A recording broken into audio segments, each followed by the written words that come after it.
going to happen today, Lucky. Nobody's going to join. All right. Having a good day. She's having my baby. Wow. 502, 503. Hey, good morning. Good morning. I didn't know if anyone was still there. Boys, boys, boys. Oh, they're getting it back down to 5, bastards. Hi, all you guys. I overslept this morning, so I'm gonna, after we see the opening, I'm gonna go take a shower. But I was up in New York, and I thought that was great, but it, you know, let me see how far you can find out on these apps, how far you walked. I walked quite a bit yesterday. Let me see. Steps. I don't know how to do it though, of course.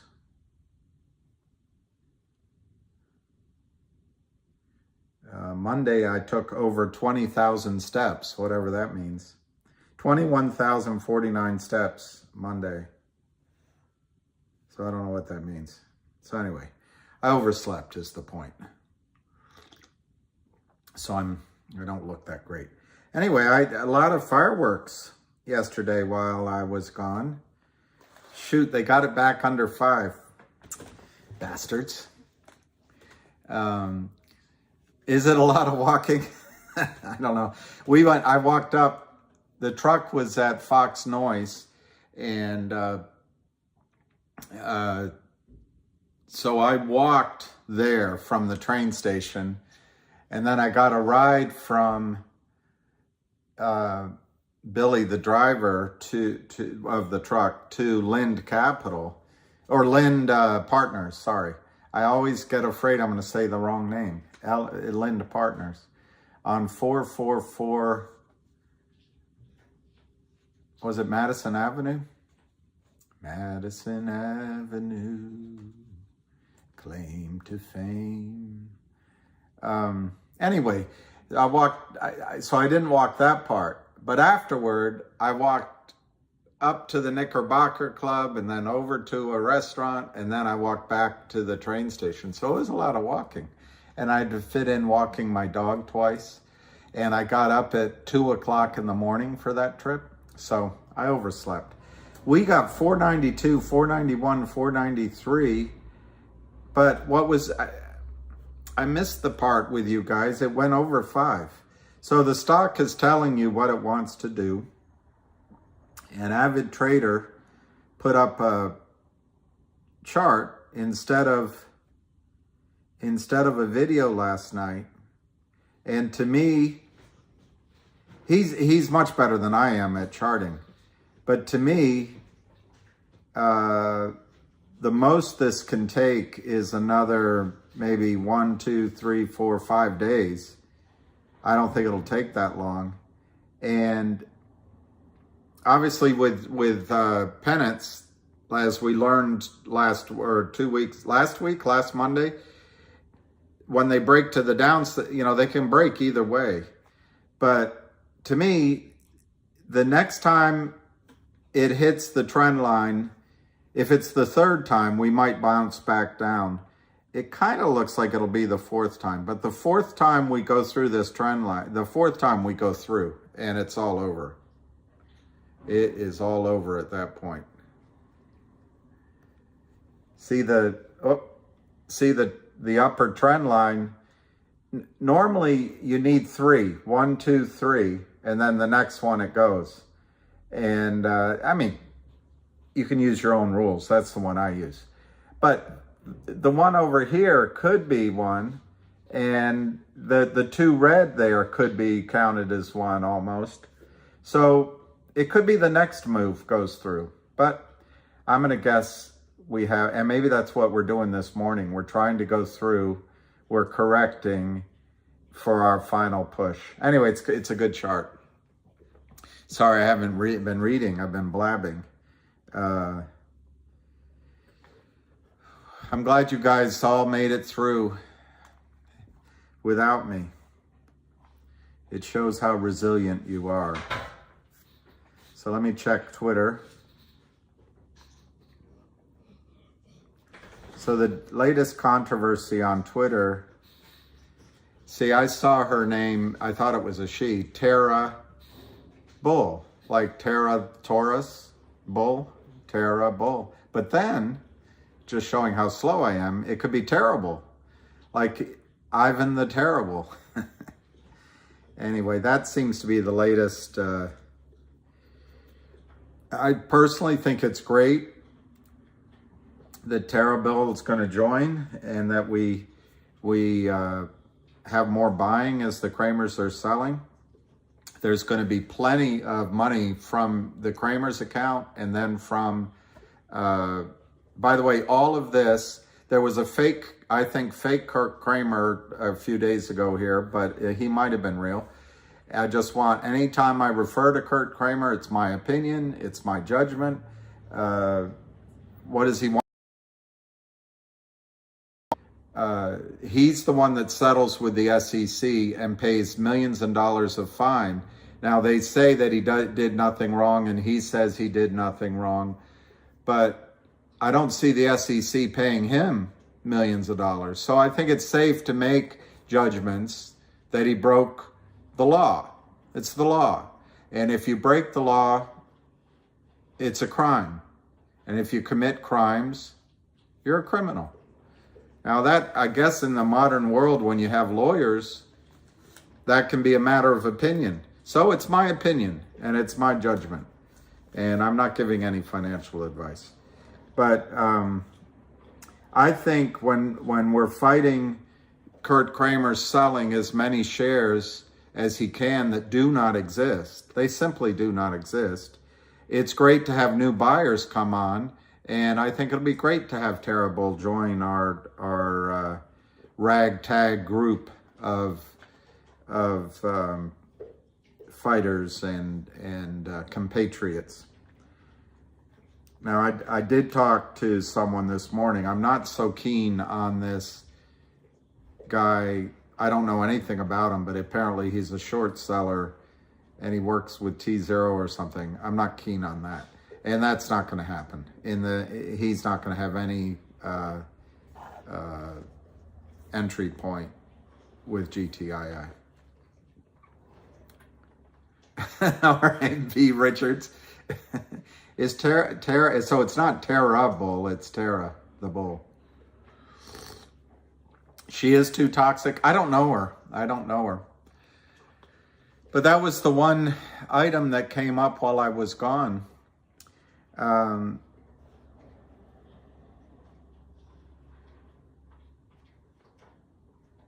Somebody put up the symbols that market makers use, and you know, when they write a ticket 10,011, allow the stock. Oh, no, not 11. That's 900. 911. Pending news press release on the way. 100. I need shares. 200. I need shares badly, but do not take the stock down. Anyway, you can look it up. Good morning.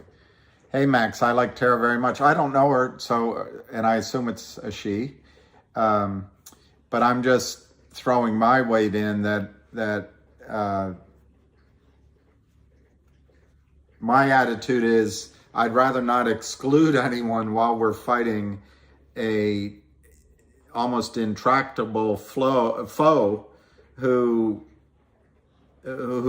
apparently can just sell in the last, you can do the arithmetic, but basically I think in the last 20 trading days he's sold 65 million shares that do not exist at 5 smackers. So, or 4, let's call it 5. 65 million shares at 5. $325 million worth of stock he's sold that doesn't exist. But according to the fake Kramer that came up, he hasn't broken the law. So I got to point that out. Kurt Kramer didn't break the law doing that. He didn't organize it. He didn't do it through his Alpine Group or his market makers or his boiler room. And even if he did it, it's not breaking the law because the SEC rules are unclear. So we got that out of the way, that bullshit out of the way. Kurt Kramer sold over $300 million worth of stock in the last 30 days. So I welcome anybody that comes in to buy shares. That's my only point of view. Tara is a whiner. One letter more and she could be a winner. I don't like whiners, but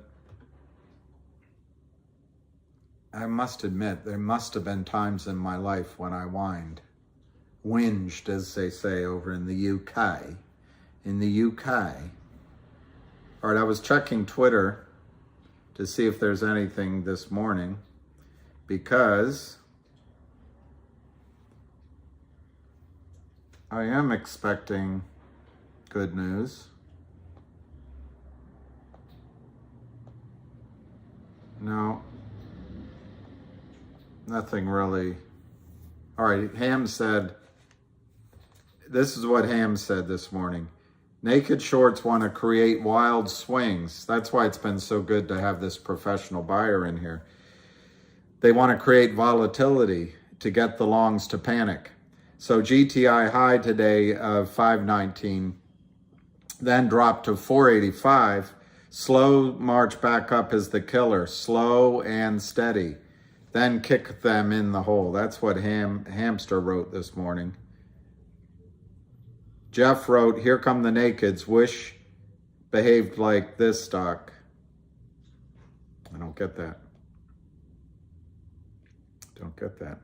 So I had lunch with a good friend of mine, and he had met Maria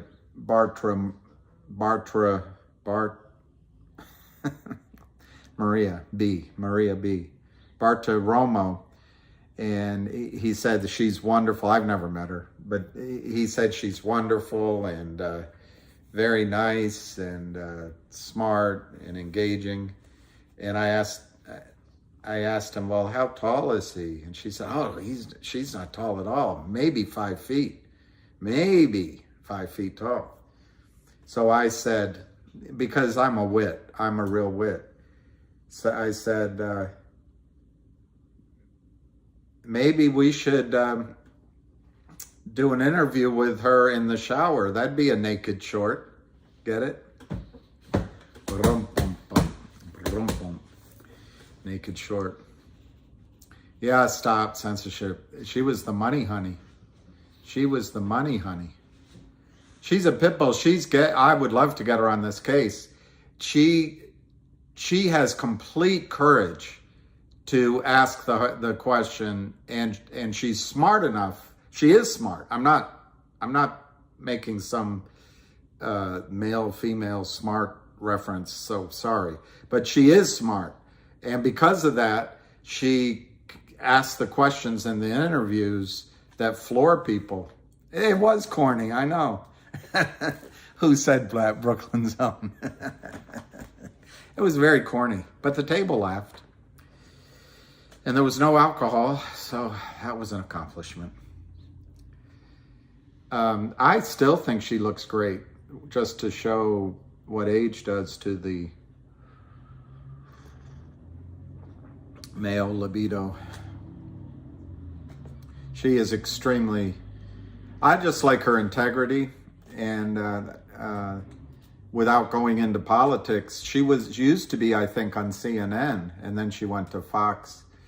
And I always wondered, I didn't think she was, a conservative in that sense. But then it turns out my friend said she is conservative. But she still asks the difficult questions, the honest questions, whichever network she's on. So I think she's great. The buy-in, am I on testosterone therapy? No, Eric Roper, I assume you're a shill here. But no, I don't need it. But if you can tell me the benefits, maybe I'll consider it. Conservative women are beautiful. Sweet and sour, I think you should buy physical metals, gold. I would stay away from depleted uranium. Eric, you have to get me on a program. All right. How do you describe that program, Eric? Eric Roper. Eric the Doper.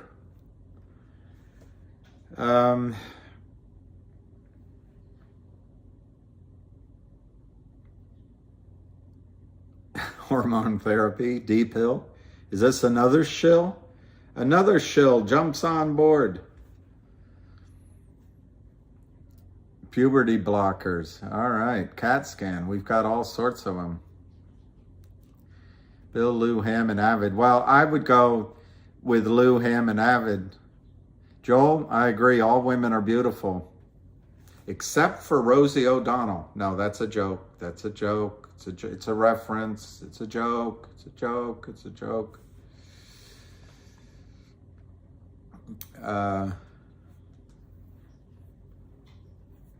Eric Roper. All right, Roper. I'll follow your advice. I'll look into it. It'll be right here on my list next to me. It'll be right on the list next to me. Crazy jokes can be true. All right, so we're in 495, 497, and the key thing, Marine, the key thing to note here on the price action this morning, it's very low volume for recent days, 295,000. There was a time when that would be a huge day, but you know what I mean. In context, that's not a lot of volume. So we're 497.99. And Brent from Memphis. I don't consider, I'm like, they asked Clint Eastwood why he was so successful in movies, and he said, well, it isn't because of my looks. And I really wonder about that, because he's a good-looking guy, I think. I don't know what women look at, but he seems to be a reasonably good-looking guy. But he didn't think so. And I certainly don't think I am. And I'm not comparing myself to Clint Eastwood. Lucky for them. Captain, do you mind if I ask a question? No, Callahan. Do you have any kids? No. Lucky from them. Lucky for them. All right, 493, 497, 493, 497, 299.99. Are you out of your mind? Mexican silverback. That one road was really loud. And I remembered when I was younger, I visited Houston, and the buildings are there, and then these roads are literally highways that you have to cross. And I thought, wow, how do they do it in the South? But that's all New York is. It's like north-south highways. 493, 497, except for, what's the one that goes to the Pan Am building?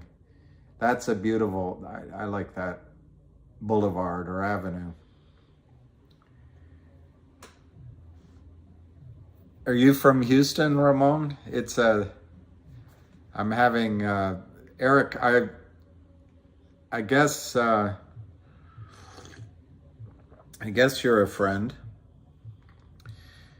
Packed with wide freeways, yeah. Is $630 a good entry for finger? Is that a serious question? Do you mean that you already bought it at $630? I think you're going to be fine. Park Avenue, yeah. I think you'll be fine. I'm going to root for the Phillies, so Ramon, you might get mad at me. The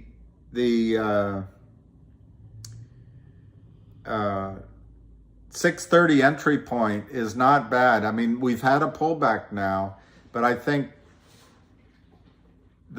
my own opinion, it's just a thesis, is we're having a hard time through $5. We're going to go up to $8 and have a bit of a difficult time. Maybe not anything like the $5 number. And then I think 10, maybe 12.50, 13 might be another Maginot line, but not forever. And then 21. Those are Fibonacci numbers, as some of you have noticed.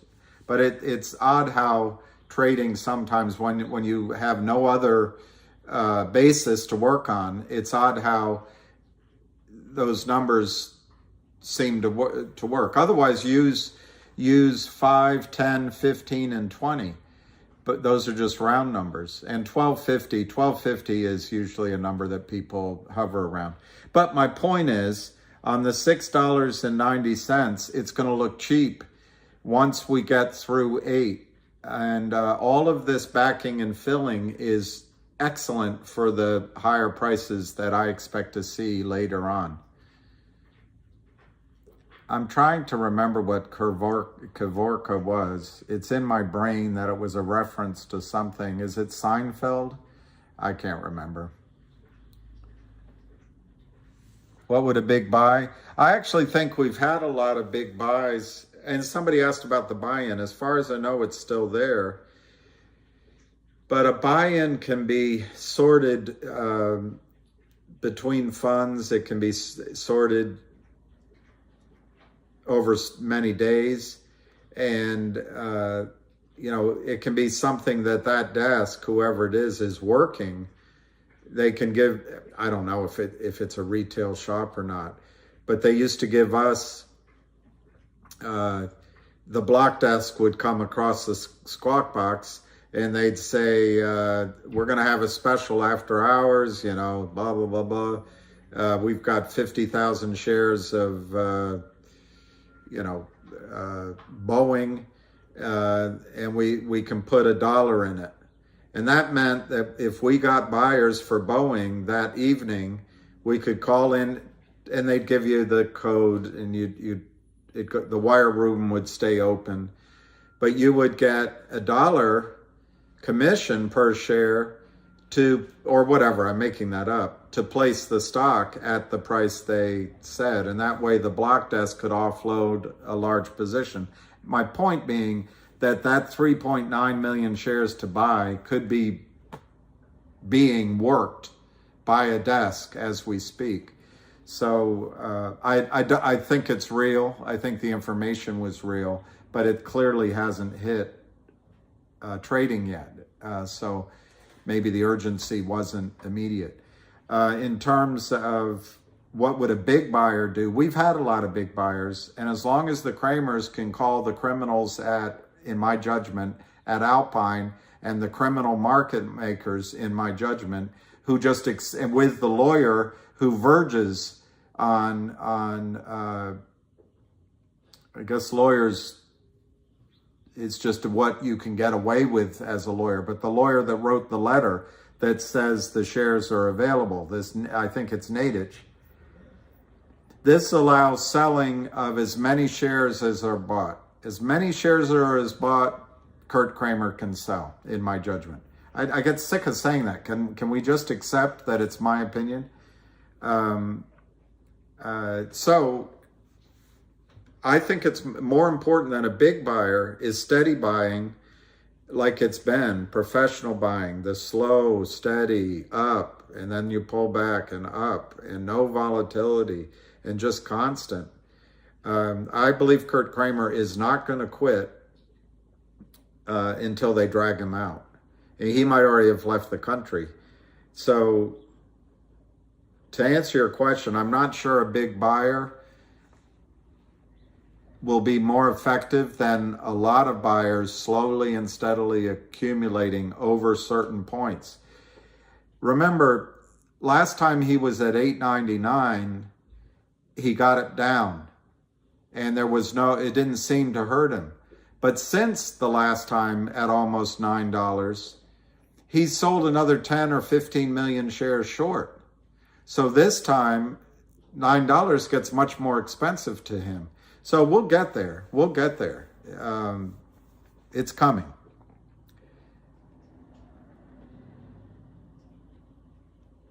Oh, I'll put that up if it's 5 minutes ago. When I was on the train, I listened to some of Lou's. All right, here it is. 14 minutes. What's going on, my silly little motherfuckers? Listen, this morning, I'm about to have my coffee now. Just wanted to put this out there. Breaking news, GTII.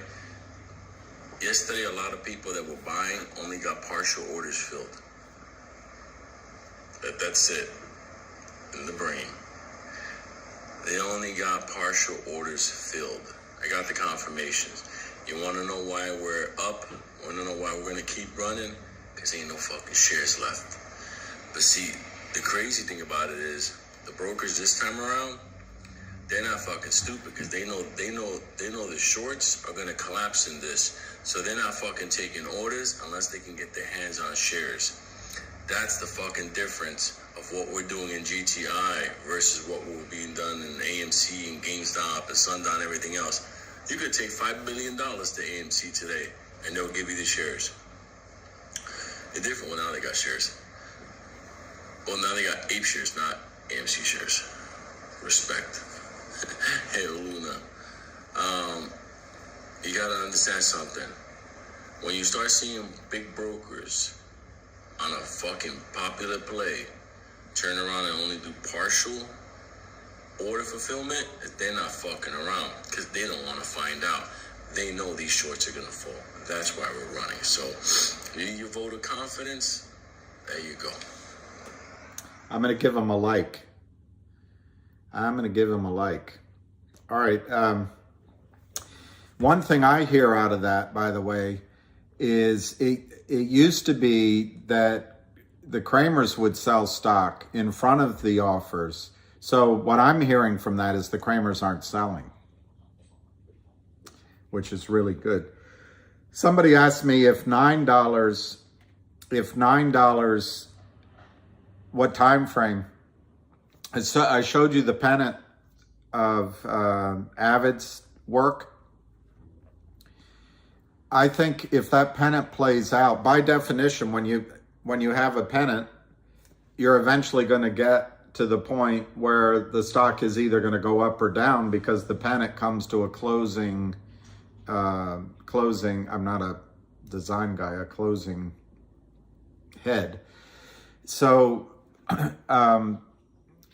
my read on that chart, as I just showed you, was it could take another week, but it looks like we broke through it today, and that might be all. We might have broken through it. Now we're coming down. That what was a resistance is now support. We're bouncing off of it, and that's all we need now to go to 9. I think we'll go to 9 very quickly once we break through this pennant. I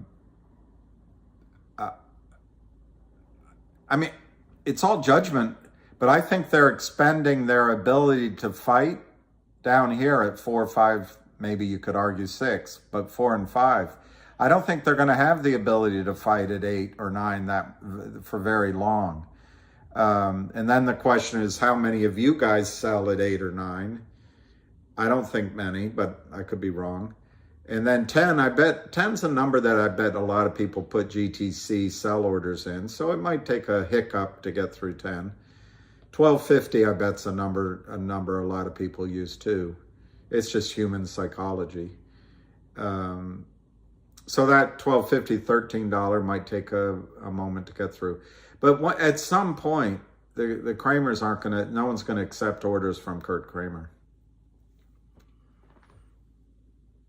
Dr. Steve Brule, we broke out of the 1 hour triangle. Excellent, excellent. Doctor. Did you ever see that movie? Doctor? I think it was, I know it was Dan Aykroyd, maybe Chevy Chase. Perfect, Doctor. So retested the top of it today. Perfect. So that's, see, there's smart technicians out there.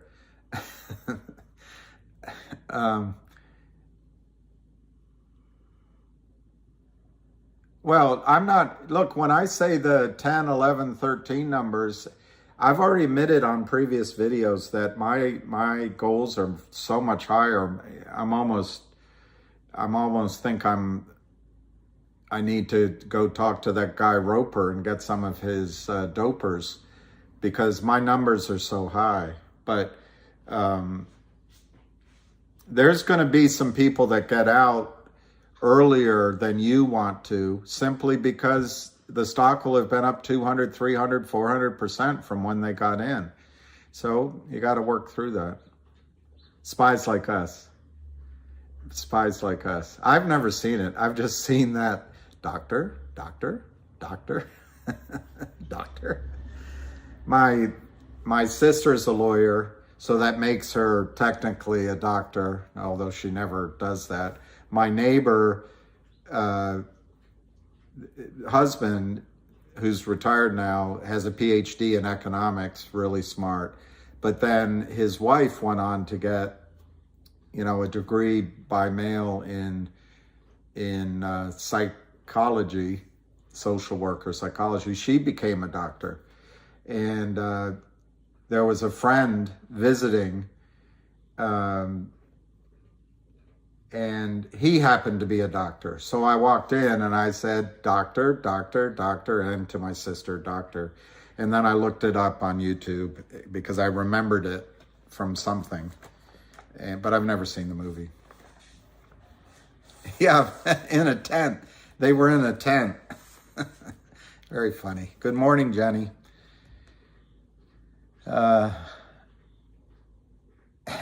Eric Roper. I can't tell if you're friend or foe, but I'll take it as friend because I've had enough foes in my life. I don't need any more.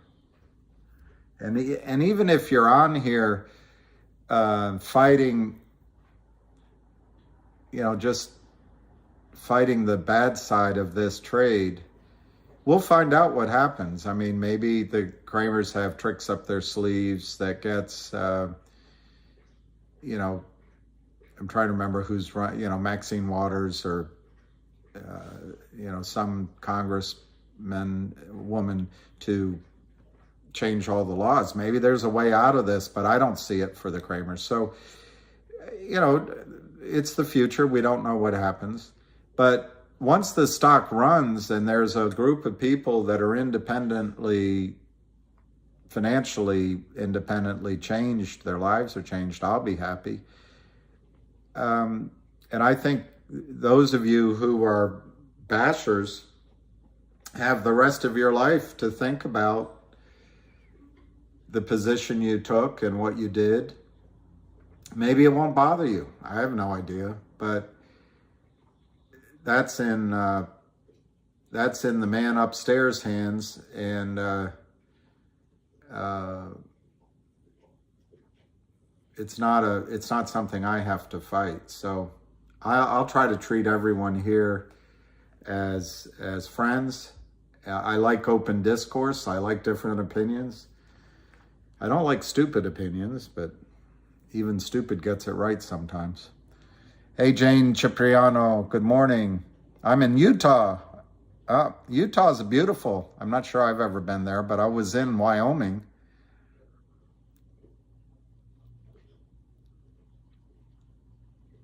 That's a good way to do it, Maddie. I was with somebody yesterday that's simply putting, he has thousands of shares, and I can't imagine the work that went into this, but he divided it out and he's putting orders in every $10 to get out. And it goes, it goes up to some number, but if it works, he'll be a multimillionaire. Not Oprah Winfrey's size, but certainly more than Ann Hesh. Still in Petersburg, Florida. Yeah, I've heard that's beautiful there. Lion of all trades.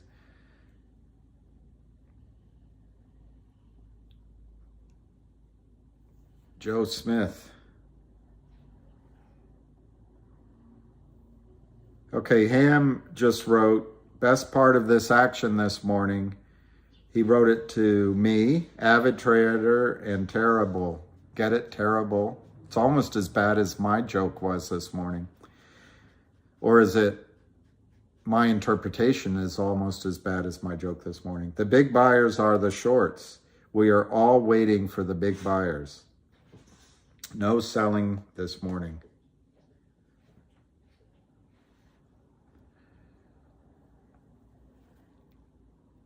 Yeah, I know. George, he was the great angel god Moroni came to Joe Smith.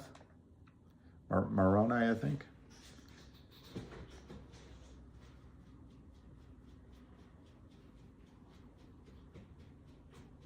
Here's somebody posted the weekly chart. I'll give them credit.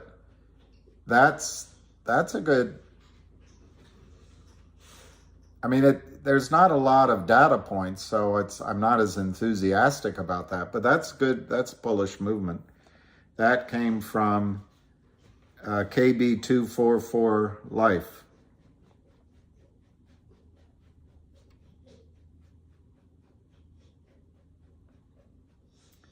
Okay, all right, we're starting to move. 494, 487 to 494 though. It's a nice spread.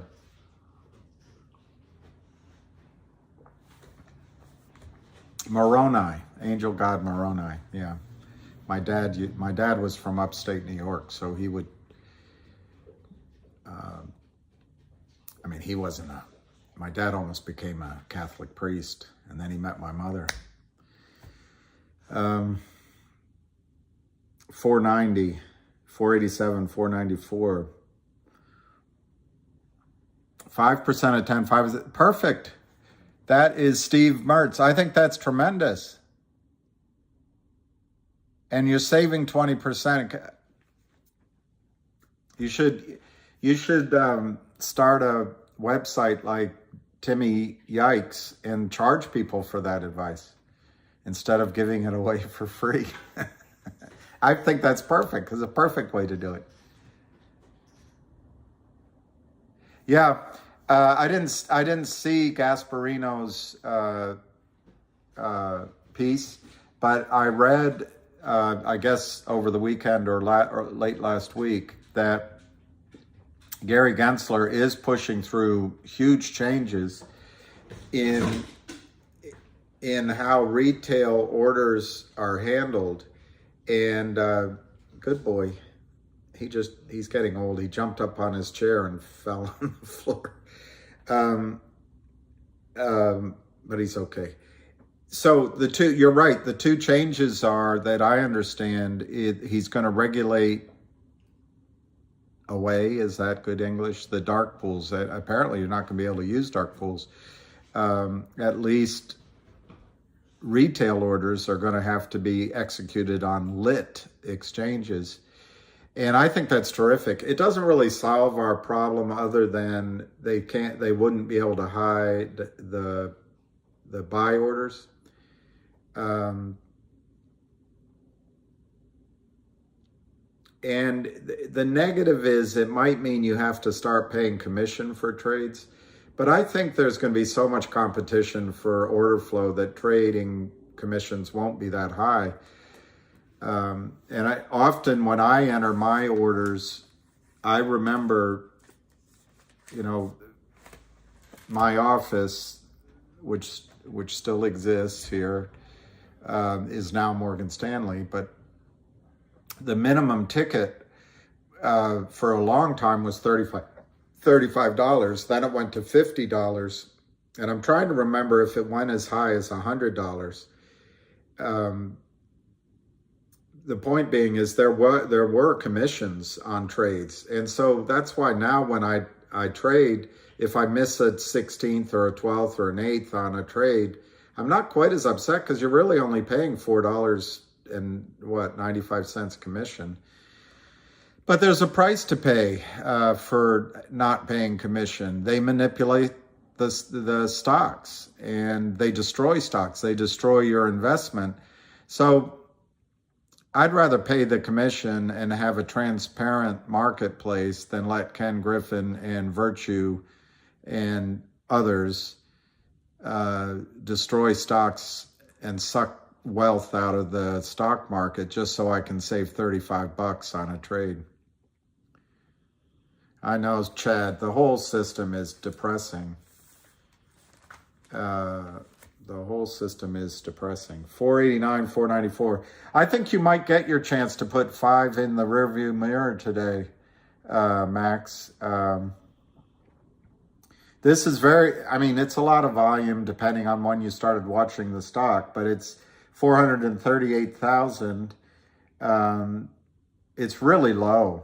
So when any buying comes in, today, it'll be over 5. Obviously, there's buying here, but there's no real selling. And 5 is a huge number. I think Lou's pointed it out to you others, but 5 allows brokerage firms like Merrill Lynch to recommend the stock to their clients. Not that they would, but they can take unsolicited orders. The brokers themselves can buy it. Many financial pools of money, whatever they're called, have limits. $5, $6, $7, even $10 below which they can't buy. And so 5 becomes an important number. It also becomes important because, in my judgment, their margin call might go from having some buffer of equity in it to as much as we need 100% of the money up, whatever the difference is, what's in the account and the market price of the stock. I don't know that for a fact, but on the retail side, going the other direction, it wasn't $5 house call. The Fed calls lower, but let's just say it was $5. That's when it went. It might have been 4, but whatever.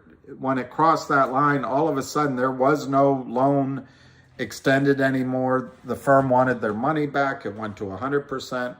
And if you didn't get that money in by 2 p.m., there was a sellout. In his case, it'll be a buyout.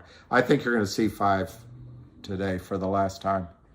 Hi, Alicia from Arizona.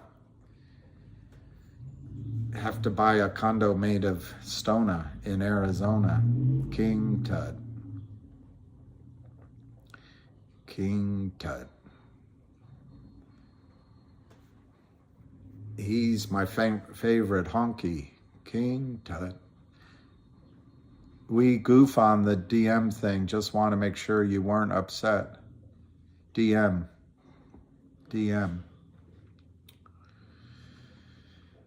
Wisdom of the stairwell. DM. Direct market. Deutsche Mark. Direct message. Is that it? Direct message? It won't take too long. Oh, Steve Martin. Yeah, Steve Martin is King Tut. I saw him in direct message. Right? I figured it out. It takes me a while. It's ding, ding, ding, ding, ding, ding. Private message.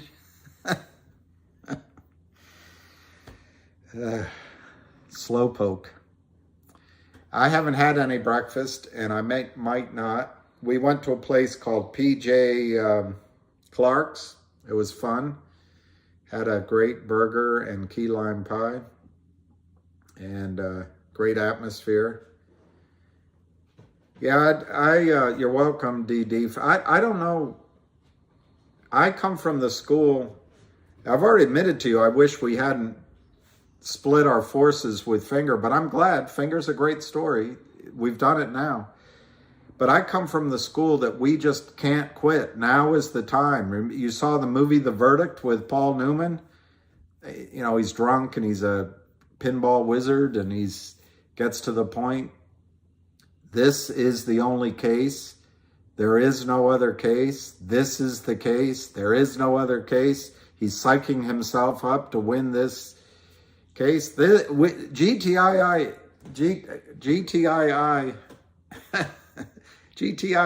is the only case right now, and we gotta squash them like a cockroach. Yeah, it costs, Jay. My friend picked up the tab, and he wouldn't let me put up anything. I didn't see it, but yeah, it wasn't cheap. It was, each plate was over $20, and the dessert, you're right, it was probably close to 20. I like Rich Little. He's kind of old, but he did good. He was a good comedian. Man, time goes. I don't know what's going on with the wildfire merger. I don't think there's anything negative going on with the wildfire merger, but you've got 180 lawyers.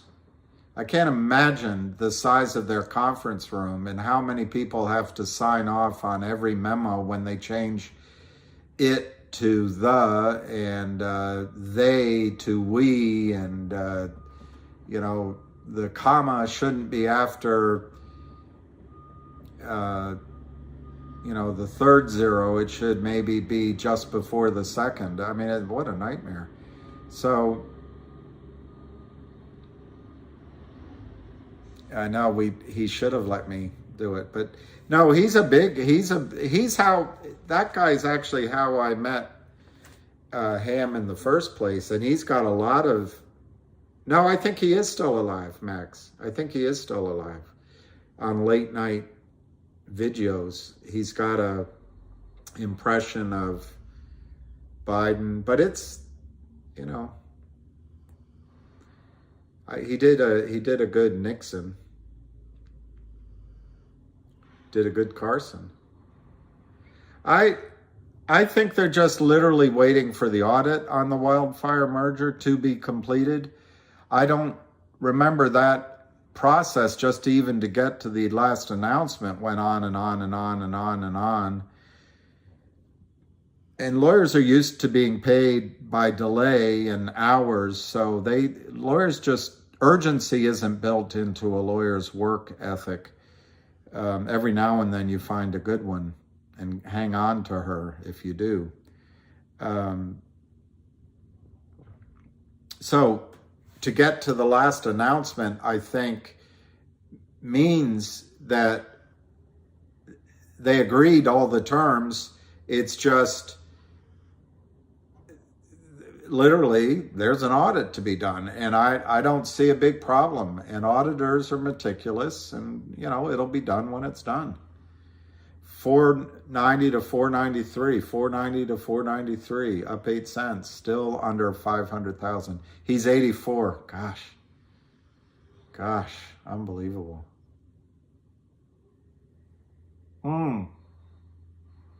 Matt, you're right. They can't take the risk of having a sloppy audit since it's public. Rich Little, to me, yeah, I guess he looks like Steve Martin. But he had black hair and Steve Martin had white hair. I am a funny guy.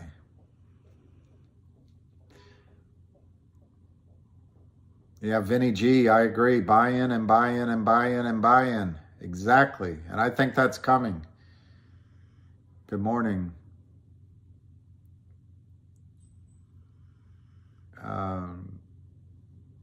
I think, a big thing that Ham is doing, and Lou and Avid, is because you guys are acting. I'm not saying it's coordinated. I'm not saying that there's some sort of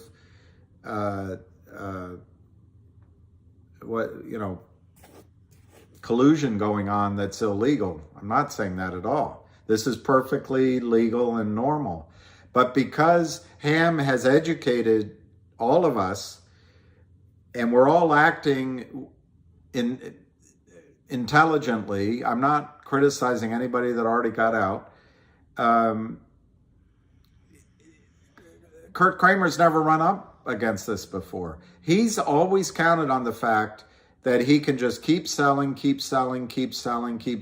and break the will of retail, break the will of people to continue to hold the shares. They say, I never should have gotten into it. Let's just get out. We'll put it in the Merrill Lynch Sci-Tech Trust Bust Fund and, pay 8% to get into it. And then I don't have to worry. I can go back to my cubicle and work. 487, 490, 487, 490, 490. We're not over 500,000. That's right. It's only, yeah, they keep attacking, but I'm telling you, this isn't about anything except money. And Kurt Kramer is all about money. Kurt Kramer will do anything for money. He'll hire lawyers to try to give himself a patina, in my judgment, to give himself a patina of respectability and give his argumentative mind a way that he can rationalize that, oh, I'm not breaking the law. They didn't write it very well. I'm just taking advantage of a loophole. Well, baloney. The guy took the Series 7. He worked at half a dozen brokerage firms over the span of 2 years. He knows the rules. He knows them. And the fact that we keep buying and we stand strong, he's never seen it before. He's never seen it before. He has only one strategy: sell. Sell stock that doesn't exist. Sell. And if there's a problem, attack, like you're saying in the boards, or attack with legal threats.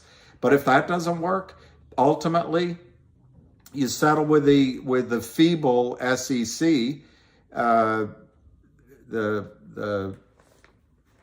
milquetoast SEC, and you pay $1 million fine, and you both agree nobody did anything, and you get on with your day. And then you hire Gibson Dunn to make sure that it says, they say I didn't break the law, so anything I signed with the SEC doesn't get vitiated.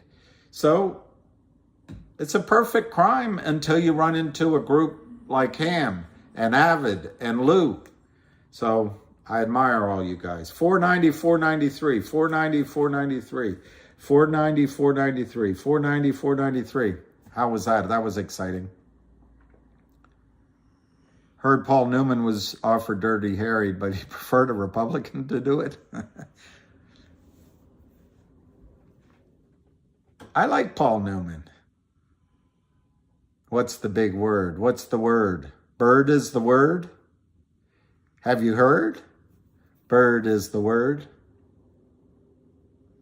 They won't know. It went too quickly. They won't know. Am I going to retire after this play? You don't think I'm already retired? No, I actually don't think I will retire. I'm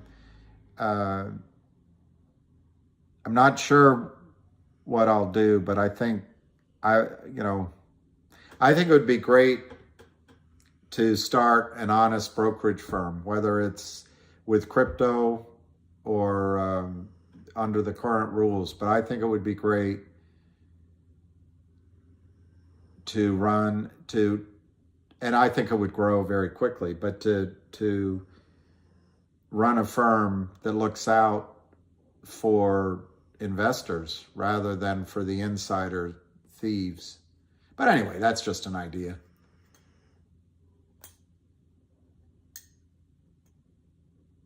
Paul Flynn, the fact that everybody gets paychecks and everybody invests on GTII,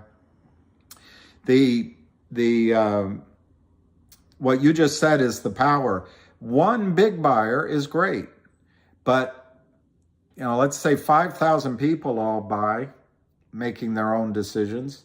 The Kramers don't know what to do with that. They just do not know what to do with that. Exactly, Maddie. Matt E's in love. That's exactly what they're doing. They're slowly letting the Kramers hang themselves. I'd go on a live debate, but I wouldn't be very good at it. I never studied debating. I don't know any of the tricks. If you've ever gotten in an argument with a Brit, you walk away going, oh my God, I'm an idiot. But it's just they've been trained in the art of deception. A glass of wine in her hand. She was practiced at the art of deception. I could tell by her blood-stained hand. You can't get out of our VNA. It's impossible. There's no bid. And my advice at this point, I have 2 bits of advice on our VNA. Oh, if you're doing it for taxes, you'd have to check an accountant, but I believe you can just write it off because the bid's 0 for X number of days. But if it ever goes up again, then you pay taxes on that gain. But check with your accountant.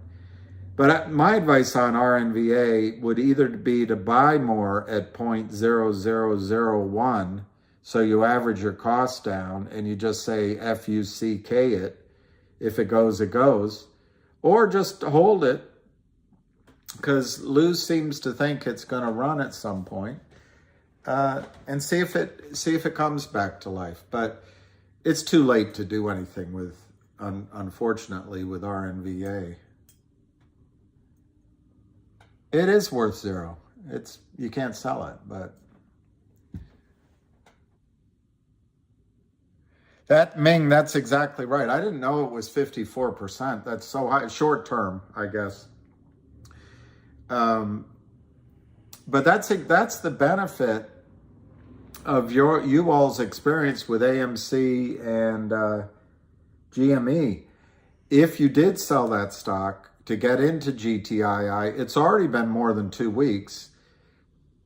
In another week or 2, you can go buy back your AMC and your GME if you want to. And you've established a tax loss in your old position of AMC and GME. If and when, in my opinion, GTII works, you've got a loss to offset some of those gains. Texas at 0? That's another reason to move to Texas. Of course, there's a lot of steers in Texas. Yeah, exactly, Vinny G. That's what Lou says, and that my attitude is, why it's at 0? Why do I want to lock in 0? Might as well wait and see what happens.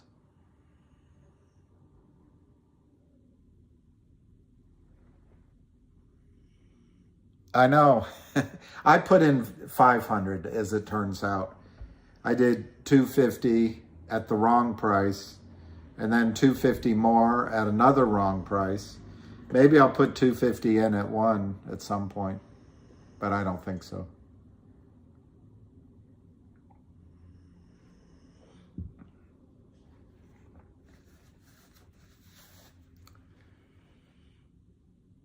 Yeah, I'd like to see his videos on it.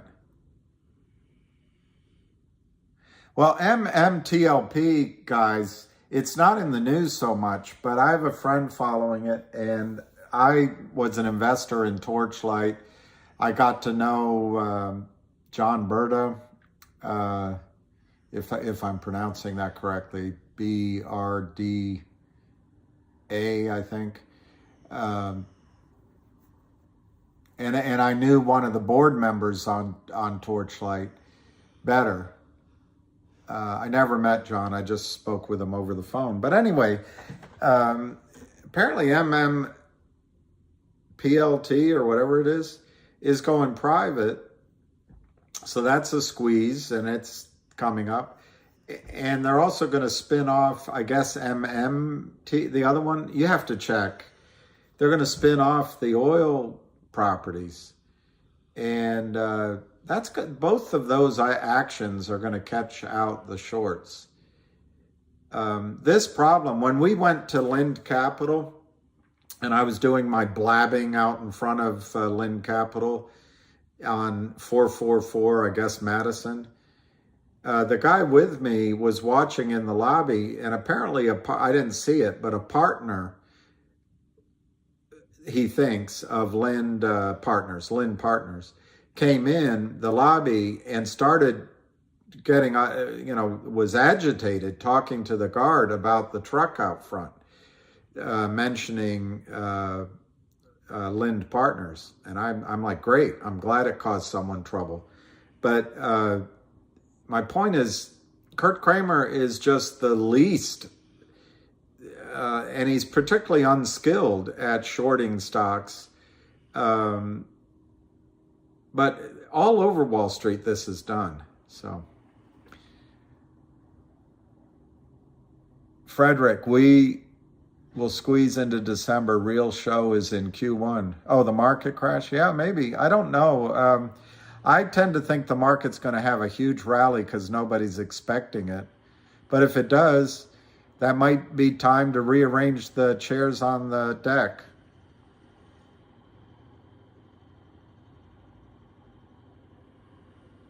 Yeah, self-directed. But Ming, one thing to watch out for, there's already rumors that the government is coming after 401ks. I haven't followed. I get so bored with the idiocy out there, but I don't remember. Are we running a $3 trillion deficit now? And in fairness, it's both parties, so I think it's on safe grounds. But I think our debt that we admit to is 31 trillion. I think our GDP is, I'm doing it by memory, something like 22 trillion. But what happens if our currency value gets cut in half and our GDP, it's not pretty. So the only way they're going to be able to borrow if foreign money doesn't come in anymore is to get Americans to lend money to the government.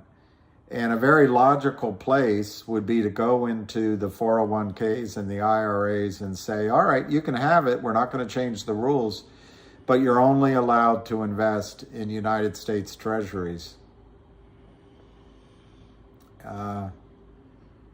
It could happen. 31 trillion is, who is that? I didn't see that. Somebody got annoyed with me on Twitter, and I haven't read the article yet, when I put up who Squeeze Lemon was. And the only reason I did that, my dad taught me a long time ago. I was embarrassed because I started quoting things that I had read in the newspaper. He said, you should always check the byline, check who wrote the article. And if you don't know who it is, try to learn a little bit about who that person is. Because when you go quoting other people's opinions, you should know who they are. That's all I was doing with Squeeze Lemon. 31 trillion, I think, is 120% of our debt or 130% of our debt. It's really scary. The reason people lend us money, though, is if we changed our policies. We're a big enough economy that our credit could recover. But I tell you what, I'm not going to talk politics, but we need to start bringing jobs back, building our infrastructure, planning ahead for the future economy. You can't borrow so much money, bomb a desert, assault a mountain. There's no return on that. But if you build a high-speed train, for example, from Washington, D.C. to New York and to Boston, maybe down to Richmond, and maybe stopping in Baltimore and one or two other cities on the way, you would create an immediate economic powerhouse of the East Coast because people could get to their job in less than 45 minutes. That's how you invest the money you borrow, because then people earn money and they can pay it back. All right, 487, 489, 490, 487, 480. It's boring, guys, boring. I know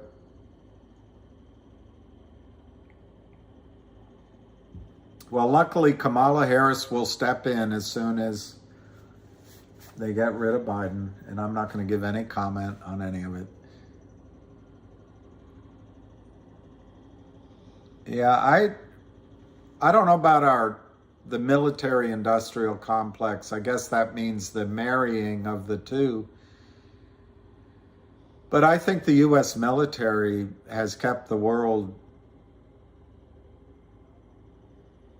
relative, other than the wars we blow off steam in, which I don't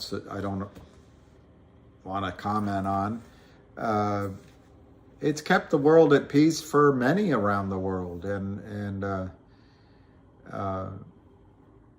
I'm not sure. I don't want to get into politics, but I am concerned about the sanity, on whichever side you want to talk about, of having a ground war in a country which has 26 active nuclear power plants.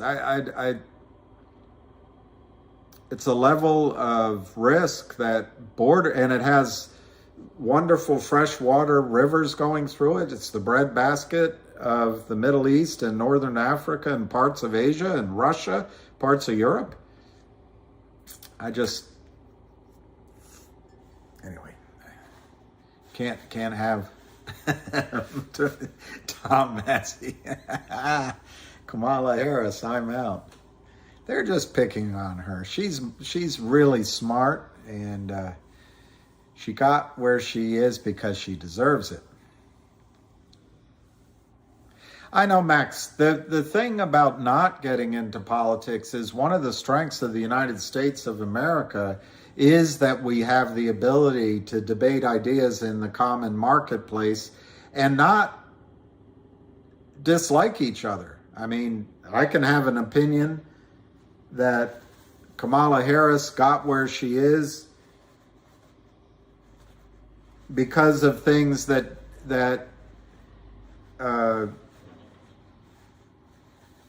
Democrats used to get upset with Nancy Reagan about,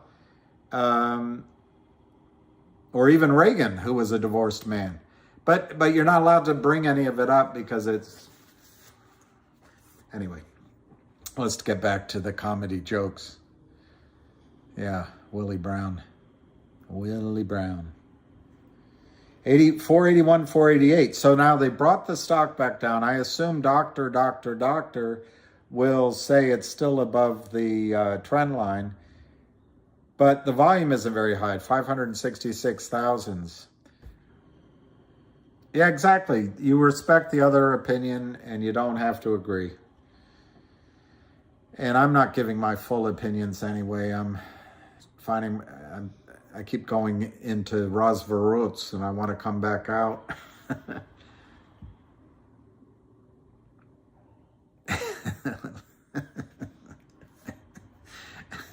We have a new series of comments about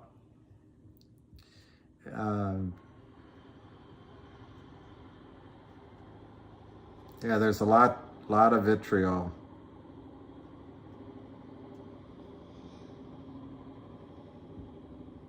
I've tried world peas. I want to try their corn and their cauliflower.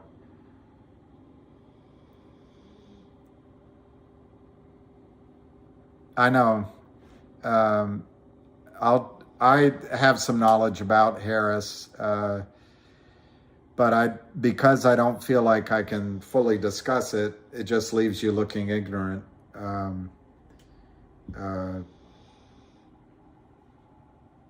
And it's not worth it. I mean, she's probably going to be our president, though. I don't see a way around it. And no one was ready for Harry Truman, so, Anyway, it's out of our control. It's out of our control. 482, 487, 482, 485. Nothing happening. Hey, there's a trade, Daniel. That's a good trade. JT, it's amazing. It's amazing. There were people stopping by. I tried to take a picture one. People stopping by taking pictures of it. And I wondered if they knew about GTI beforehand. I don't want to talk about politics anymore. I just gotta. it's just,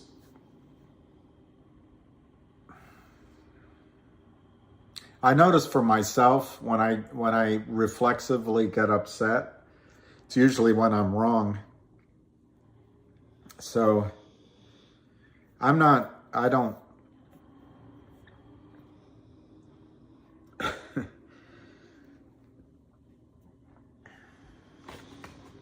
I'm a little more worried who really is running our country. I don't know who it is. Is it Susan Rice? Is it the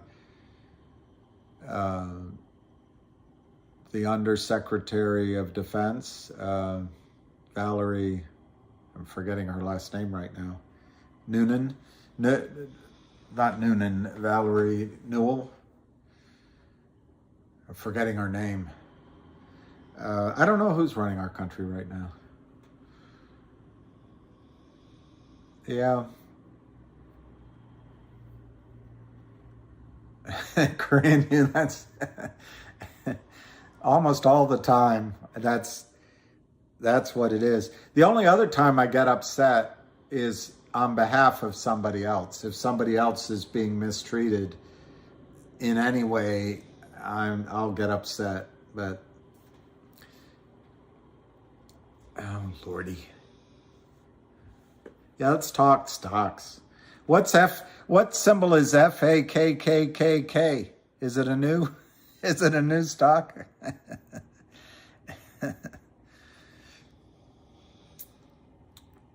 All right, 10:47. At 11, I might go take a shower, get something to eat. That way we can switch subjects. I know we all love our country, so everybody's heart is in the right place. I'm not gonna, Eric, I'm not gonna read that one out. It's just too,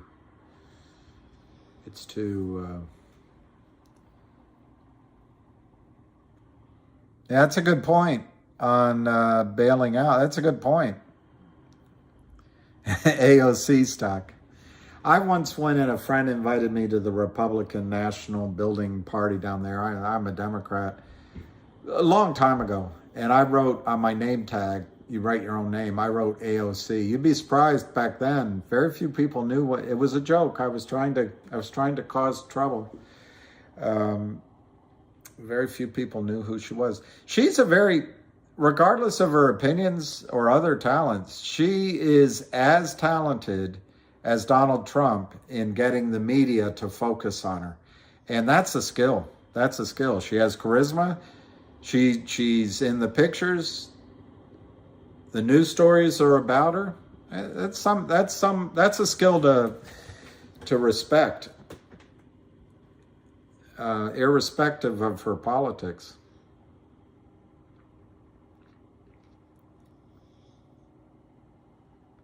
Victim. I am a Democrat, but I voted for Trump.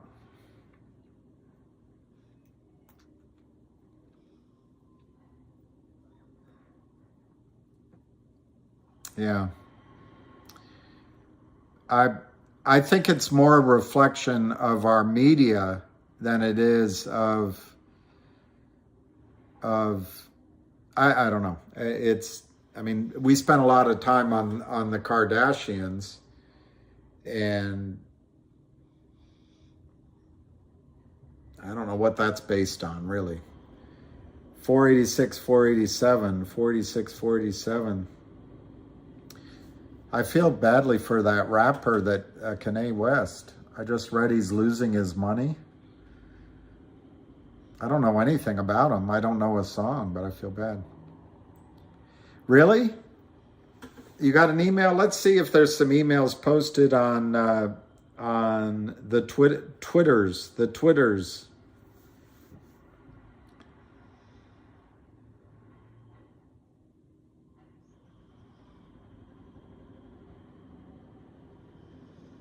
All right, so It's Still Albie wrote something to Tigger's dad, but I don't think it's good, but I don't think it's necessarily for everybody. And then GTII is Game Changer wrote, shorts and brokers will be our buyers. Shorts will walk away. Prime will be blown up. And he put, that's the Fact Jack, which is a good movie too. That's Fact Jack. Yeah, somebody says, Tony Corrente says, I agree. It looks like it's going to be another boring day of barcoding. Maybe not though. Maybe not. We broke the wedge.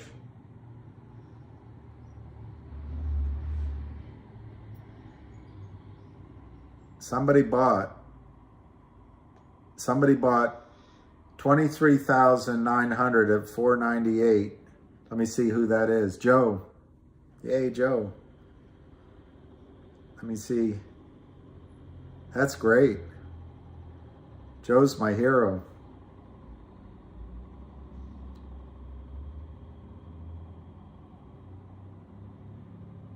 All right, not much. David Lee wrote a couple of good posts.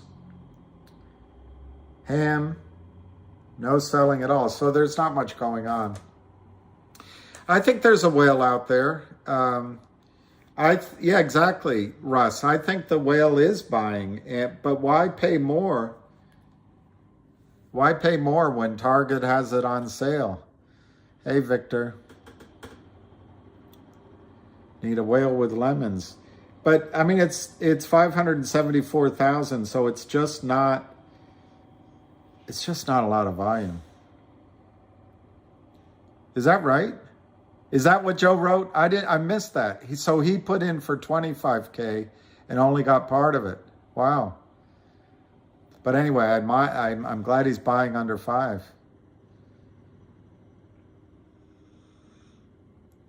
Well, my estimate of upside is pulled out of my brain. It has no, I mean, who knows? But I've studied, when I first got into FNGR and then into GTII, I asked around different, I don't have any of the data here because I printed out the charts and then I threw them away. I should have kept them. But I looked at a lot of short squeezes, and there's very few short squeezes, truly a short squeeze that don't go up 10, 15, 20, 30 times, 40 times the price at which it broke out. So my low end number is 10 times wherever it breaks out. And 15, 20, 30, I picked 16. You can pick 15, pick 20, but the next level would be right around there. But there's a lot of short squeezes that go up 100, 200, 300 times, 400 times, 500 times. There's a lot that go up 1,000, 2,000, massively. So the next point I would play around with is 100x. I'm not saying skip everything in between. I'm not saying don't do anything from 10x to 100x. I'm just saying targets. And then I think 1,000x, 2,000x, and in the case of GTII, I don't see why it couldn't go 4 or 5 or higher x, 1,000, 4 or 5,000x. But the higher the number, the more risk and the less chance it's going to happen. But this is going to be an on-off switch. When the Kramer stops selling, there's no selling other than some of us. And when the buy-ins come, the buy-ins are indifferent to price, and they got to buy in almost 200 million shares. Some estimates are as high as 400 million shares. I don't know the number for sure. All we can do is give our best judgment. So it can go high. The price of GTII can go really, really high. Yes, Marco, I said 5,000. But what are the odds of it being, what are the odds of it being that high, you know,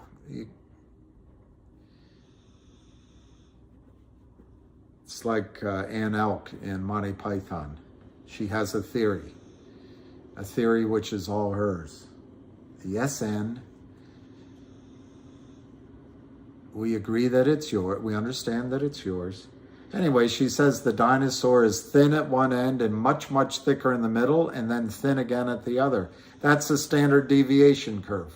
And if you're in the middle of that deviation curve, there's high odds that what you're looking at is going to happen. As you go out to either end, the odds diminish. So to get to 5,000x, it might only be 5 or 2% odds of that happening. But could it happen? Yeah.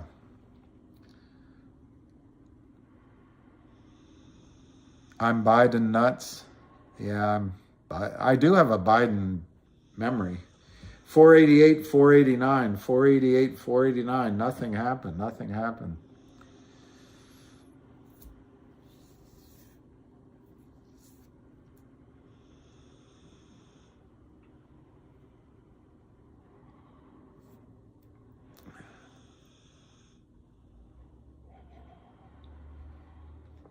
So it's coming up on the 11 o'clock call maybe, but I have a feeling nothing's going to happen. I'll wait till a little bit after that. And then I'm going to, shave. And Lou looks like he needs a shave, by the way. Wouldn't it be good if we hit 100 soon?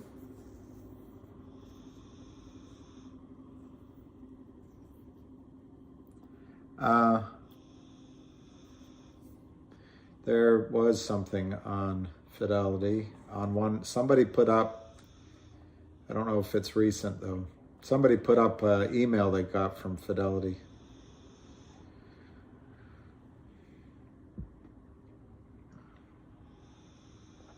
Devin Passenger just wrote, everything just adds up. GTI, there is no way out for shorts. Partial orders filled. Cost to borrow 800%. Get ready. That's good.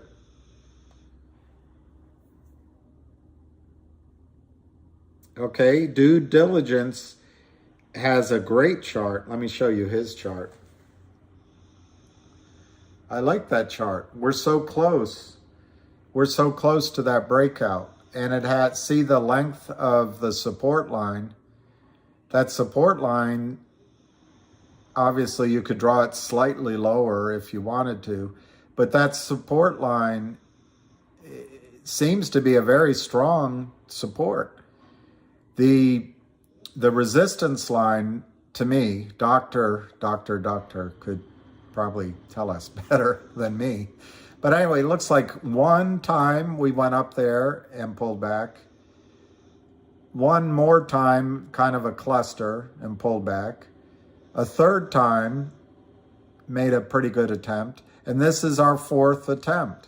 And we've busted through all the windows and broken down all the doors. And it's not you I came here for. The way you're stretched out on the floor. So anyway, to me, it looks like we're about to do my number, the fourth time up. And usually the fourth time up is all she wrote. See, there's one time, 2 time, 3 time. I'm counting it a third there in the middle. So this is the fourth. And once we're through, it's Katie bar the door, I think. Kathy, I agree. $10 would be awesome. Kathy, I agree with you.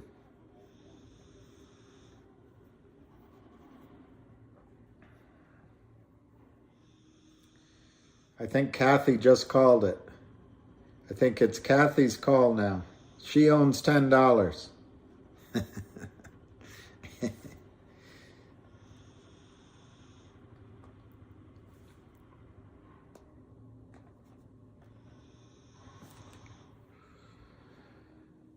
I know, Vinny, that's right. It was 67 cents about 3 weeks ago. So there's two ways to interpret what Vinny's saying. One is we should be grateful for the move we've had. But the other way he might mean it, and I think it's important to acknowledge, when you go from 67 cents to $6.70, that's a big move. That's 10x. So to have the kind of backing and filling and churning and layering in support, it's so important for the move ahead. It is a sign of strength for the move ahead, upward, not downward. And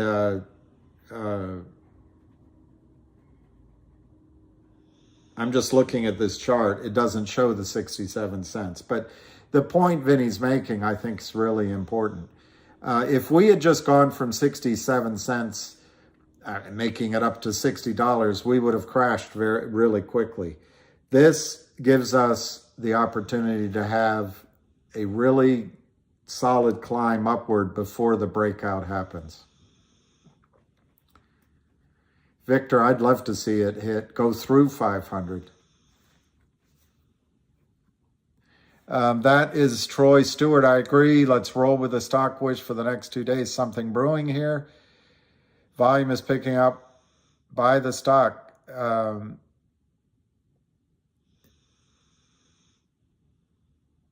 Yeah, I think the cost to borrow is probably, I saw someone say, was it 360 or 800%? It was pretty high. No spoof sell orders below 275. I have to go to the level 2 and look that up.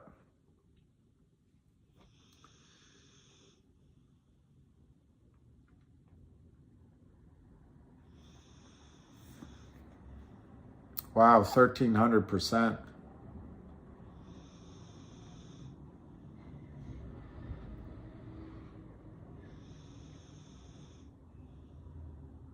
God, what a list. That's the list. That's the list of market makers. I mean, there isn't a, I don't think there's a good one on there other than Paul, which I don't even see. There he is. Paul is bidding for 100 shares at 375. And maybe Jane. But the rest are just, they're just doing it for the commissions. All right, let me look on the ask.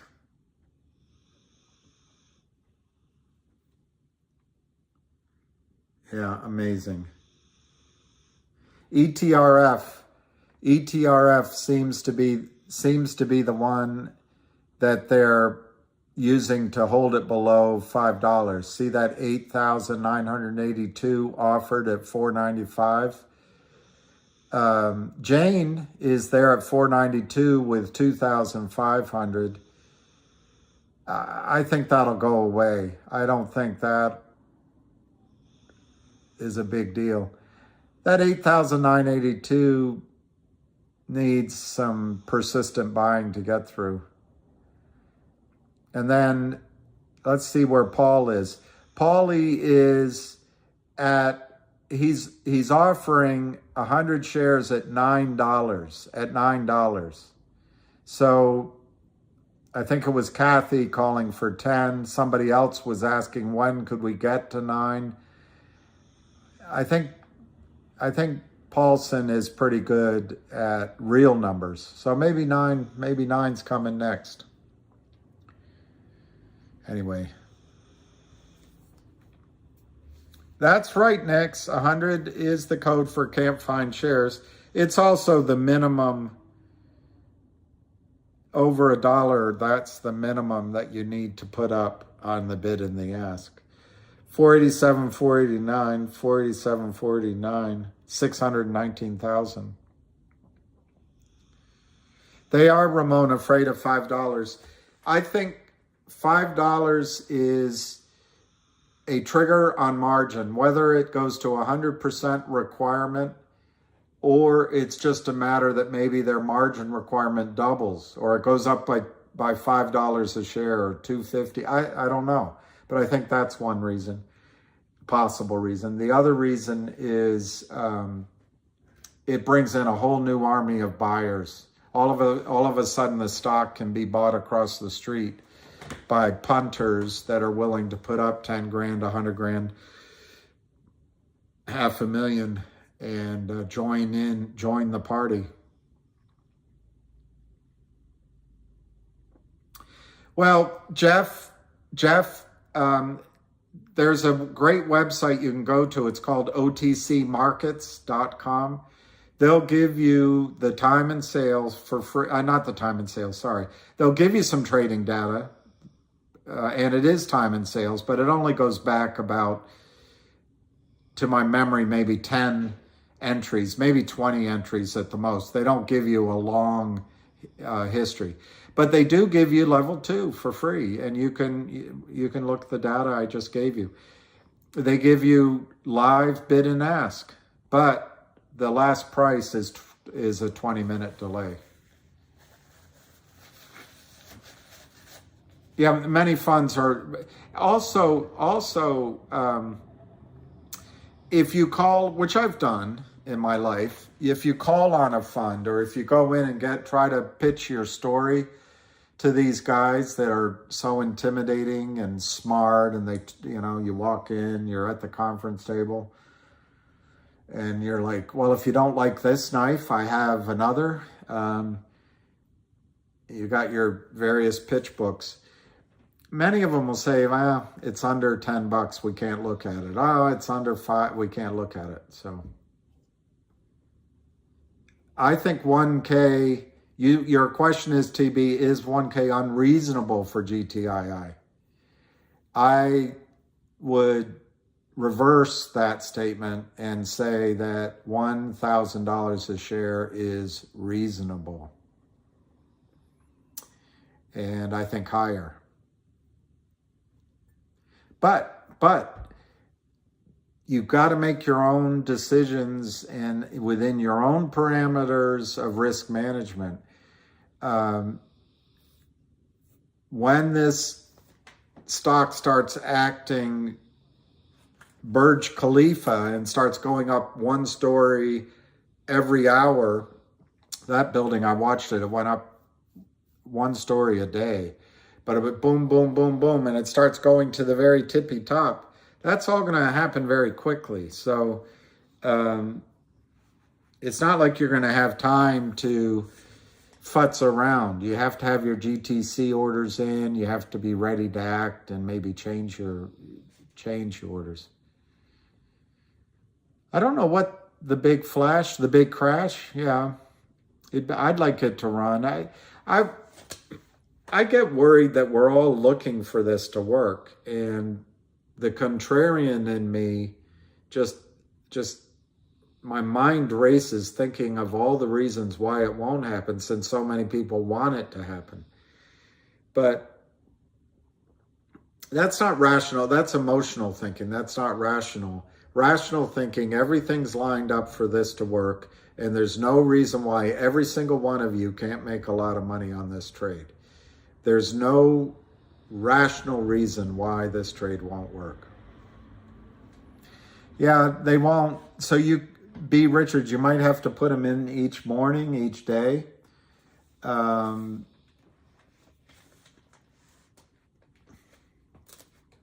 just watch it. We'll all be watching it.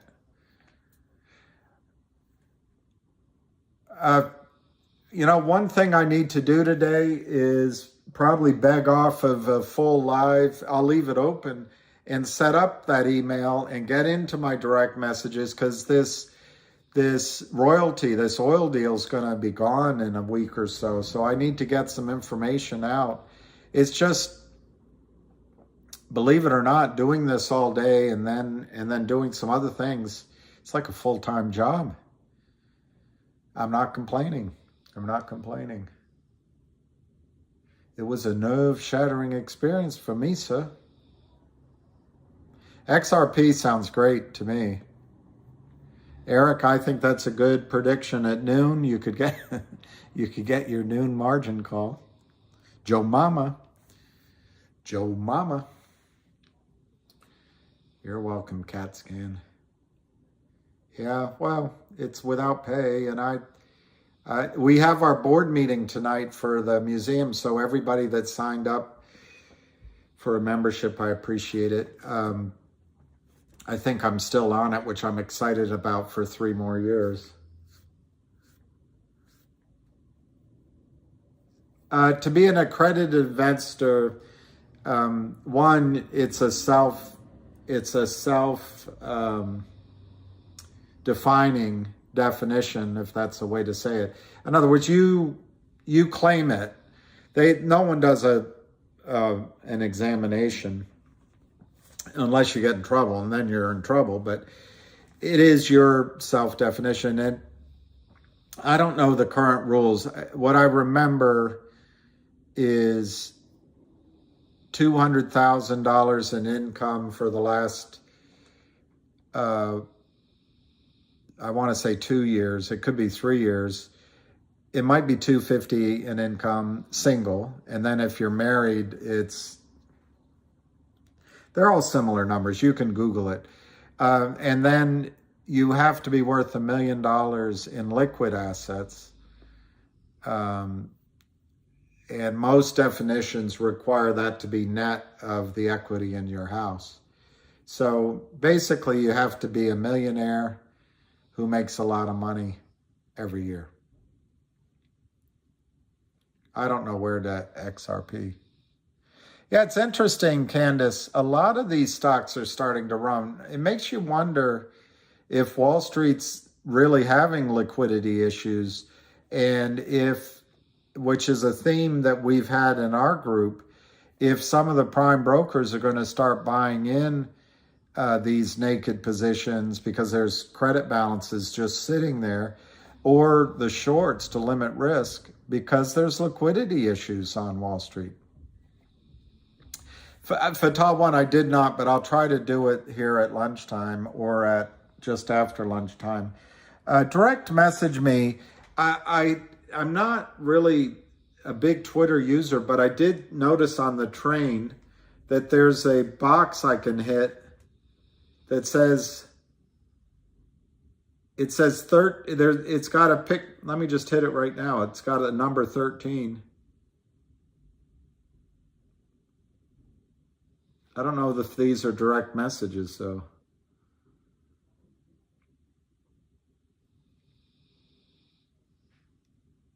Oh, it could be. Lou gave me Lou's area code.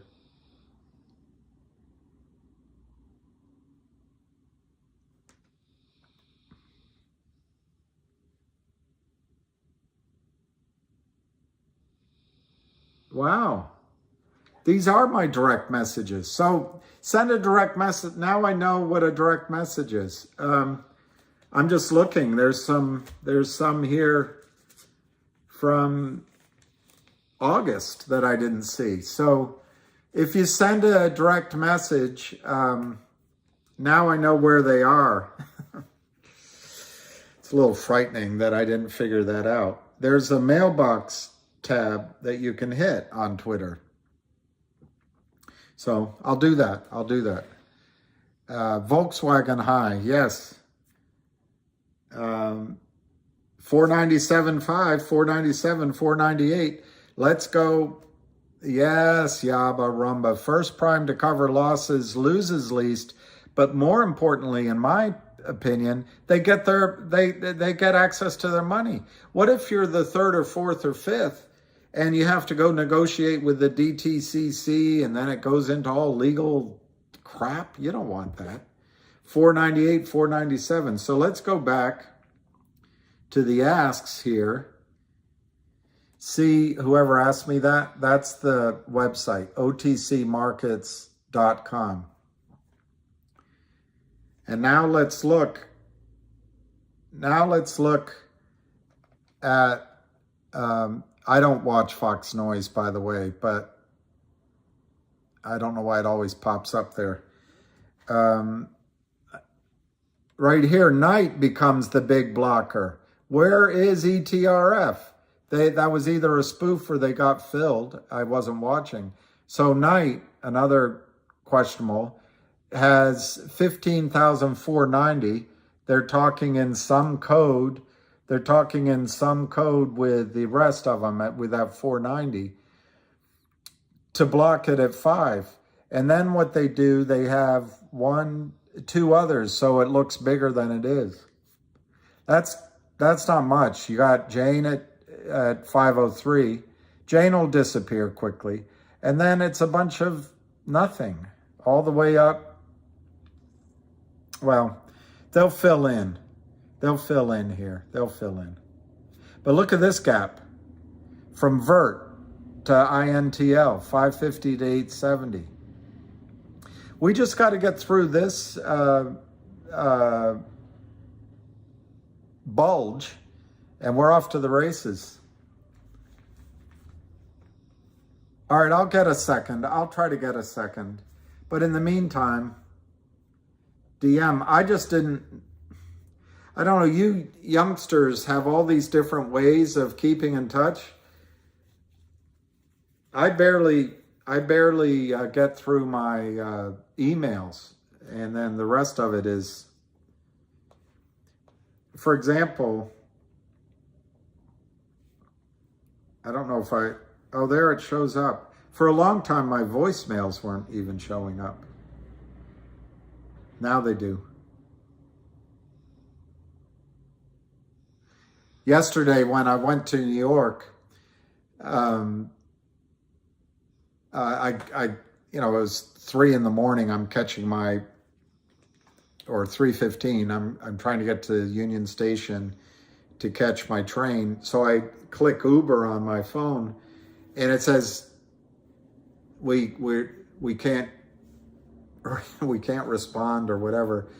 And I thought, what's wrong? I got to download Uber again. So that wasn't it.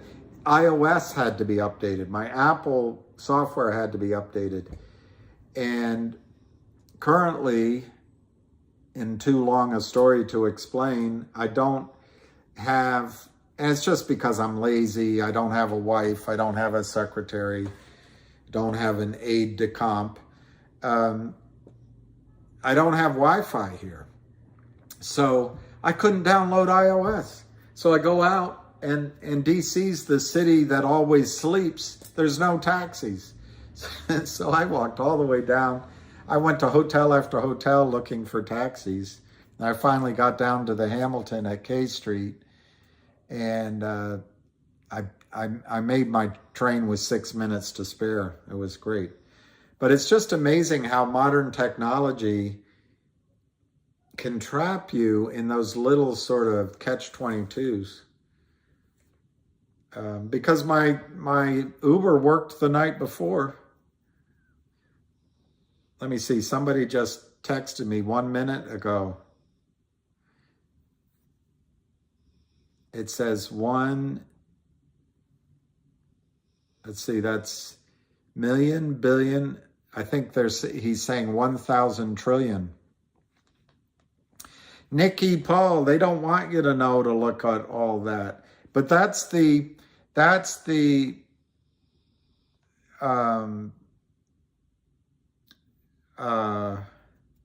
what do you call it? Level 2 that you can pay for. It's right there. They give it to you. I guess they give it to you instead of having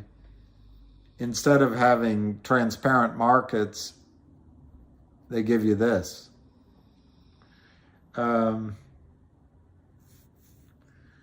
Unfortunately, the offsetting story is there's no really strong bids showing right now. 300 at 494, 550 at 492.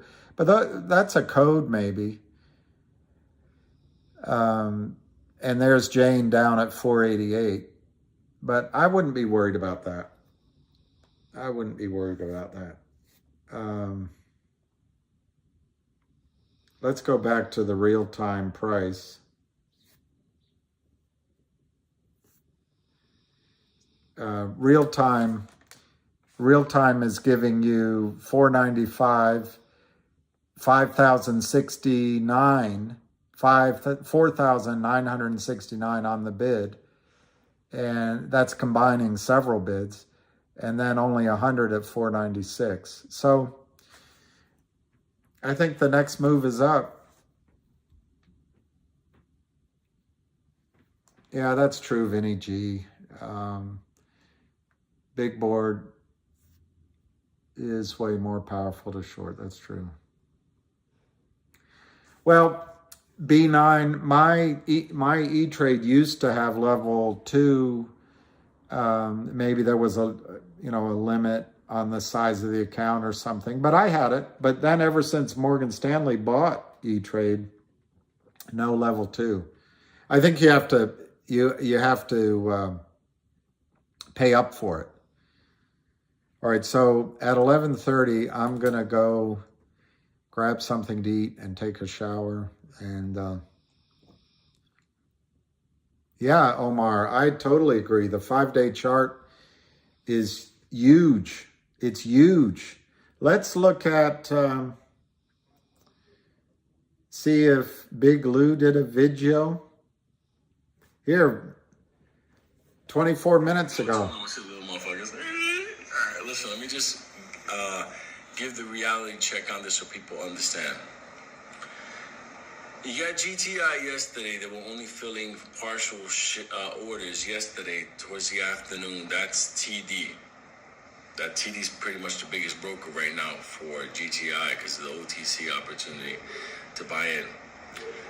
Then, that's why it was at that standstill. Then you got Fidelity. From what I'm hearing, multiple places, they were calling people, hi, do you want to lend your GTI shares?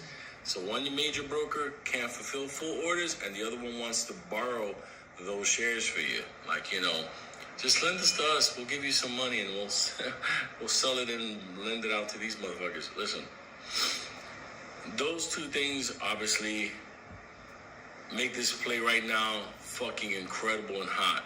The other one is the fact that there's only like about 100, 200,000, a couple of hundred, like little bit of retail shareholders in this play. So the chances for the bigger numbers in this play are fucking great because it's not a lot of people in this. So unlike, when we were in AMC, there was millions and millions and unknown millions in it. That being said, when people turn around and tell me like, oh, but AMC and APE is running or AMC's gonna run, I'm like, good, let it run. I have people in this community, my giant family, they're still in AMC. I wanted to run big. I wanted to run unbelievable. I want fucking AMC to squeeze unbelievable. I'm not against it. I just don't like the shit they did to me and other people with APE, how the scumbag move and all that. But you know the story. But as far as like people thinking AMC versus GTI, I'm like, you gotta grow the fuck up. I'm 51 years fucking, look at this fucking beard, okay? At the end of the day, I'm in this motherfucker to get my money. Now, since GTI was fucking pennies when we fucking landed on it, and we were able to buy several times, or let's say me, I was able to buy several times over on what I had on AMC, and that was a big fucking position. This is an even fucking ginormous position. So I look at what would I get in my holdings at GTI at, let's say, 100 versus what would I get on AMC, my holdings at 100. Do you understand? But it's not one versus the other. If you're in one play, God bless you. And when that runs, we'll have other plays here. Like, people need to, get their world straight. Like, I want AMC to run. I want people to be happy. AMC runs, and it will have its rip. If AMC runs, that means that the evil motherfuckers on the other side got their asses handed to them. And good people won. I'm not against that. That's crazy. But just want to let people know, the reason why I'm pro our move in GTI, I just said it. But on top of that, the company is with the shareholders to vaporize the shorts. All I can tell you is I'm happy, because people be like, oh, nothing's blowing up, nothing. I'm like, you don't know how many shares I got. You don't know when I bought in. You don't know how many shares I've added. You don't, not for nothing, but for real, come on. It's funny because you're fucking around and you're going to find out. But at the end of the day, I keep a lot of stuff private because imagine your life being on the screen. Not for long. China love, motherfuckers. I'll talk to you in a bit. I'll give him a like. All right, there's the battle. 725,340. It looks like it's going to go. Somebody asked me, what if we still 2025 in this play? Well, you'll have plenty of days to make that decision. I don't know how to answer that question. I don't think this play will be around to 2025. In terms of the squeeze, the company might be around. For fundamental reasons, you might want to be in it. But 2025, that's 2 more years. Well, it's been almost 2 years. I suppose anything's possible. I just don't think it's likely. Okay, Bradley Volkman, I'll try to do that. I don't know how to do it, but I'll try to do it at lunch. They'll probably ask me all sorts of questions or something. Anyway, somebody asked me if I think banks are safe for money, for cash. It's a tough question.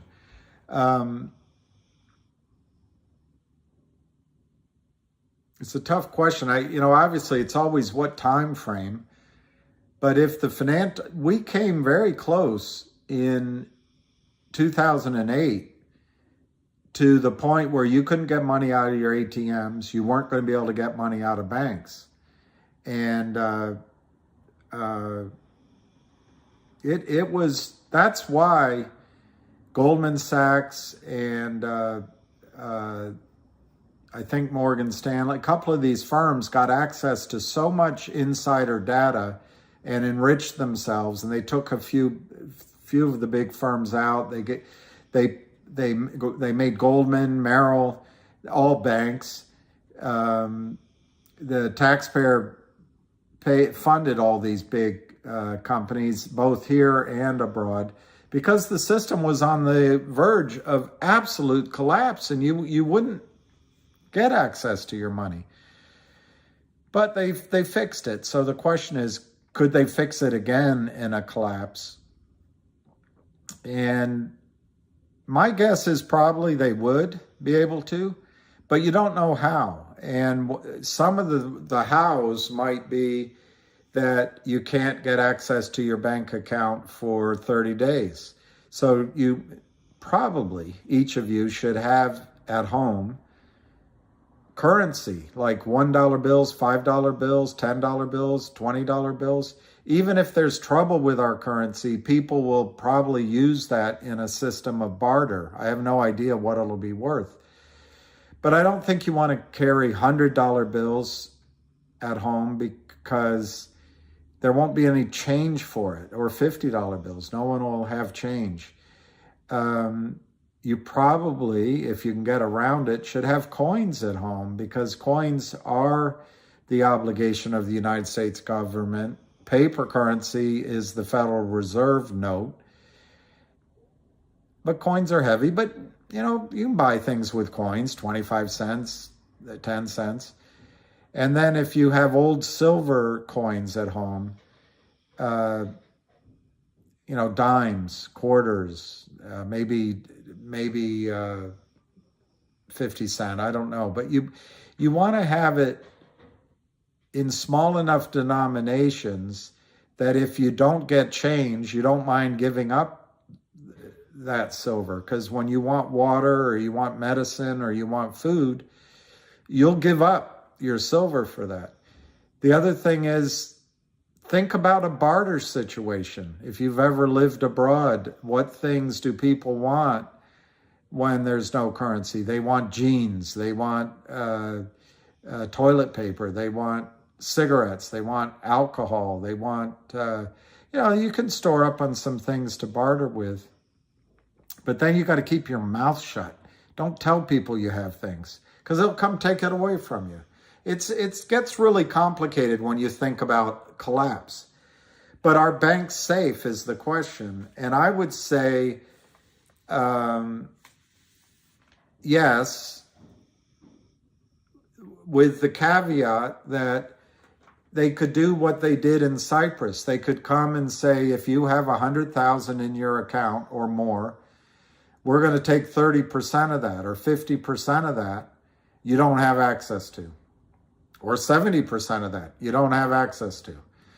And we're going to make you whole, we're going to give you equity in the bank after the crisis.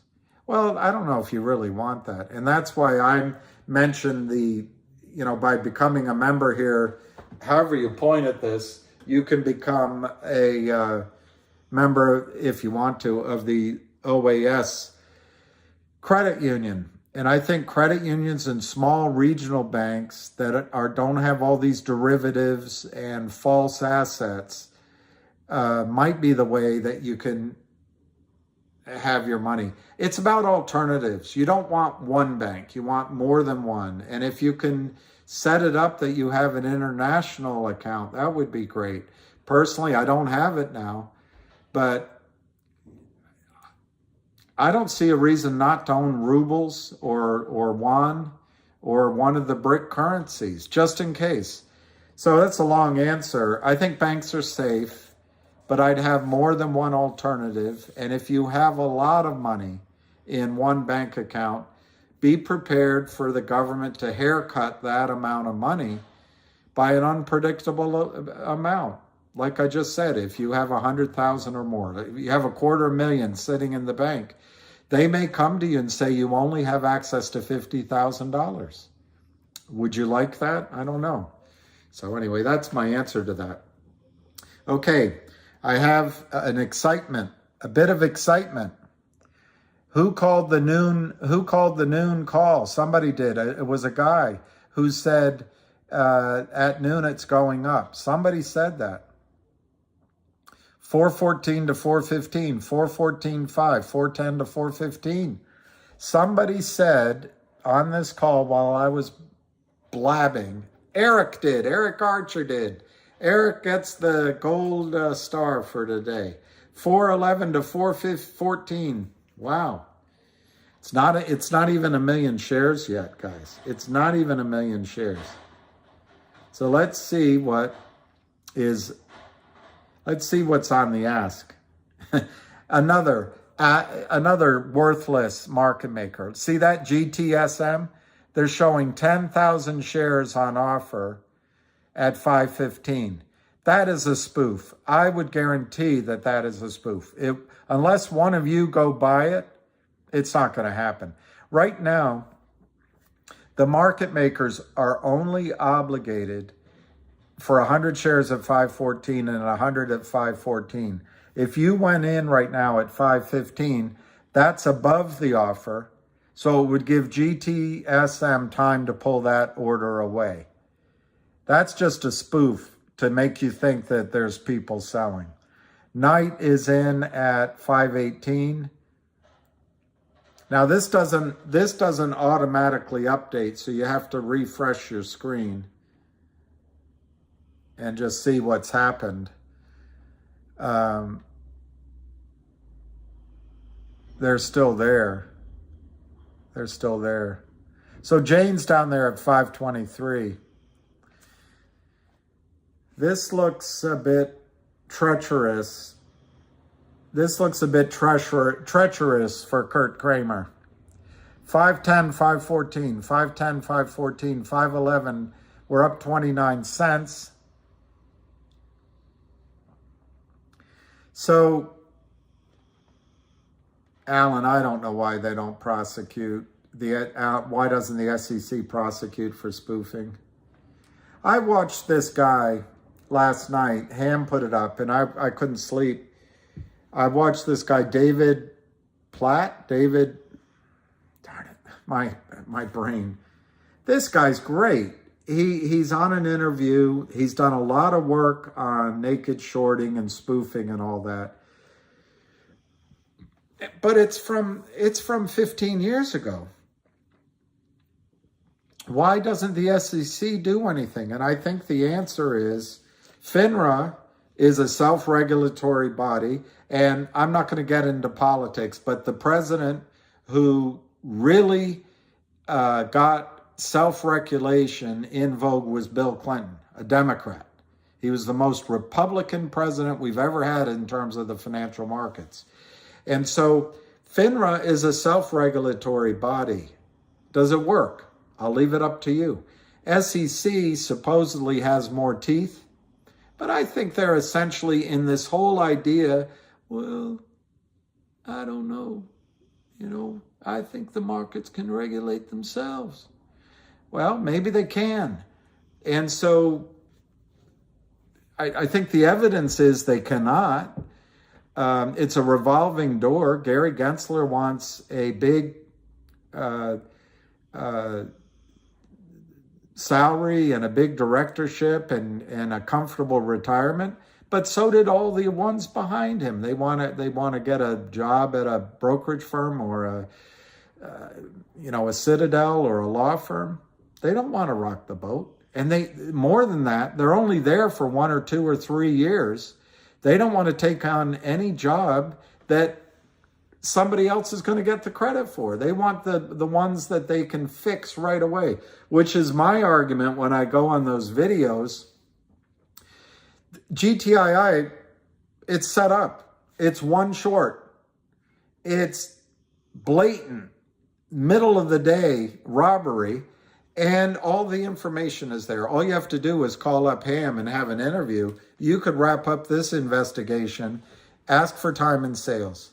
You could have this investigation, an intern. You could put 3 interns and a dog on this investigation, Gary Gensler, and you could have it wrapped up in 3 weeks.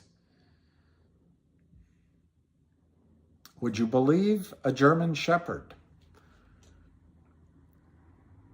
4'11", look at that, 5'11". So it's 11:38. Imagine this scenario. I don't know if it's happening, but imagine this scenario. Mr. Kramer, we need X amount of money in. The stock's over $5.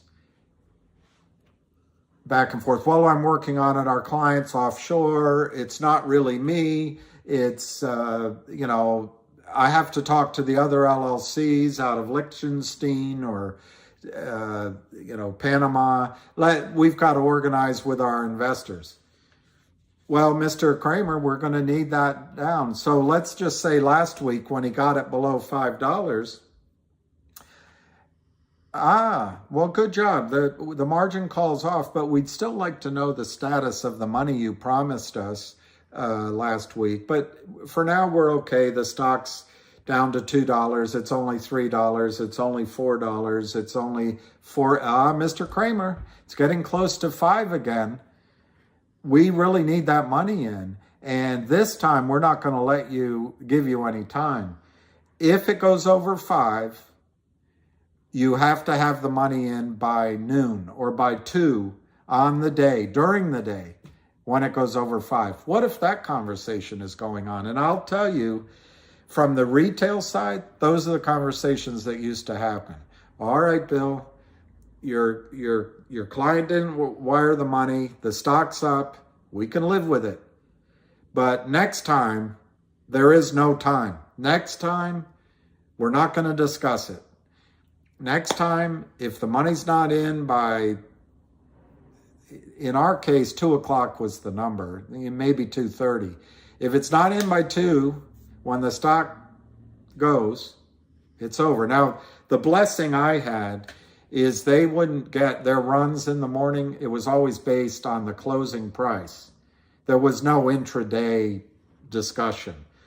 With institutional short selling, there's intraday discussion about the price. And here he is, Kurt's getting back to work, trying to drive that lower. but it's not working.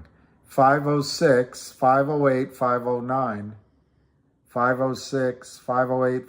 Again, for the people that didn't pay attention earlier, it's all in my opinion, it's all in my judgment that it's Kurt Kramer. But there's nobody else that would be shorting this stock with almost 200 million shares short, with fundamentals coming on board, unless it was the group that issued the highly toxic convertible note, which got bought back. And instead of just taking their losses, they decided to go for it. And they've just continued to dig the ditch, dig the hole deeper and deeper and deeper. They don't listen to anyone. They don't have a boss, and they've never lost before. And they just keep digging the ditch deeper. They won't listen to their attorneys, I assume. They won't listen to Alpine Capital, the prime brokerage. They have nowhere to turn. They can't borrow money on Wall Street because as soon as they admit their problem, Wall Street will start buying the stock.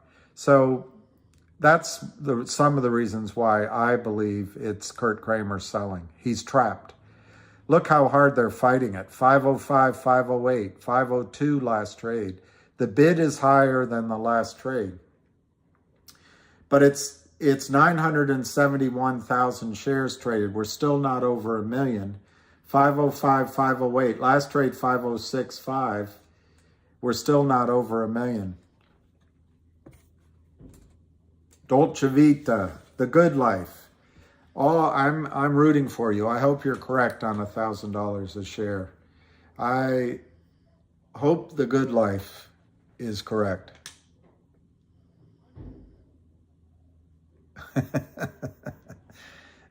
I would repeat that, except I don't know how to pronounce Yomicha.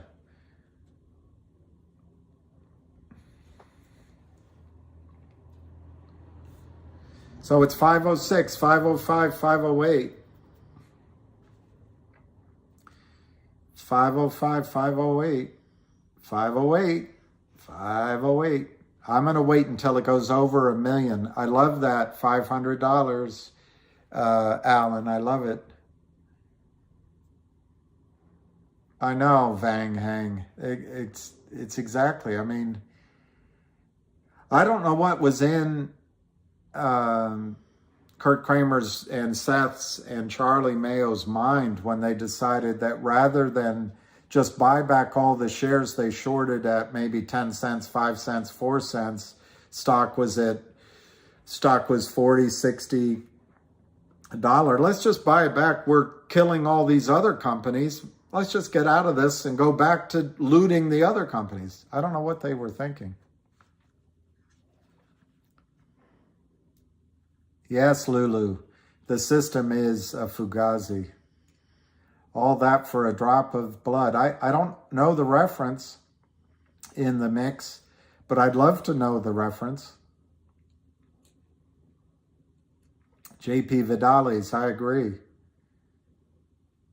We're at 508, 508 bid, 508, 1,355 to 509. We're still only 973,600. 509. 509 bid 511. Maybe 1 o'clock matters. Maybe 1 o'clock matters. Something about Merrill Lynch Edge I missed. SM, I agree with SM. I sent emails yesterday to Lynn Partners and today to Alpine Capital and the SEC earlier. I think it helps. I agree 100%. If each of us takes the time to send an email, and the beauty of sending it to Alpine Capital, particularly if you copy the SEC or copy the Kramers, they can't argue in court later, well, we didn't know. We just assumed that because Richard Nadish gave us a letter that said the shares would eventually come to us, that we were okay accepting these trades. Well, if you send emails and there's a good attorney on, I don't want to go to court. on this. I want the only way to make the Kramers feel this is to take their money. I want this to be a squeeze.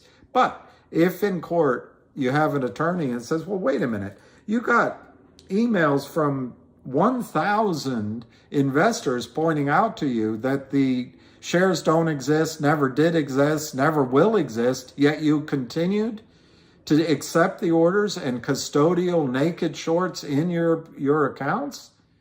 What kind of research did you do? Well, we just looked at Richard Najich's letter, which I assume exists. I don't know. That's speculation on my part. 507, and it's my opinion, 507, 509, we're still only 976,000 shares. I know lion of all trades, lion of all trades, lion of all trades. It's not 510 yet, lion of all trades. Sign on the dotted lion. Lion thing, she's here again. Who could? Dying thing. That was Hall & Oates, but I can't remember any more of it. Merrill Edge still won't let me buy because it's under 5. Korean Yoon, because it's under 5. Oh, I see your question though. It's 508, 510. I would imagine, I did work at Merrill. I don't work there anymore, but I would imagine there might be a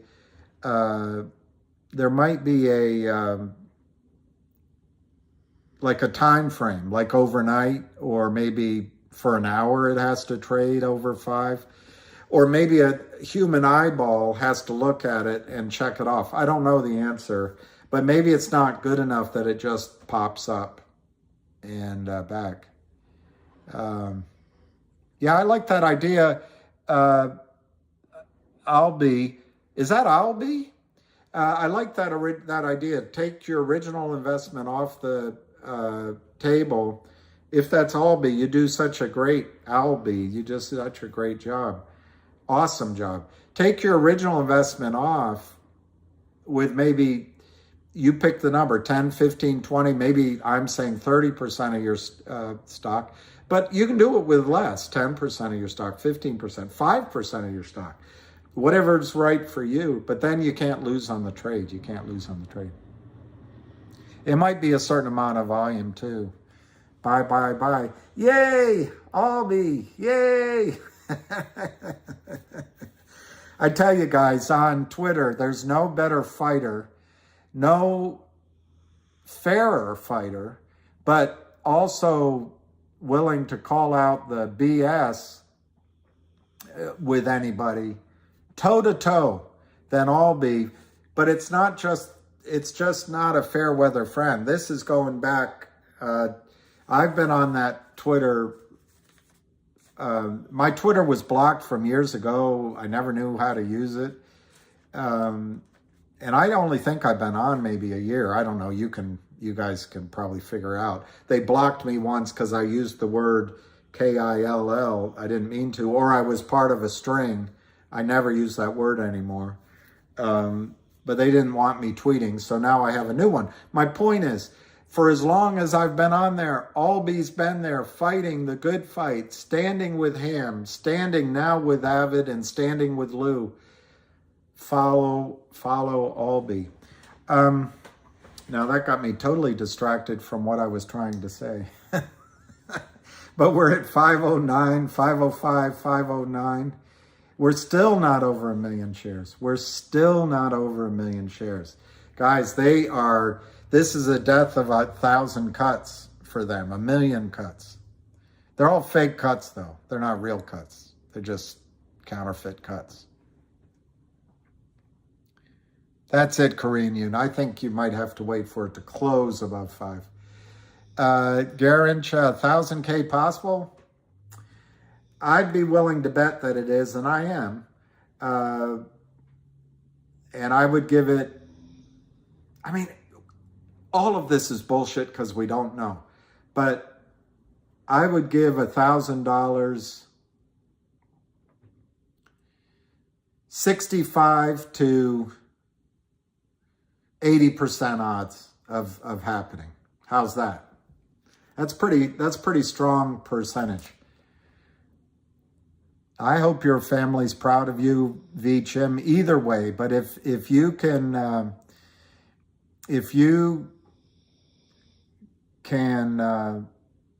sort of manage your money on the way out, I'm sure your family will be proud of you. I also think they love you regardless of how much money you make. Jaden Brown, 520 today would be crazy. Just spoke with him. We are so good, guys. Crazy Bill. Crazy Bill. 508, 509, 508, 509, 509er, niner. We got a 509er. Last trade, 995,000. I would love to go take my shower. So if this could just get over 1 million, and I would like to eat something. Oregon Dew talks to Crazy Bill. Max a million. I love that. Max a million. Wild Bill. I know a young boy who is the son of a dear friend of mine whose name is Max. I always call him Maximilian. He's the greatest little kid. He works hard. He's smart, and he's now he's in he was in a Lego phase. I assume he still is, but he's just a good kid. I always call him Maximilian. So Max or Million, that's great. Liana Vargas is predicting $6 today. Liana Vargas. So we'd all have to, if it hits $6, we all have to give Liana thumbs up or stars or something. Your son's name is Max? I think it's a great name, and it's a strong name. But think of all the different, it's Maximilian, it's Maxwell, and there's one other one, but I can't remember it right now. But Max all by itself is good. And Maximus is the other one, Maximus. Maxwell's great. It's just a great name. It's just, hey, yes, Jennifer, you're right, Maximus. But it's a strong name. It's a strong name. And Maxine, that's true. Maximillionaire, I like it. Yeah, a friend of mine had a dog named Max. My dad taught me that you got to give your dog an E sound to hear, like king or lucky. He stopped snoring. Or, but Max, why not Max? Maxwell's silver hammer came down on his head. 506, 505, we're at 1,010,000. 8 is a great number. 1 is the loneliest number. 8 is the greatest number. And Magnum is a good name. Is it named after the wine, or is it named after the pistol? Rule 602, which required OTC markets, dark pool owners to finally report the best price of. Yes, I have heard that. The problem, before we get all excited, it's got to go through the sausage meat machine of Congress and the lobbyists. And you don't think that the Ken Griffin has well-paid, beautiful lobbyists offering the world to congressmen, and that they don't have them in compromising pictures, and they didn't go to Epstein's Island? I actually admire Gary Gensler for trying to make these two changes. But I would argue that it's not fixing the real issue, and maybe after lunch I'll go through that with you. I don't want to do it now because I'm tired, but our system is at least a certain small percentage, but very possibly a major percentage that's in all of the financial accounts electronically. is just Xerox shares. They don't exist. It's nothing.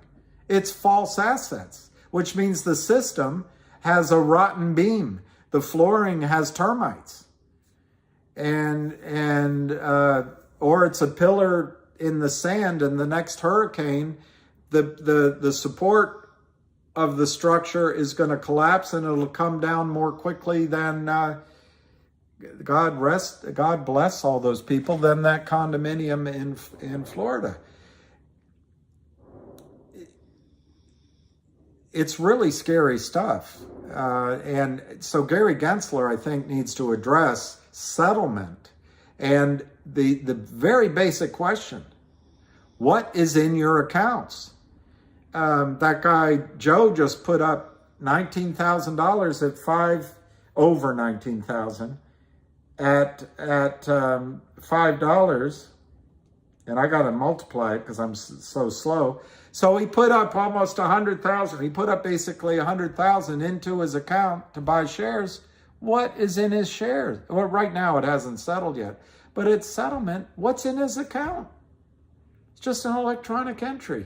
That's what Gary Gensler should be addressing. What is in the accounts of hundreds of millions of Americans who have faith in the financial system? And why should Gary Gensler's friends at Goldman Sachs and the rest of them be able to fleece the markets while hardworking Americans settle on time? That's what Gary Gensler should be addressing. Yes, the dark pool's important. Yes, a lit exchange for retail trades. Absolutely. Yes, best bid, best ask, NASDAQ, national market system. Even better yet, uptick rule. The uptick rule for short selling. That would be fantastic. Uptick rule. Bring it back. That all went away under Clinton. And I'm not saying later presidents didn't do things too, but I would just like a financial system that has integrity and enforceable rules. And by the way, all you have to do is put one Kurt Kramer in prison. The rest of it will stop. It's not hard. You just need a guy like Gary Gensler to stop thinking about himself and start thinking about posterity. Stop thinking about his posterior. Start thinking about posterity. 505, 508, 505, 508. It's doing nothing. E-Trade cost you how you did know, David? Great. $7 robbed the pilot.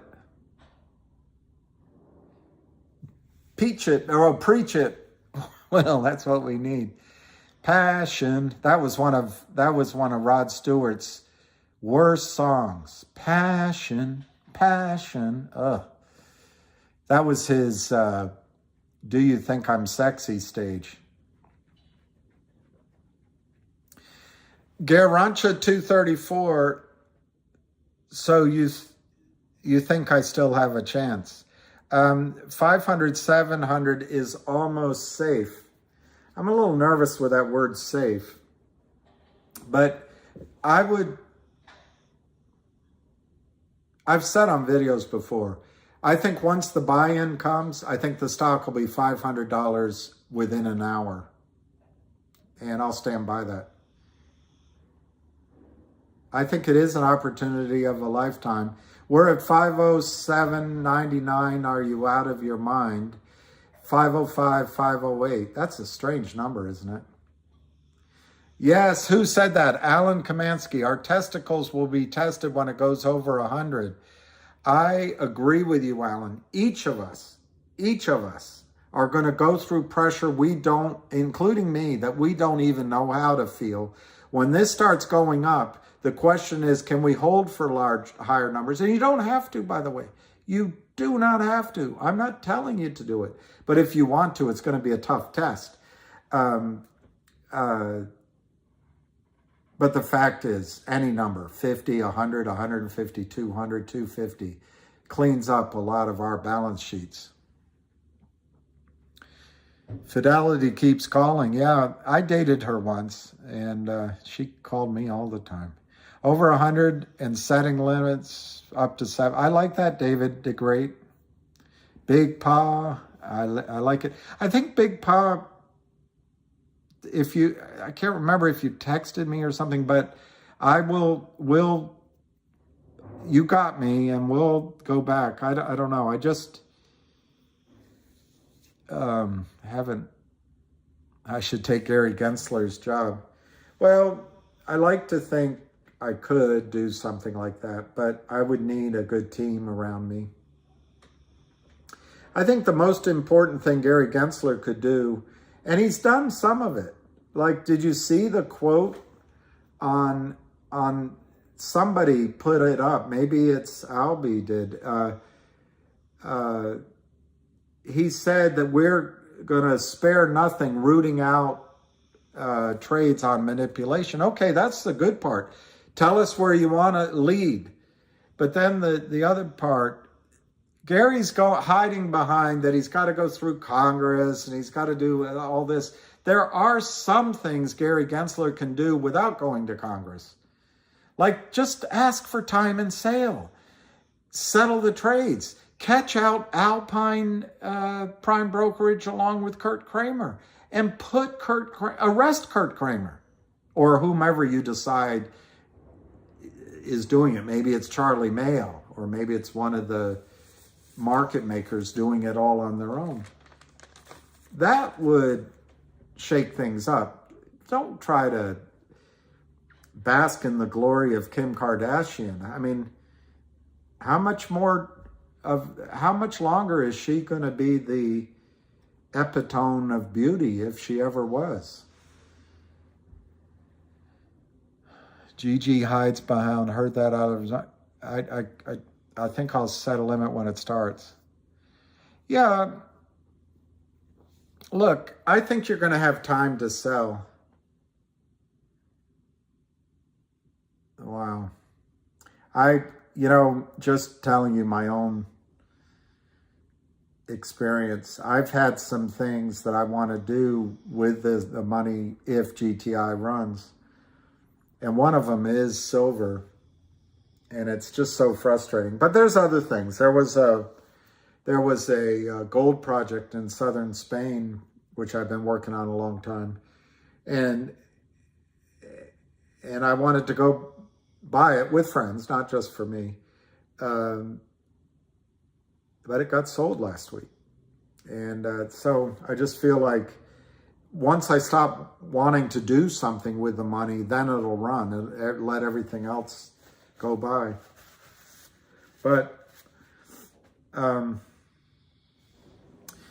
what's going on in the silver markets, the oil markets, and this all, I'm sad to say, it's been going on a long time, but I'm sad to say in the commodity markets, it was Bill Clinton that went with the idea. He had a lot of genius economists around him that went with the idea that self-regulation, the magic of Adam Smith somehow keeps men and women from being greedy and breaking the law because they wouldn't want to destroy their whole market. It's all baloney. But what's happening in GTII happens max 1 million times in the silver, oil, and gold markets.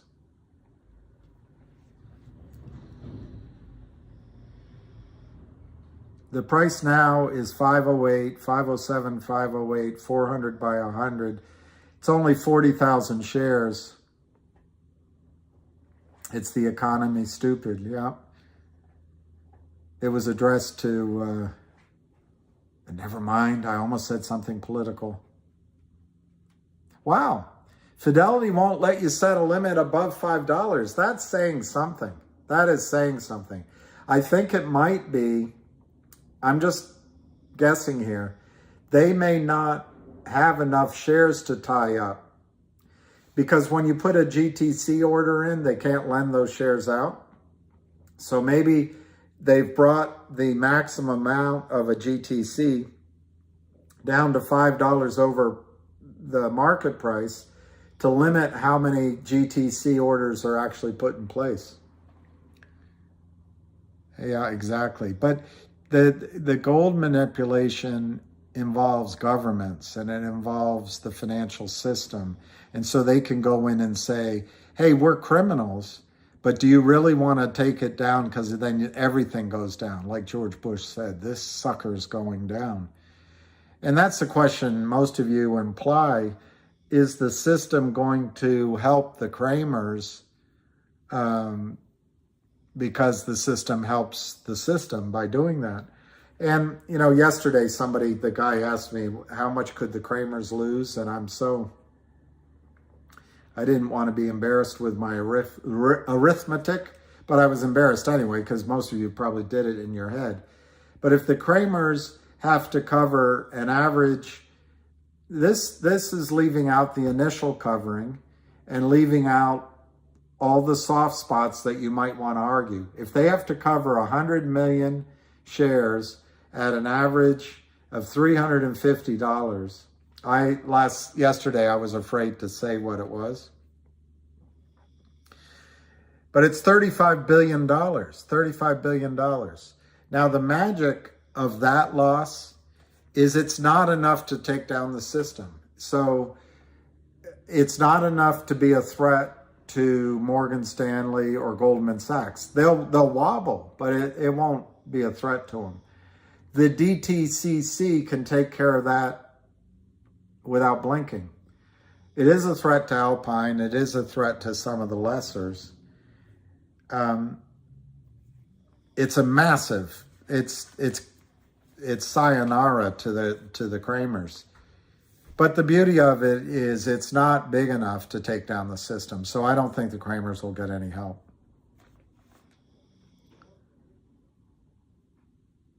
Oh, you got one at $30. Well, that's good. 507, 506, 508. Are we talking about sell orders only? Oh, I didn't even look at Finger. Are we talking about sell orders only? I forgot what the hell I was talking about. Limits, we're talking about sell orders. I would put, when you're buying, I would only use a limit order. But when you're buying, my opinion only, I would just, when there's an offer there, just buy it at the offer. Ham would tell you buy half at the offer and then bid for the rest. I think the difference, whether it's 5 cents or a penny, doesn't matter in the long run. Yeah, exactly. Exactly. I can't see who said that, but this Kurt Kramer situation gives Gary Gensler a chance to go get somebody without bringing the spotlight on Ken Griffin or Virtue or any number of hedge funds.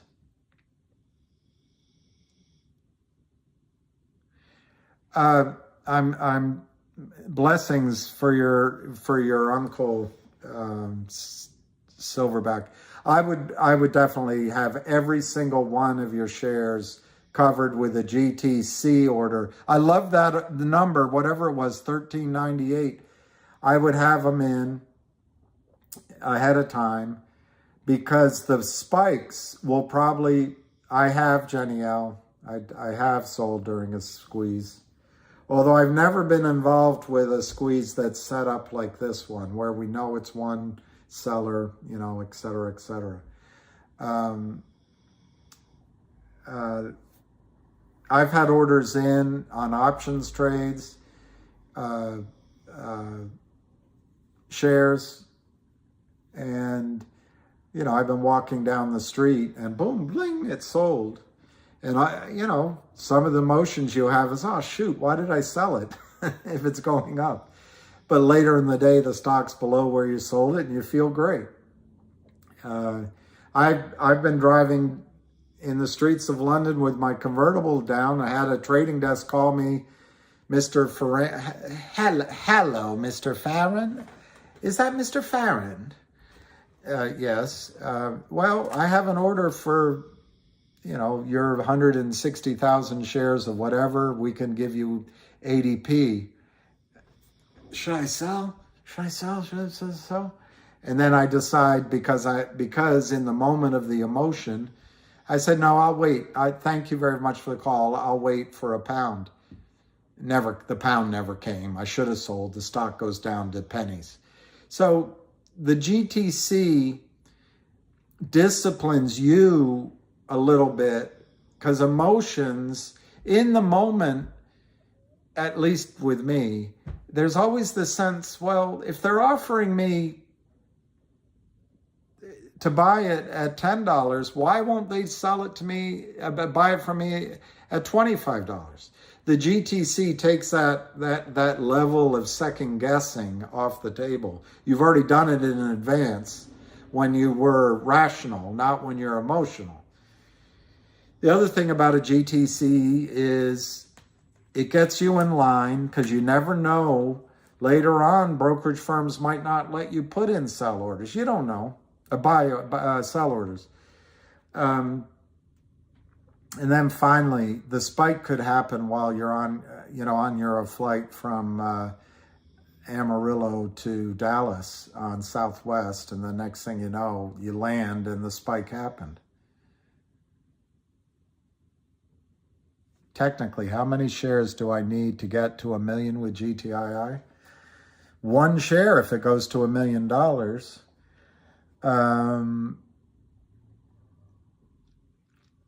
And I assume you want it after taxes, so you got to factor in your tax obligation. It's a dilemma. Garinch A234. It's a dilemma because, and I can't, on it's 505 last trade. On $1 million times what's tax? Let's say 40% to net. So you need $1.4 million at, just pick a number, at 500. That's 2,800 shares to be a millionaire if you sold it all at 500. But if you're like the rest of us, you're going to be selling some down and some higher, and you're going to try to money manage. But the simple answer is, if you had 3,000 shares and you sold it at 500, you'd be a millionaire. And the Kramers would lose money.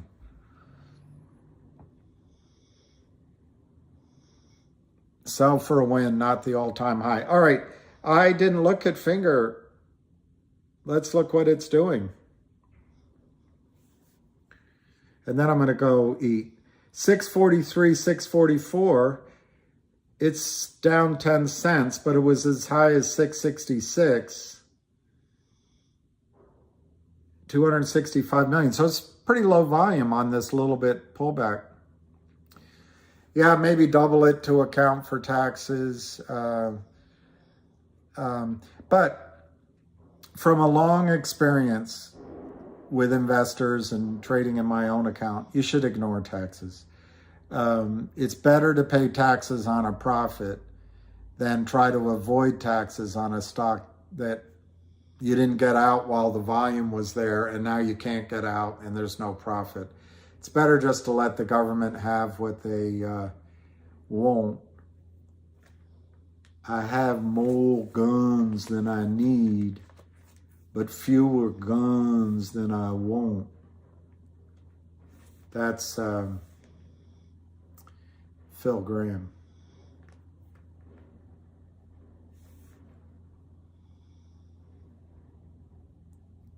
All right, I'm going to go eat. I'm going to take Moneymaker's advice, and I'm going to go have something to eat. I'll give you one last quote on the main event. More importantly, I want to check out what the volume is. So it's 505. I'm going to write it down. 504 to 505.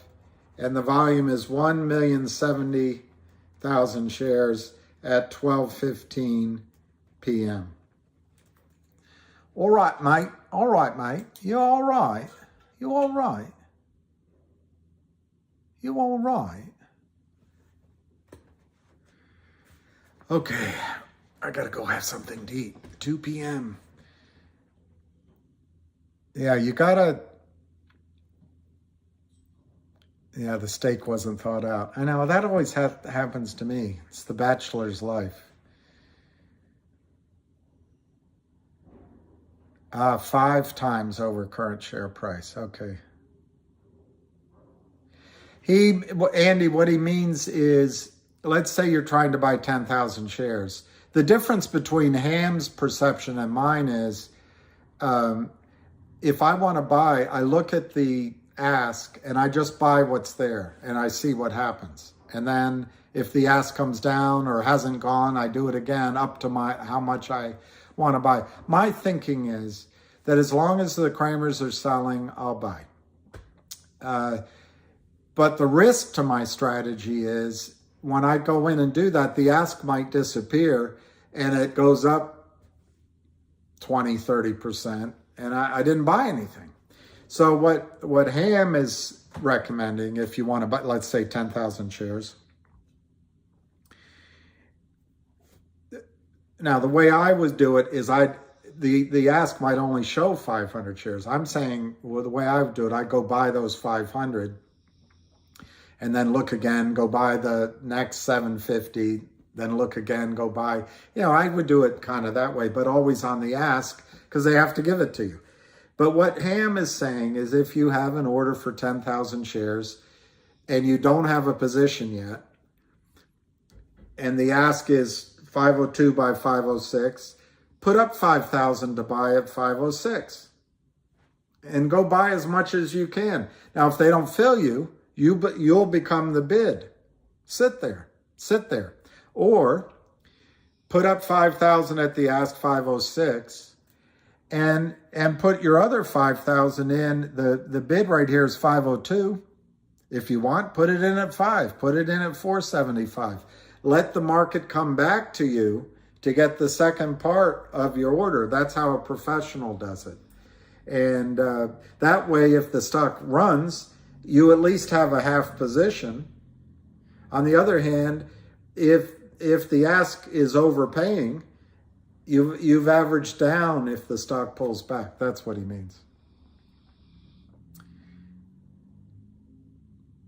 Yeah, it's much, I missed who had said that, but it's much more accurate for bigger price stocks. Absolutely.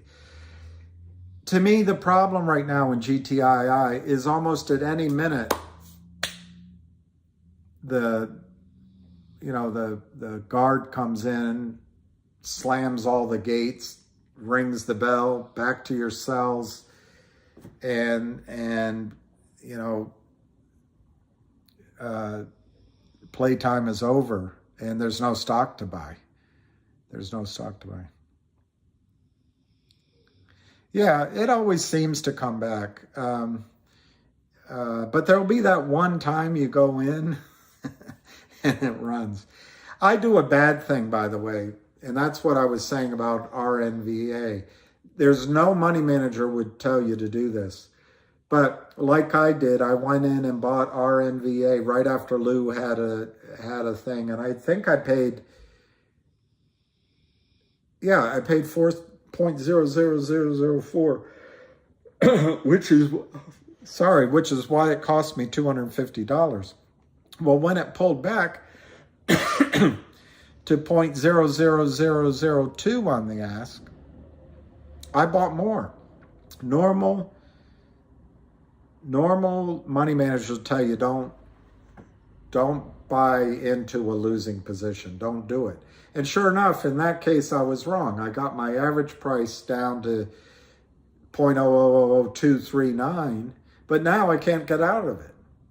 Now, I would consider, I haven't done it yet, but I would consider going in and buying more RNVAA at 0.0001, knowing it might be hopeless, but I could bring my whole cost basis down so if and when it runs, I can turn a profit.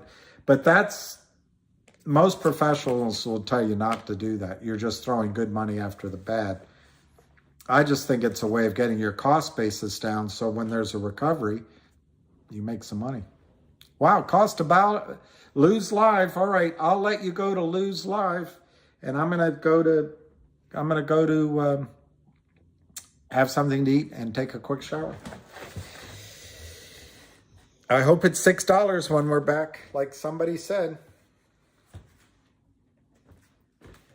All right, lucky boy. Let's go see what's to eat. Let's go see what's to eat.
So much I can't stand it.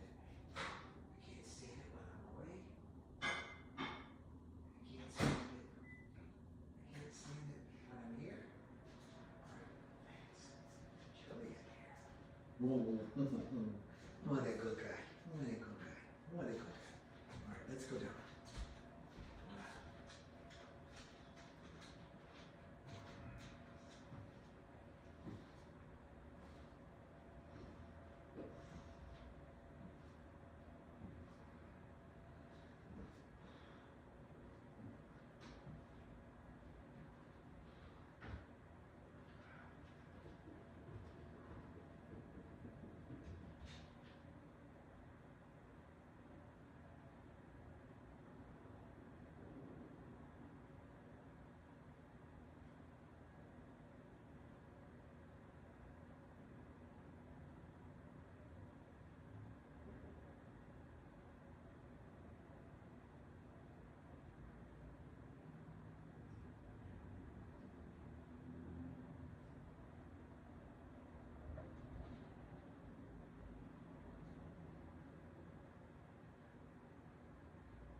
Boys, boys, boys.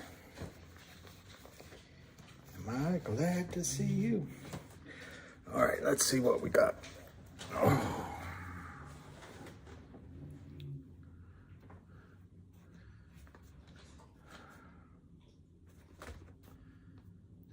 Why, you heard me in the shower or something?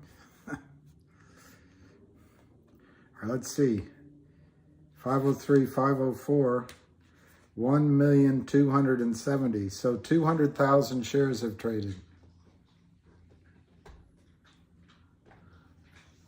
It is riveting. Riveting until it doesn't work. All right, let's see. Finger. Yeah, finger, not a lot of volume. It's trading down 7 cents. 642, 649.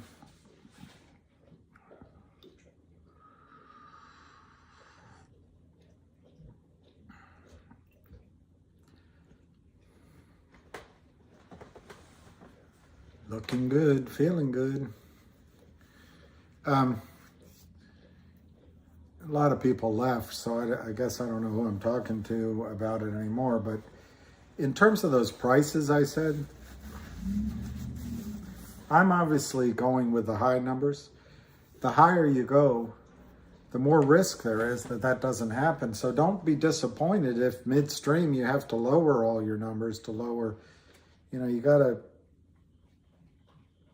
adapt with what's happening in the market. And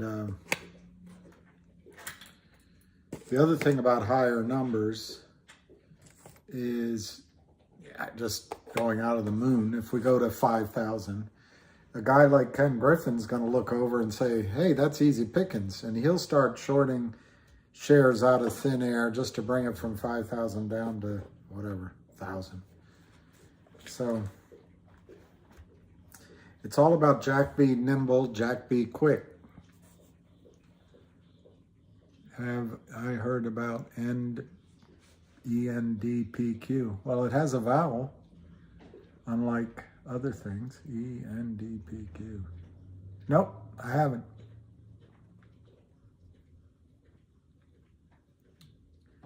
I'm looking at fingers. Sorry, let me see.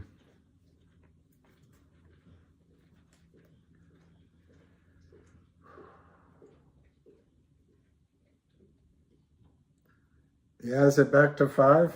Maybe it is. Yeah. Whoever said that, you're right. I'll look at MMTLP. 495. Basically, MMTLP apparently is going to be taken private. There aren't enough shares. Oh, Endo is a okay. I've heard of Endo Pharma, but I don't know what the BQ is.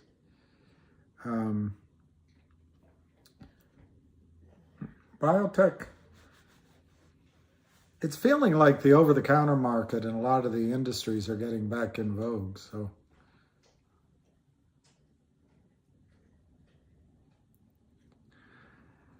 I think 200, 700 is quote-unquote safe, but I don't know. I mean, ceteris paribus, yeah, all things being equal, yeah. But if I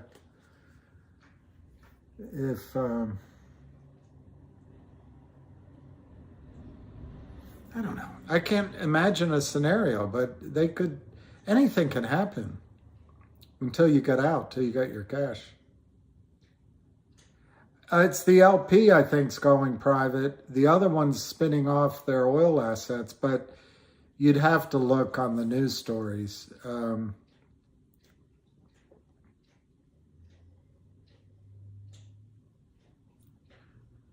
But it's, I couldn't find the announcement, so I don't know if I had information that hasn't been announced yet. But there are no shares, so that's a hell of a squeeze play.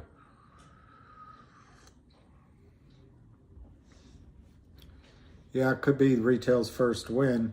Yeah, unfortunately, the ask is $5. It's now trading $4.93, $5. So at 1 o'clock, yeah, I understand is an awesome business, but I haven't studied it. But yeah, I understand that. They wanted the public shell, so to speak, of Torchlight.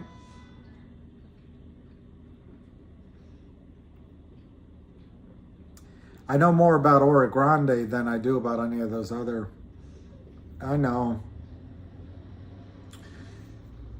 Losses are a part of life, and they're a pain in the ass. But good thing is you're young, Ming. You got plenty of time. You don't have to do it all at once. Book. Okay, thank you, Lion. Dying thing, you're free again. Who could want 5 to 502, 5 to 502, 501. No volume though. This is like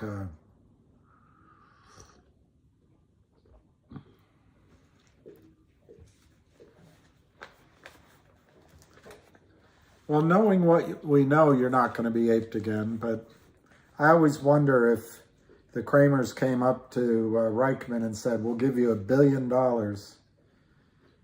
for 300 million shares, what would he do? Right now, I don't believe he would even take it. But you never know. People are people. I've learned trusting people is it's a risky thing.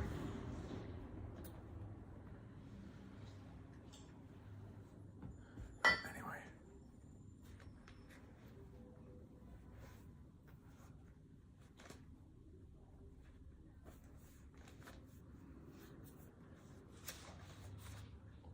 I'm having the lull after lunch. Let me see what's going on in Twitter land.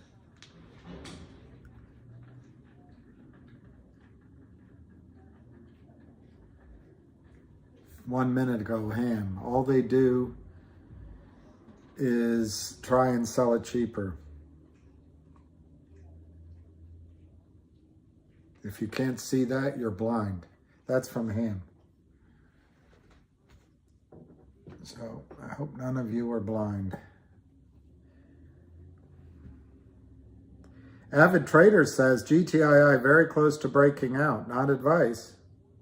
But if someone is looking to buy, now is the time. That's Avid Trader. That's pretty good.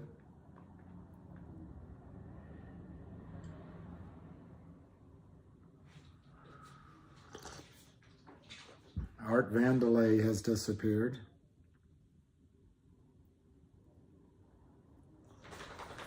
It's me. It's still me. Albie just wrote to the shorts that they are find number sign Kurt Kramer.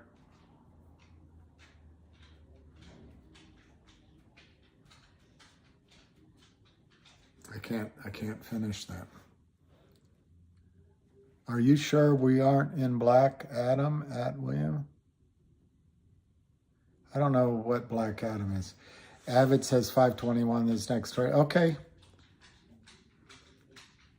The breakout that they can't hold whatsoever is when the buy-ins come. Personally, I think it's higher than this. I think it's going to be, you know, over 10, like $12 or $13. But I could be wrong.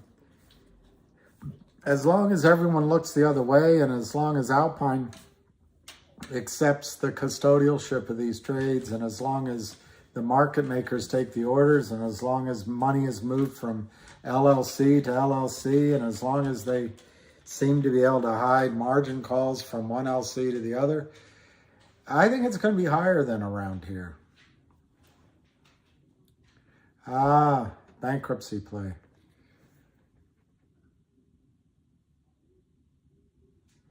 $544 US 1 Tahoe is also very good at technical reading if we hold in here. Ramjet put up, here's Johnny.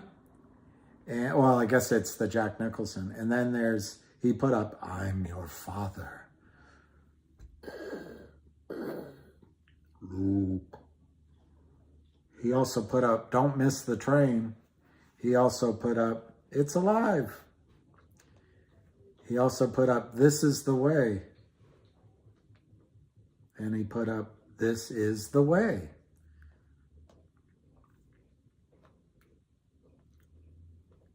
I love this. Thomas Diaz takes a picture.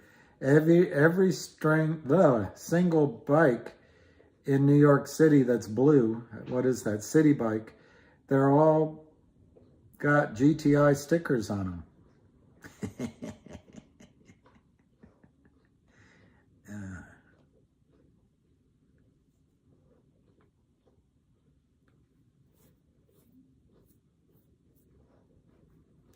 Ham put up something. Oh,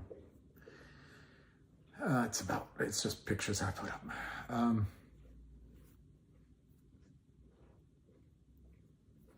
Oh, there's a 3:30 call, isn't there? With I was so out of it when I woke up this morning. I thought it was Sunday. I didn't understand why there'd be a call at 3:30. That's how out of it I was.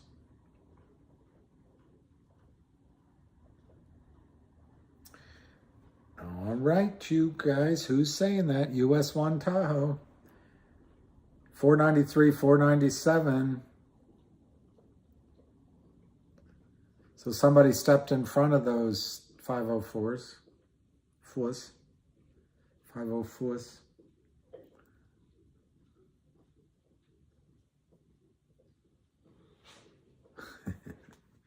I think what's happening, it's not so much resistance in the normal sense. I just think Kramer or his, operators are just selling below 5 to keep it below 5. There may be a 2 o'clock margin, requirement for that. $5 is a big number to these guys.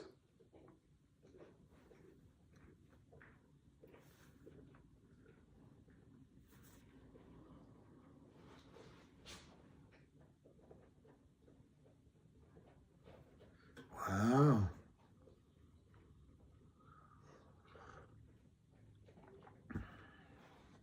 That's pretty interesting. Fingers all right at 644.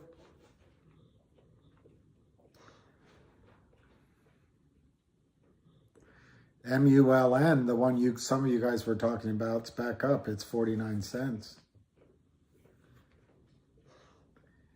Macy's, which one of the guys on the board said do Macy's, it's still $20. RNVA, no change.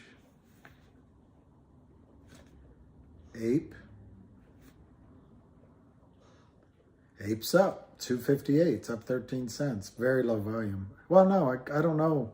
16 million, I don't know if that's low or not, but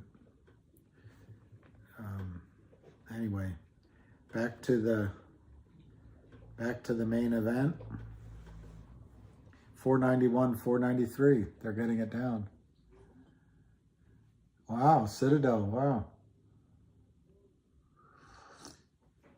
Yeah, I'm not doing anything. I'm not recommending MULN. I have no. The RNVA probably was a waste of money and time. Marge is a tease. That'd make a good. T-shirt. Marge is a tease. I agree, Eric Rosas. It went from 60 cents to $9, and all they've been doing. Hey, David from Peru, that's awesome. Yeah, I think it can reach 4 figures, but I was thinking about it. I'm somebody that's optimistic. If you listen to more sober people, they're using lower numbers. And if you hold out for these high numbers, you could be really badly disappointed, because it could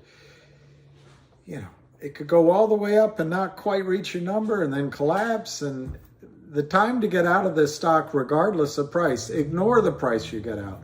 The time to get out of this stock is when there's volume.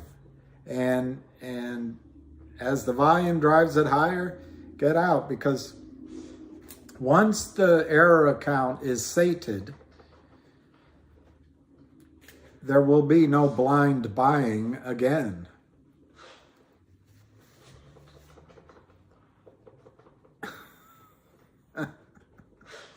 Brent from Message. So you did well on lemonade. Yeah, I think Vinny G's right. I think GTII will make up losses. I have no idea of your individual losses, but it's going to make a lot of things whole.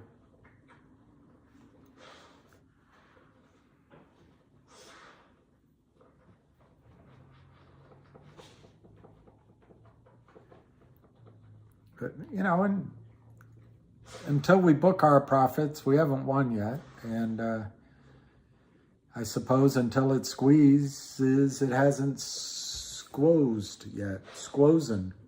It hasn't. Until it squeezes, it will not have squeezed yet.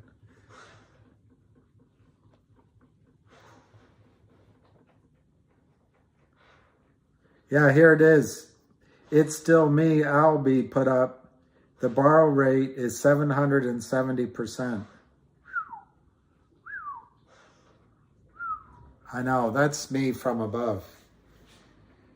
And I stood a-watching from the window up above.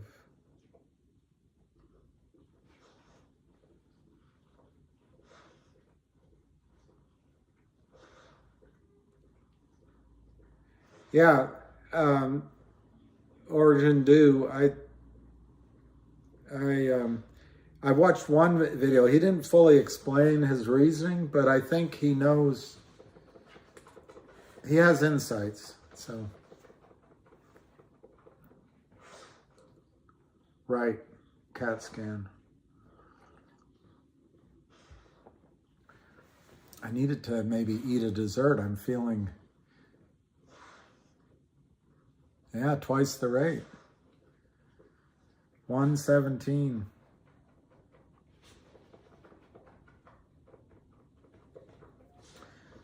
Apparently, the borrow rate of GME is 7.78, 7.78, 8%. Oh.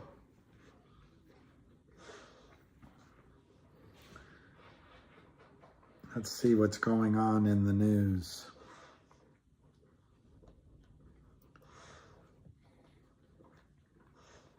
I don't know who Quentin Simon is. Poor little guy.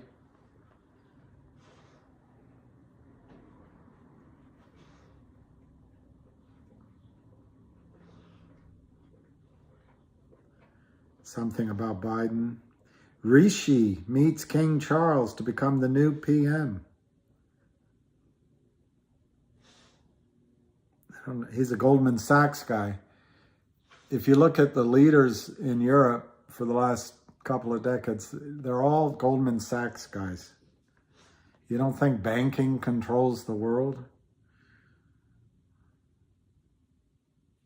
Adidas finally terminates its partnership with unacceptable, hateful, and dangerous Kanye West. Radioactive rapper watches his billion-dollar empire crumble.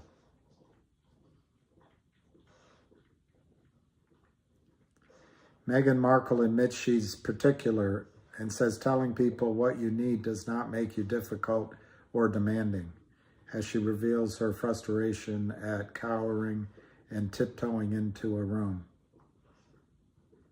and slams the angry black woman myth.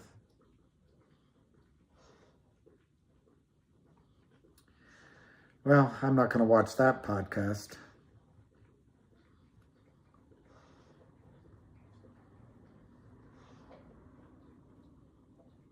I don't know who James Corden is.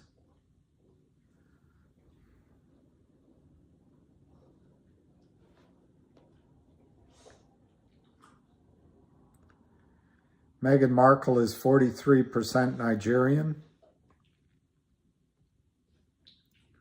This is important stuff.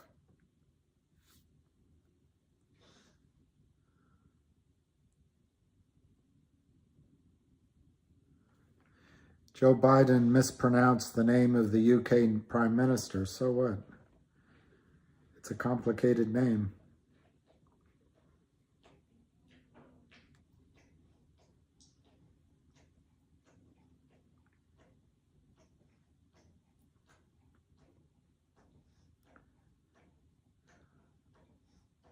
Ooh.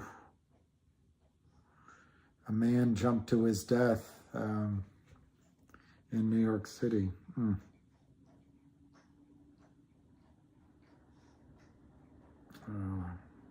Central Park.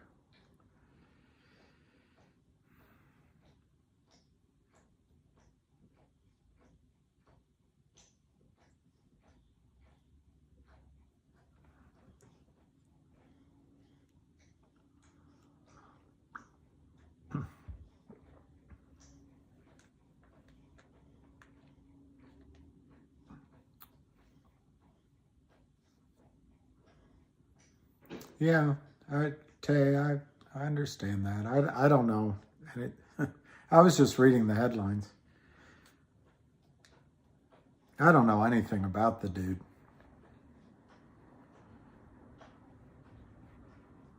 Wow, buckle up for a house price free fall. West Coast faces fastest drops of up to 10% in San Jose and San Francisco. That is...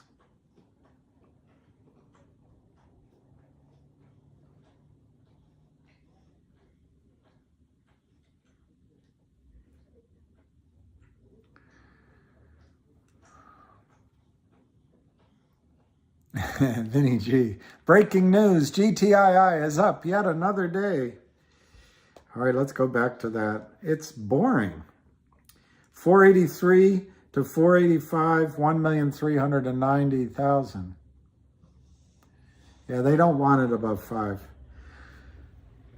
But it's very low volume that's holding it down.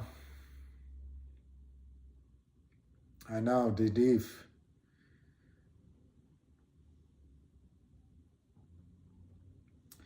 I think they are trying to get the shirts to wear themselves inside out. In a way, I'm glad it's over. In another way, it turns me inside out.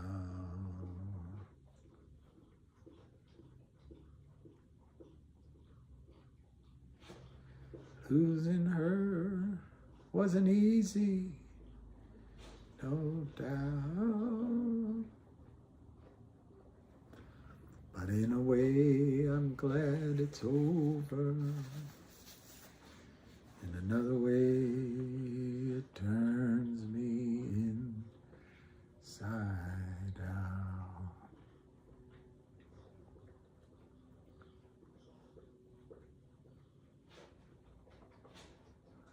I think the problem with houses, they became bonds, they became financial instruments, and they became manipulated by these hedge funds who are smarter than you are.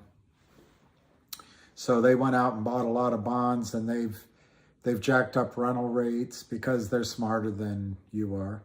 And they've raised rates, paid more per door, did a little renovation, raised rental rates. But they levered, that's a Wall Street term, levered up, and who knows if it's sustainable. West Virginia, I think GTII will pop before Veterans Day. I don't even know when that is, but I think it's a good prediction.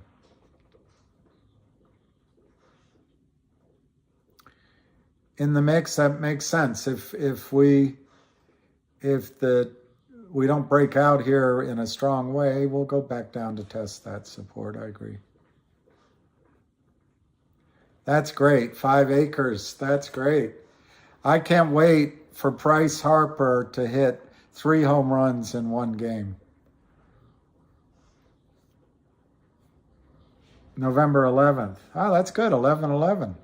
Somebody else was talking about 11/11. It pops when it pops, pops. It'll pop when it pops.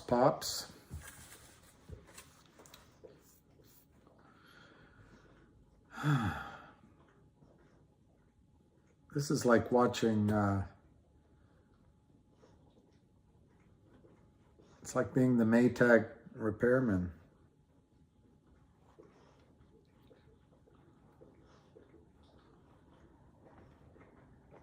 Before 2025, I wouldn't test the gods. Paint dry.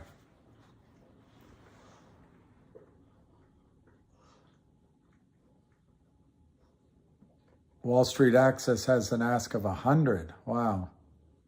20. That would be, that'd be interesting if we all of them went to 100 so Lou could shave.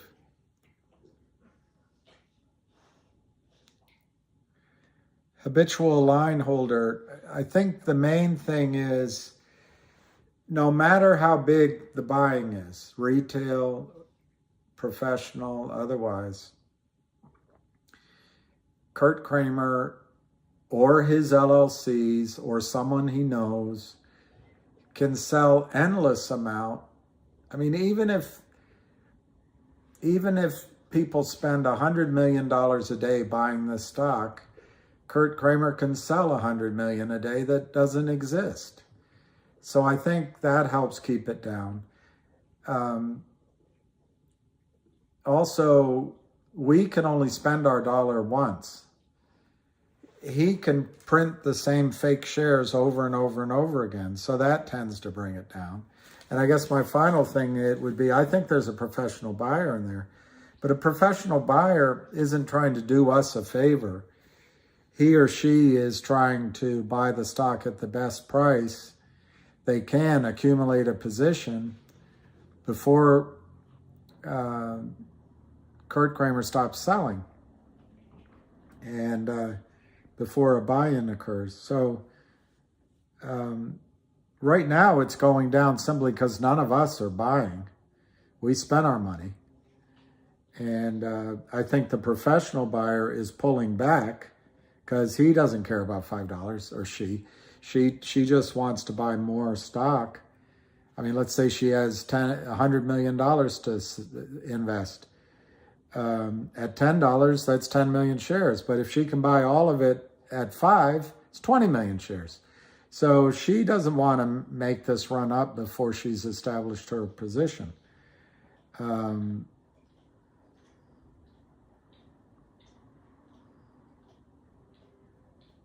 I think those are the main reasons. And then, of course, FINRA and the SEC are looking the other way on securities violations. They're not even examining it. As I've explained to my own boredom, self-regulation doesn't work. So you need a policeman that comes in and blows the whistle, but they're not doing it. Scalping from 4 to 5 each day? Interesting point. Maybe there's a scalper buying at the low and selling at the high. I'm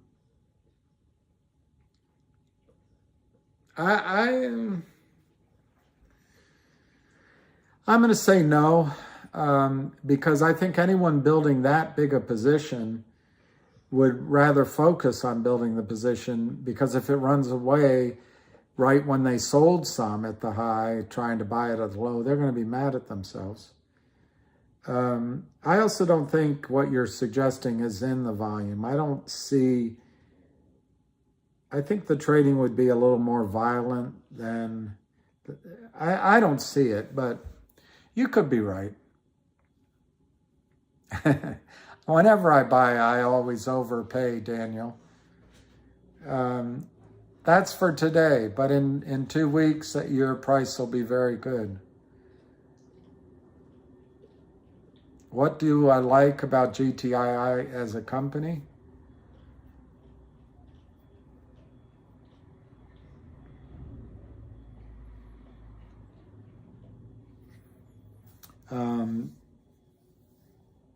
I mean, I think we're all in this as the squeeze play. So I like that the company is on our side. They're not making the stupid mistakes. And I like some of the steps they're making to trap the shorts. But I don't think that's what you're asking me. I think this 1-800 law firm is a really good acquisition. As it's been stated elsewhere, they've got something like 800 million in backlog of revenues, and I think a projected 30 million in net income for the first year, whenever it's booked. So I think that's excellent. I have hopes for this Trento mine deal, but again, it keeps dragging out. It dragged out a year. They had to make a filing that it, basically that it might not work. But I still have hopes for that, and that would change the company. They have several other smaller acquisitions that I think look good. But the main thing is the actions they're taking to trap the shorts, like a digital dividend. So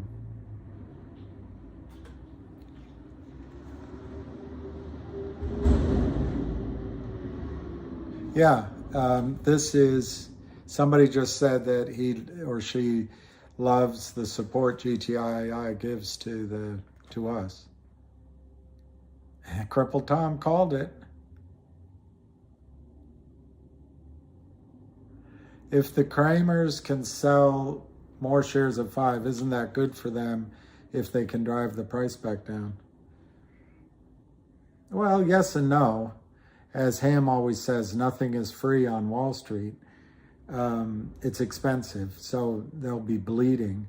If they can sell it at 5 and drive it down to 50 cents, maybe. But the buy-in, whether the buy-in comes at 50 cents, $5, or $10, all that changes in my judgment is how high it goes. It may not quite go as high, but they have to buy it back in. That sounds good. 500 would be great, but, be prepared to be disappointed if for some reason anything could happen. So it's going to be white knuckle time. Well, I think HKD is a good example, 3 to 4 days, David, to squeeze. I break the squeeze down into 2 parts, sort of, if you think of the Burj Khalifa hotel building or any, it's got a big base, and then it goes sort of to a middle, and then it goes to a really thin point at the top. I think the trading in the base portions and the middle ranges on the way up and on the way down might add up to 2 weeks. Might. It probably not, but it might. But the spike part that goes up to the all-time highs, above the clouds, I think that happens in an afternoon. Yeah, there you go. 2 weeks, beach guy. Yeah, that's 100, 200, 500, and 2,000 plus. I think that's good, Vinny G. Myself, I think that's great. Never to retire. I agree, it's a nice base here. This is low volume, though. This is just masturbation here. 143, 1,430,000. Well, they will walk free of charge. I predict they won't go to jail. They'll sign some sort of note. I think that fake Kirk Kramer that came on, if he were real, I think their risk is, anyway, it's a possibility that they're signing a global settlement with the SEC on everything just to stay out of jail. And if they're doing that, it cannot look like they're violating their agreement, which would be breaking the law, that they signed with the SEC, paying the SEC something like $1.3 million when they did it. So it's clear they lost, but they said that they would stop selling unregistered securities, acting as an unregistered securities. Well, you know, luckily in the post-Bill Clinton, what is the definition of is world, there are no facts anymore. It's just whatever your opinion is of a fact. And therefore, to state a fact can run into, in some people's minds, can run into defamation or slander. But I still try to live in a world where there are some facts, and some definitions that mean what they mean. And I've totally forgotten the question you asked.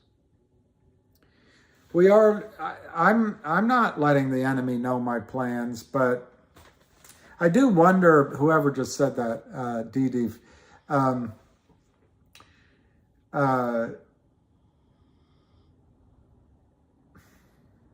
it's interesting because as a group, we're going to make decisions against each other. And so I'm showing higher numbers. Now that could be, oh no, don't throw me in the briar patch. So you guys all wait for higher numbers while I get out low. Or it could be that I'm trying to convince you that the higher we wait as a group, the better we're all going to do. Or it could be that I'm trying to get you to get high prices so I can get even higher prices. The enemy doesn't know what's going to happen any more than we do. Somebody pointed out earlier on this talk, and I think it's true, even if you have your orders in at high numbers, as the stock goes up, you're going to feel enormous pressure to sell. But part of my reason for high numbers, I left my playing cards in the other room, but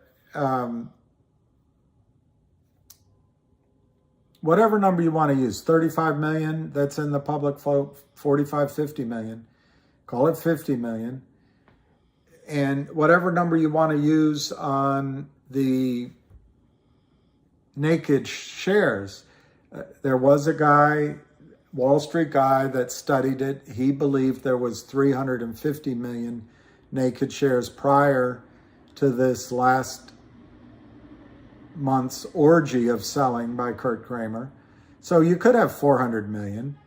You could have 200 million, or you could have 100 million. Either way, it's 2-to-1 to 4-to-1 that needs to be bought back. So what happens after the first round of buying is done? And I forgot to ask the question. I don't know how long a real certificate has to be in the account to settle the trade before that certificate can be sold. It might be right away, which is what if I had a multiple choice test, that's what I would say. But it might be that it's overnight. In any event, it's 2, 3, 4, maybe 5, maybe 8 times as many shares have to be bought back as exist. So that's why I think the number goes high. In the case of Finger, it's a similar nightmare. It's not Kurt Kramer, unless it's slanderous to say it's not Kurt Kramer. It's this LIND Partners. But the public float is listed at around 13 million. But as I've said before, I think Finger's actual float is 3 to 4 million because there's so many shares held closely. So you're talking, I don't know, 5 or 6 times the public float to as much as 20 times the public float has to be bought back in Finger.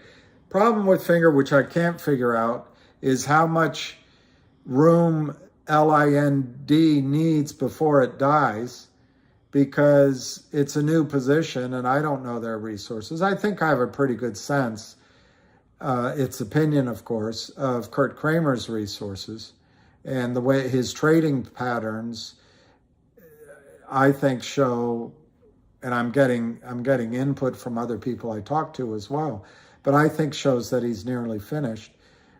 Finger is NASDAQ, so maybe they can stop trading, and certainly they can create put and call options for synthetic shares. So at the end of the day, I don't know if they're going to need to cover 20 times. Maybe they created synthetic shares down here. But in both cases, you've got so many shares to cover beyond what's real that's why I think the prices can go extremely high. This isn't a typical short squeeze where you've got borrowed shares that exist versus longs that exist, which they spike too. This is a case where you have some borrowed shares, but the rest are all fake shares everyone's going to be scrambling to buy. I think it go very high.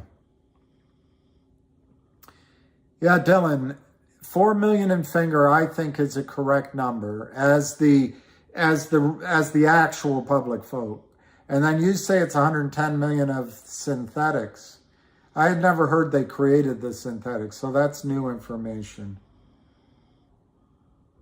I don't know who Sebastian Janowaski is.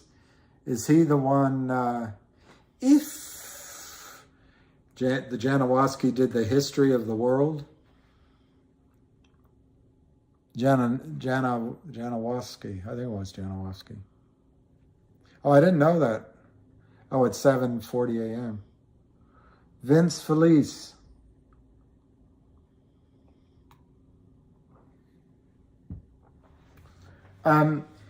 If it broke out right from here, Vince, without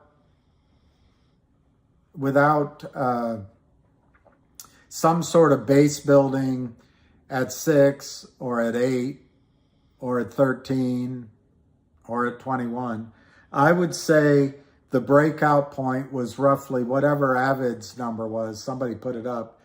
Let's say 5.44. Let's call it $5.50. I mean, I feel like I'm just one step shy of Timothy O'Leary when I say this, but I think the stock in that case could see a high of $5,500, 1,000 times the breakout price. Is that likely? I would give that high target 5 to 20% chance, which is still, that's a gambler's trade. He was the kicker for the Oakland Raiders, the Polish cannon. Well, I was talking about this guy that used to teach, or he taught chemistry or physics, Jacob Nosky. I'll have to look it up. Back before YouTube. These cats ain't old enough to know who and I'm not young enough to know a single Taylor Swift song. Or even think she's hot. I don't think she's hot. I think she's kind of annoying. But all power to her. She's making a lot of money. She's going to end up like a lot of people like me. She's probably going to end up alone. Jay has the cats. You've got to get Lou a goldfish. Lou strikes me as he needs to buy, and I can help him, he needs to buy a farm in Lexington, Kentucky, and he needs to raise thoroughbreds to race in the Kentucky Derby.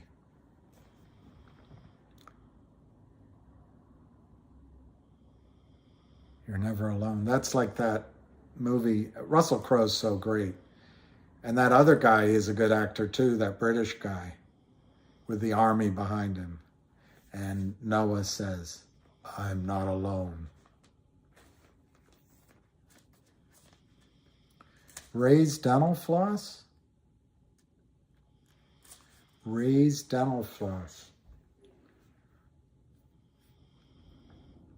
Well, I think Lou would, I just found out today, he's so young, 51 years old, that he could spend the next 9 years, 10 years developing his stable and making some money on some trades. And then in his 60s, he could have 1 or 2 Kentucky Derby winners or contenders. I see him as the gentleman around the estate. He's looking at land in Montana. Well, David, see, that's interesting. It's 3x so far, so 100x. That means if it's 3x from, 5, you're saying, I guess, basically you bought just under 2. So if you use 100x of 175, your sort of conservative target would be $175, and that's a good number. Bryce Harper, I like Juan Soto too, but Bryce Harper's a good man, and for him to have been able to,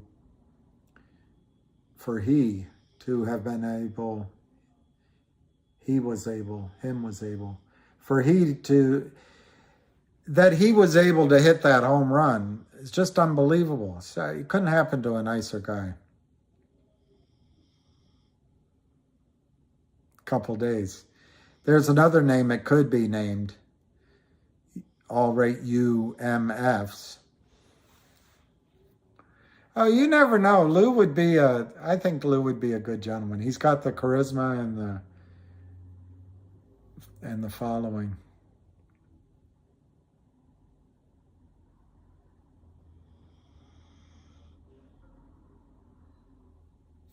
He wouldn't have to ride the horse. He just has to own it. And then stand in in the winner's circle when it happens. Montana has blizzards and grizzlies. I thought I had died and gone to hell too. Turns out it was just Cheyenne. Oh, you were there? I didn't go to that, but obviously, maybe not obviously, but I was a Nationals fan. I wish we hadn't let him go. But he's a team player, and I just think he's a good young man. I'm not trying to imagine Lou riding the horse. I think he should own a stable of thoroughbreds. 491, 485, 492.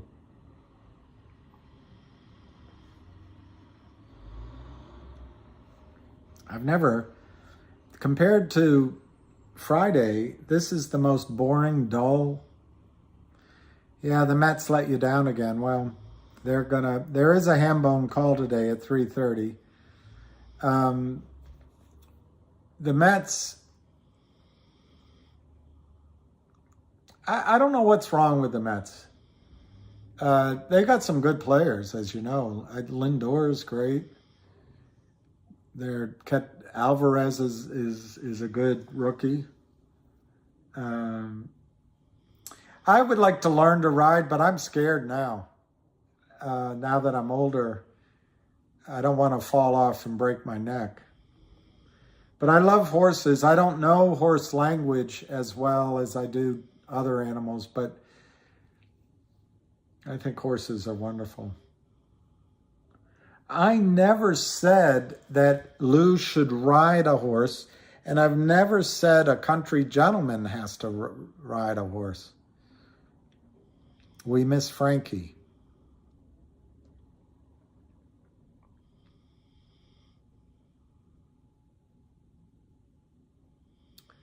Max or Million. Horse around. Yeah, I like horses. They're beautiful. But I would, you know. Anyway, Montana's a good place. I would think with his language, he could go up into the mountains of Peru or I don't know, maybe the plains of Argentina.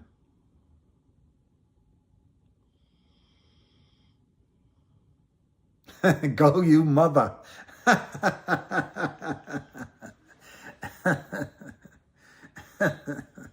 That would be great. Go you mother.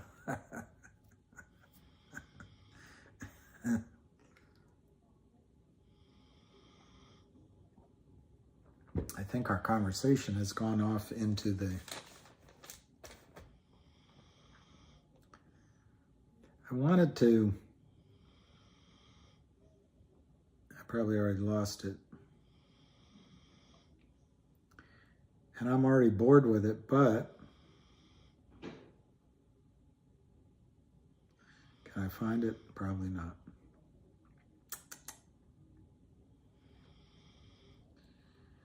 Probably not. I had it up for you guys here on my search, and I can't find it.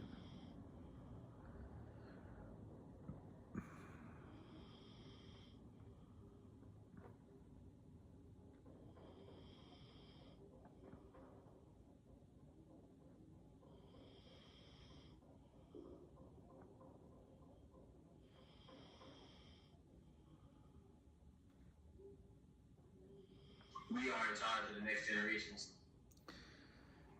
There's a great radio station in DC called WPFW. It plays great music, but it often delves into the most boring political discussions. There's only so much of it you can listen to.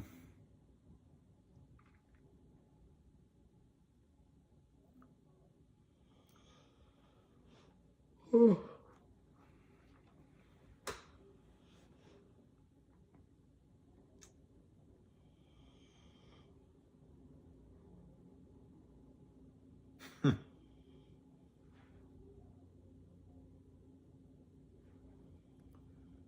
Oh, it's Victoria Newland. That's the name. Ms. My man, they can afford it by lying, by moving trades, by mismarking trades, by moving money offshore and back in again. There's all sorts of ways. But you're absolutely right. At some point, even they run out of money. And that fake Kurt came on either here or on Twitter and said that he's so rich, if it goes to 5,000, he can still carry the position, $5,000 a share. I don't see how that's possible, but maybe he's a multi-billionaire. Well, the wall for 10K, that's so small. I think it's because whoever the buyer is stepping back and letting them sell. What time is it? It's 1:54. It'd be interesting to see how we close. I would take the over on that we'll close above $5 by the end of the day, for what that's worth.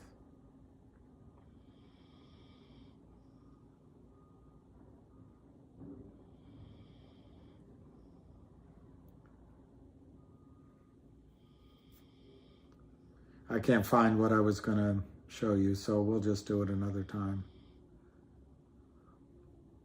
What's the question? KD Skinner, you need to answer that question because it's a little far-fetched. I didn't see the question.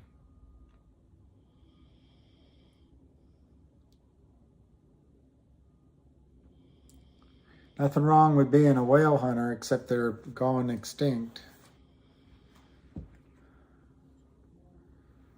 But you know, you're going to do the same amount of work. You might as well go after more zeros at the end of the number. Yeah, it's a spoof. It's Citadel. They're just playing games. Raganuth is picking up more. Oh, is that the question that I actually believe he was in the chat? I don't know. I don't know. It's probably fake. Everyone tells me it was fake.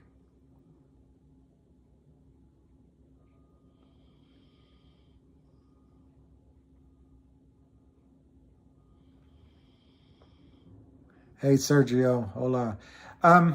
It's a good point. If the shares are fake, they don't have to pay the borrow rates. But apparently tonight we'll find out about the real short. And I'm using my memory. There was something like 2,100,000 shares in the real short.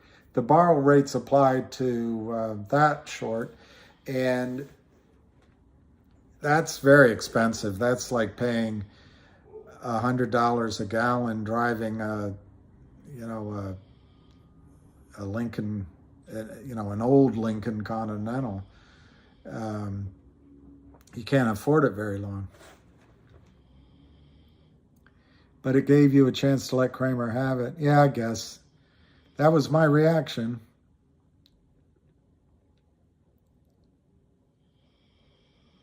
Don't FTDs cost some money?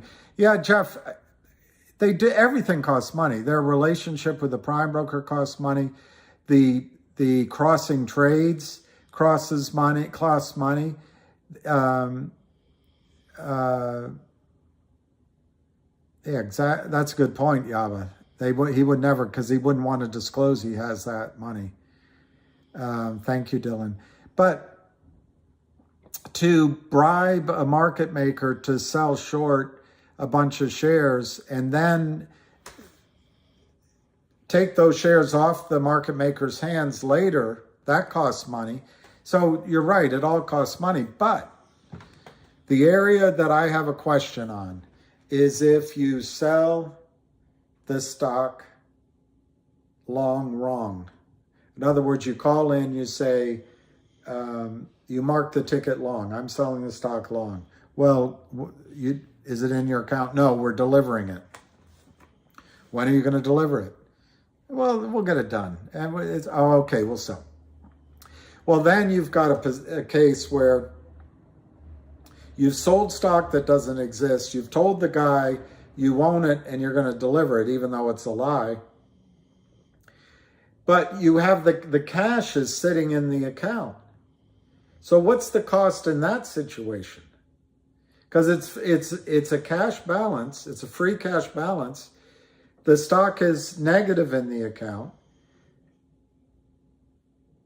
I doubt that costs the Kramers very much, as long as the stock price stays below where they sold it. If it goes above it, then I think there will be margin rules. There will be maintenance requirements. And the odds are he's doing these trades in margin accounts anyway. So there's going to be margin interest, margin costs. So I don't know. Having said all of that, I bet the Kramers are paying $500,000 a month just to keep this position alive in costs. And that doesn't count the $3,000-4,000 an hour they're paying to the lawyer on the West Coast.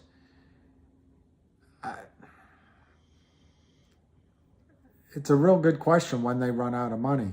But it looks like they're going to go down with the ship. It looks like they're not going to do anything to limit the losses here. Now, on the real short, if it's 1,000%, that's costing him, good Lord, that's costing a lot of money.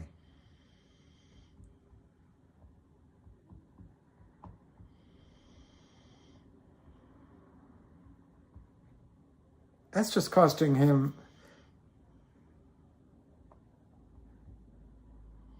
Is it possible? It's costing him over $50,000 a day. If that number's true, so, and if it applies to all the stock he sold short, I don't know if that's true. But anyway, it's a big number every day. That's on the Kramers. That's on the Kramers. They got to take care of that guy unless they screw all their friends too. I don't know, Eric Ross. I don't have high hope that the Kramers are going to jail. I think they'll make a settlement.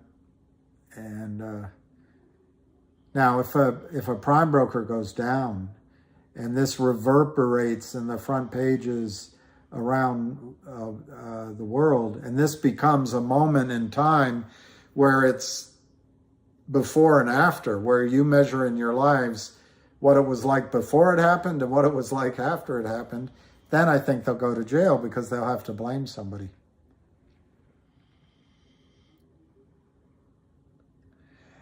Bink, that may be true, government, legal, or to force them. That may be true.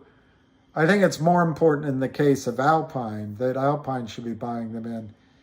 But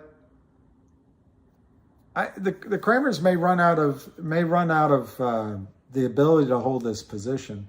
It was rumored they were worth $60 million at the beginning of this. If they're spending $500,000 a month, I don't know. It could be less, could be more. A year costs them $6 million, so I guess they could carry it out for 10 years. But that doesn't count their margin calls as the stock goes up, and it doesn't count that they'd have to sell their wives' homes. I don't know. I don't think they can hang in very long.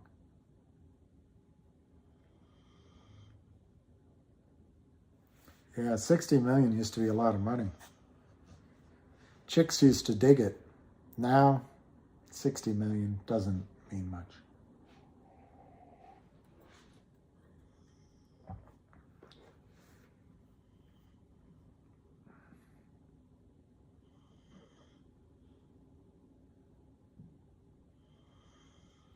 Well, AMC, William, have you been in other short plays? I saw Death of a Salesman. Yeah, I've been in other plays, but nothing like this one. Nothing.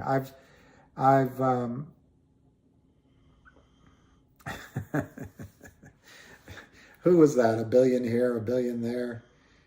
Soon it's real money. They got a building named after him. Was it Rayburn that said that?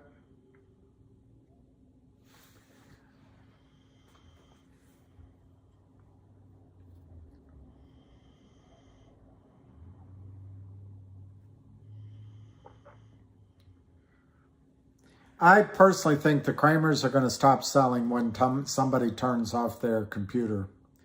Until then, they think they can't lose.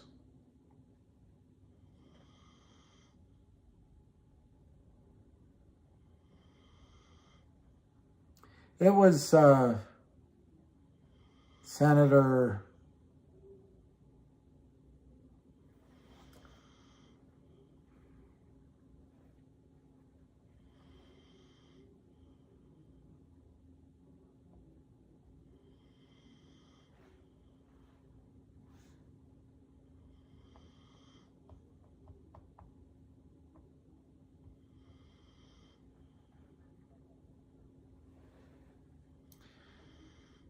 Dirksen.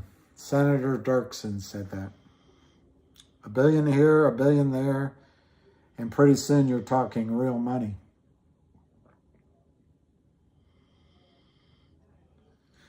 But then this article goes to say that he might not have said it. It might just be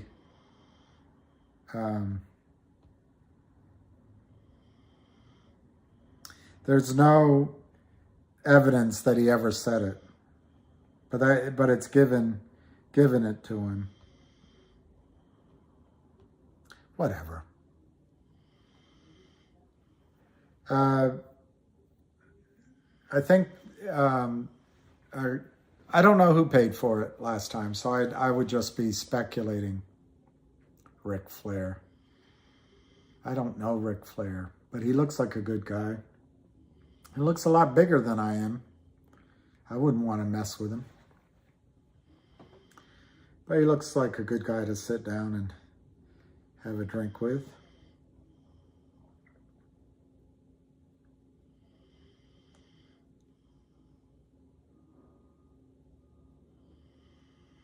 There's some good comments on Twitter, but nothing that's worth, wow.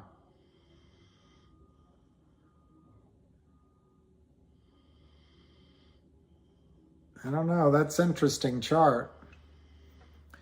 That is an interesting chart. I think Eric just put it up.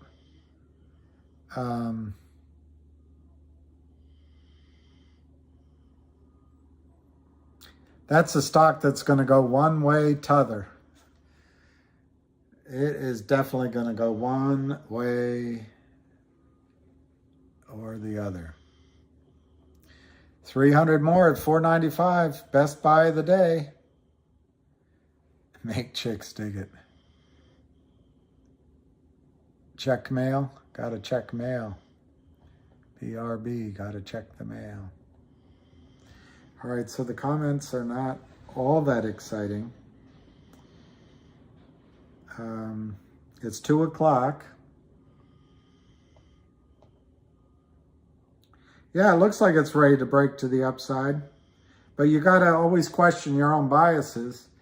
On the other hand, if it were to go down, that's a long way to fall. But I think it looks like it's ready to break to the upside. And when it does, that becomes your floor that really almost becomes inviolate. So it's good. It looks good. The big. Oh, all right. Come on, Marge. 60 million. 60 million. 488, 493. 488, 494. All right, so I have to find my charger so that when Hamster comes on, you guys can hear him. I've got it all here ready to go. See, calls out if GTI runs. Yeah, I would say there's a small possibility that it doesn't run. If I can't create the hypotheticals, but if I don't know, if Poland invaded Russia and Putin launched a nuclear weapon on New York City, nothing's going to happen. If an asteroid came in and hit Washington, D.C., I don't think anything's going to happen.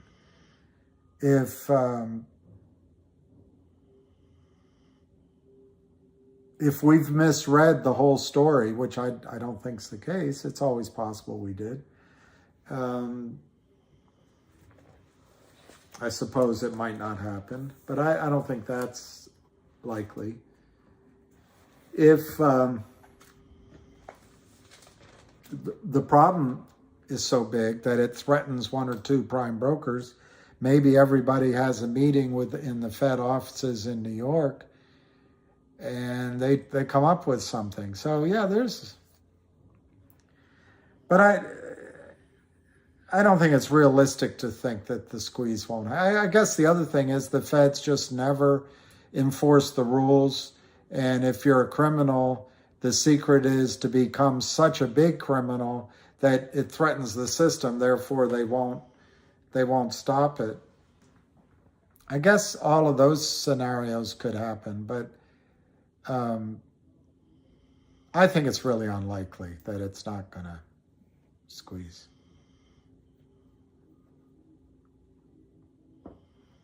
Take me to your housekeeper. I'm the Terminator. All right, I'm gonna go get another cup of coffee.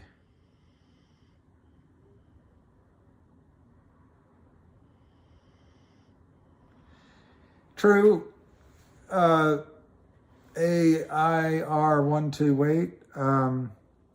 It's possible he's getting help because the whole Wall Street doesn't want the gravy train to be over. But the flip side is also true. If you tell your story to anyone on Wall Street, they're going to try to profit. These sleazeballs are making a profit on the downside of stocks. And they just keep going. Well, there's a lot of sleazeballs out there that if recognize that there's trouble, they'll make it on the way up. And I just don't think anyone's helping him. Kim knows what's up. Kim Kardashian. Am I retiring from the market? Or will the market retire from me? Yeah, I might retire from the market. I'm not sure I'm going to retire in terms of doing things. But I think this market, I don't ever want to get investors in another stock unless it's something like this in the over-the-counter markets. You can do everything correctly, and then these criminals still sell it down. And it's so unfair. And I don't care how many times Gary Gensler smiles, until he does something about it, he's complicit.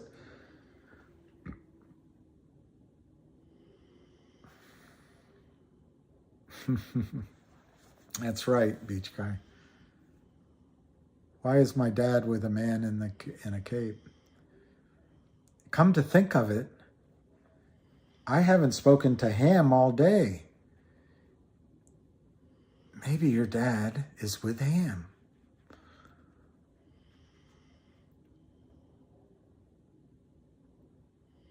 Oh, there's a real Kim on the sorry. All right, I'm going to go get another cup of coffee. This has been so exciting. Kim Hansen.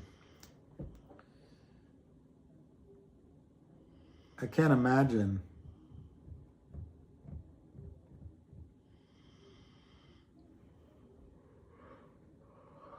HFFCT, H funds financial criminal terrorists.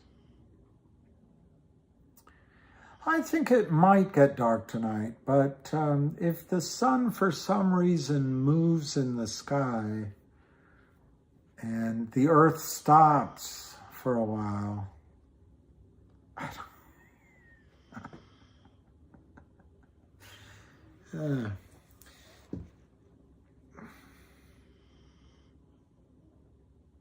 there won't be a new generation. The problem with new riches with a bunch of retail, most retail people lose the money.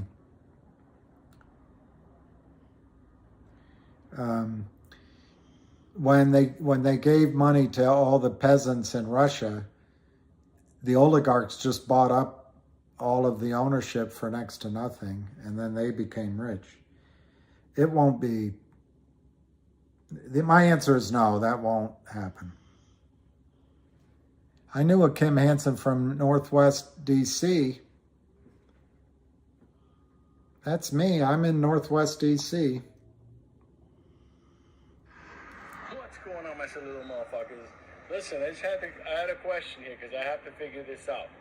When GTII runs and it fucking breaks and we get fucking a bunch of fucking cash, what do you guys want to do? A party meetup in New York, a party meetup in Vegas, or a party meetup in Dominican Republic in Punta Cana? Let me know. Or do you just want to have a giant Zoom call that goes out of control and we could all have fun?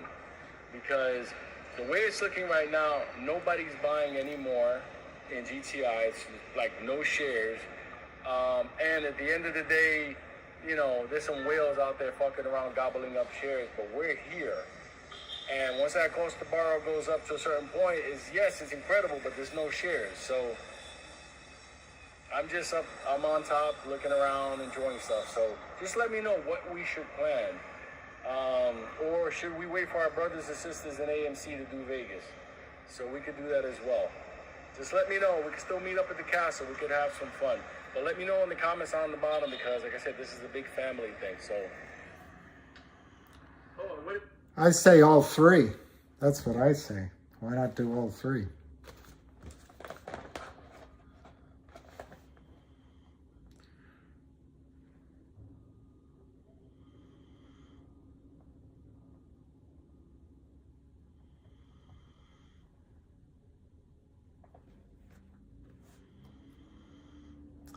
You know,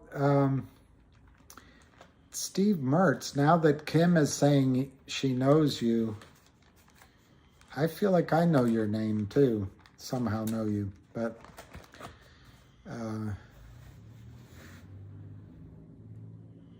you know, sort of Chevy Chase. I don't know.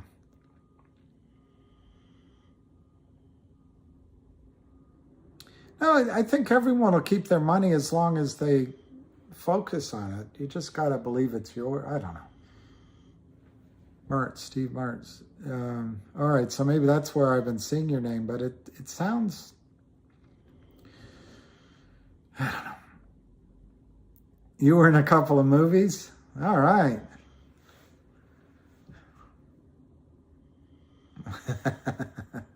Godzilla and Aloha. The suit didn't fit you well.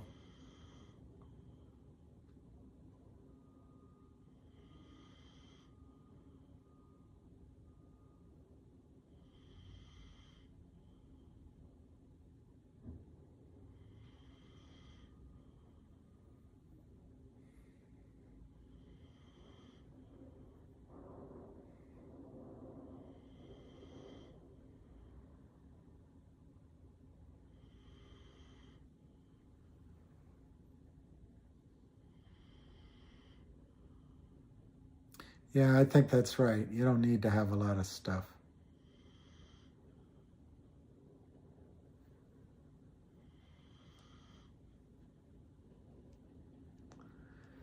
Well off is, there's so many things with well off. I think well off, for those blessed in a good marriage. Yeah, she's talking to you, Steve. Kim is talking to you. I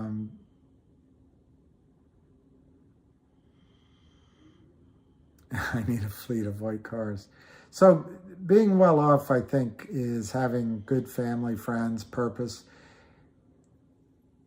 One night when I was talking to someone who was depressed, I made something up, but I've heard it since then. I've heard it elsewhere, so maybe I had heard it somewhere else. But everybody needs something to do, someone to love, and something to look forward to.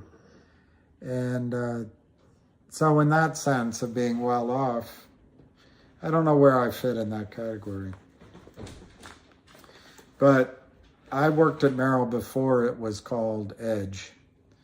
And it's a long time ago. It's a great experience. I learned a lot.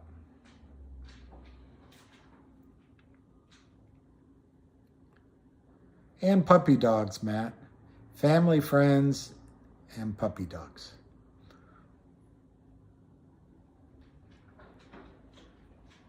So, Steve, where'd you see Kim? Was Kim your first girlfriend? Teach us, William. Yeah, Lucky makes me rich. He's a good boy. Yeah. Well, you'd be amazed. Everyone needs a purpose, too. You define that yourself, but, you know, the dogs. No, I think she's talking to you, Steve. Or Or is Kim talking to me? Kim Hansen's talking to me? You talking to me? What, you talking to me? You talking to me? I know a Jim Hansen.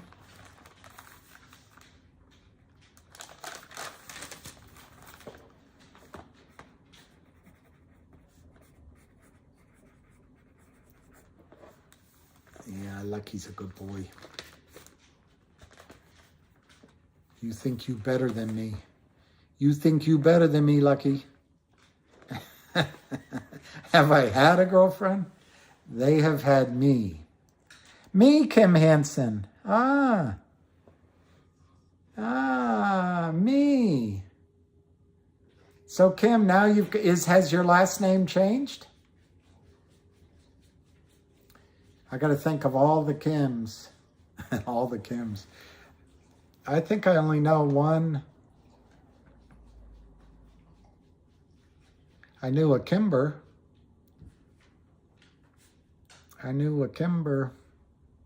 Williams. Yeah.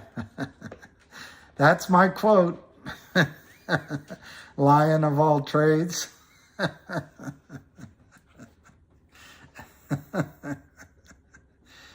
Kim Hansen. So Kim, give me one reference point other than Northwest Washington, D.C. It'll come to me. I'll say it, John, at some point when it's natural and unforced. To all the Kim. No, I didn't love a lot of Kims. There was someone I worked with who was wonderful, and her name was Kim, and I called her Kimberly once, and she said, no, my name is Kim. And I said, why'd they say Kim? Well, that's just it, Kim. So then I started calling her Kimber.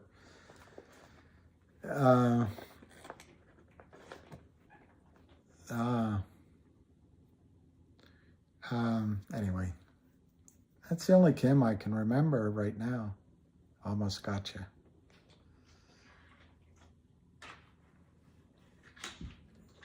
Room number.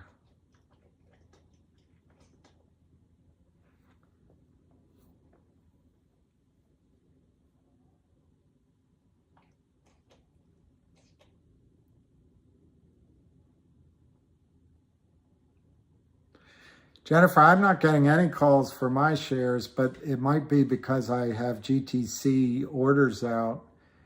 Renee, I think the time frame is anytime. Looks like motel, hotel, Holiday Inn.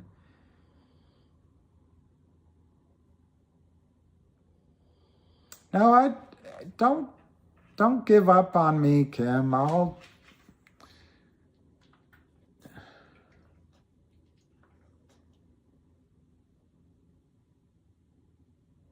I don't have a memory like I had before. So it'll come to me. It'll just be when I'm not online and I'll go, they call.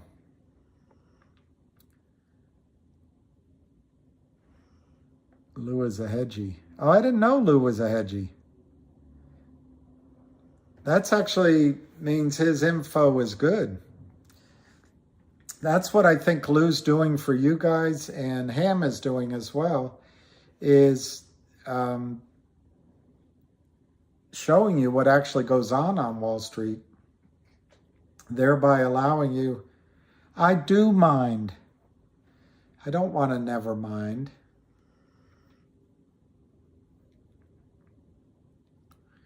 Let me just say this,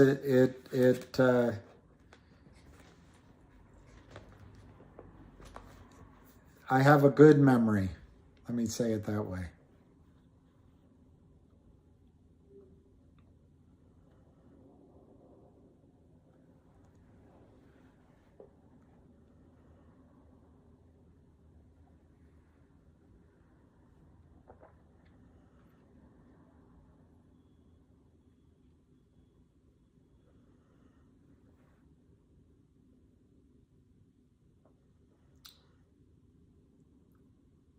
Oh, he's not a hedgie.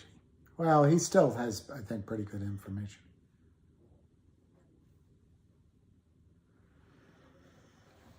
Level 2 on OT on this stock. Let me look.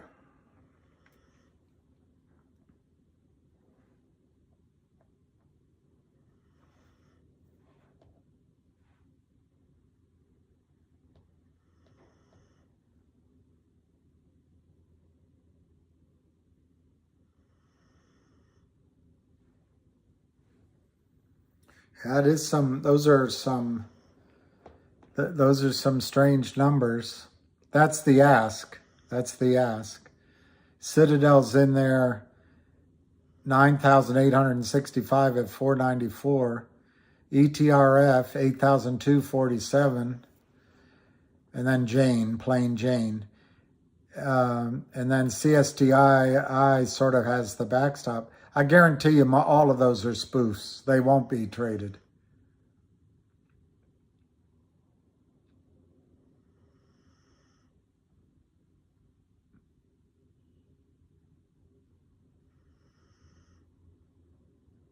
Kim Hansen.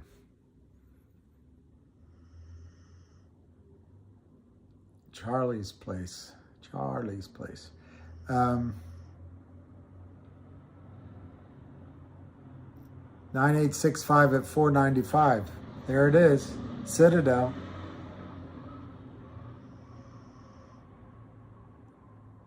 Well, it's just paper so far. It's just paper so far.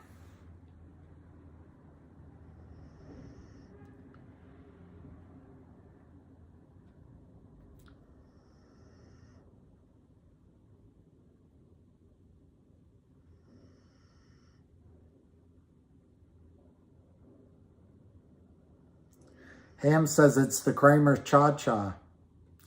Jane is like a computerized market maker. That's all I know about him.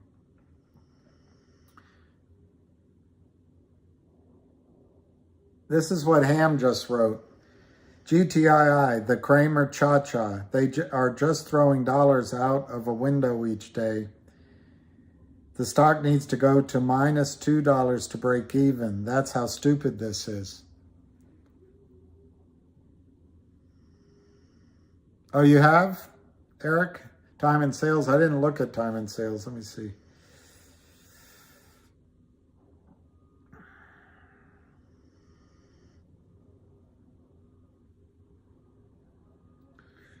See, they give trade data, but it's not a very comprehensive list.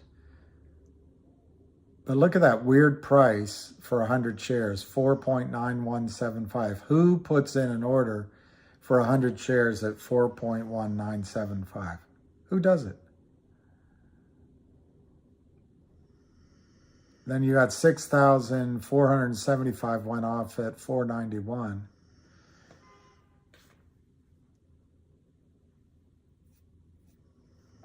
Same old story. You play for guts and glory. All right, let's look at anything to change the subject. Let's look at finger.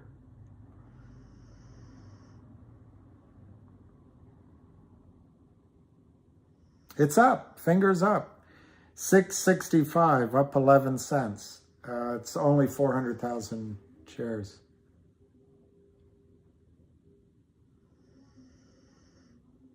Wall Street Ponzi scheme. I don't know what side that's on.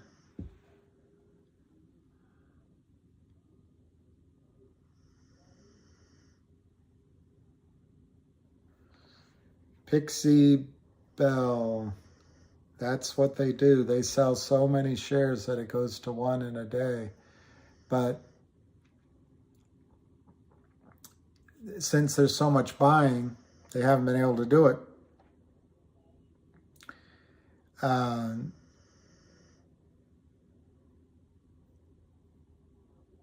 Could they do it? They'd have to sell a lot, and somebody would have to take those orders. And I'm not sure they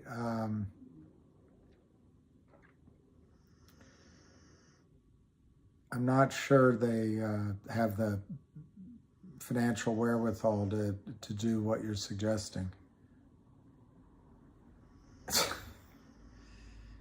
It's 666, finger is 660 by 667. It's having a good day, guys. Kenny G. Kenny G. No, Kenny G. Kenny, there's rumors that he was the buyer, if that's what you're asking. Which would be, as a girlfriend of mine once said, ironical. And yes, I really did have a girlfriend.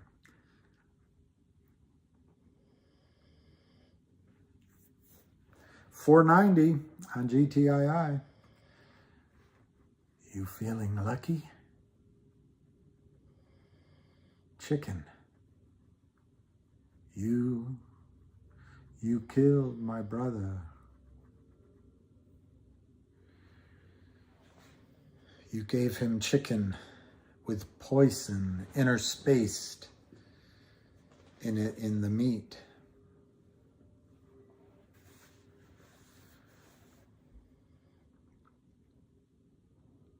It's Cinco de Mayo on Tuesday,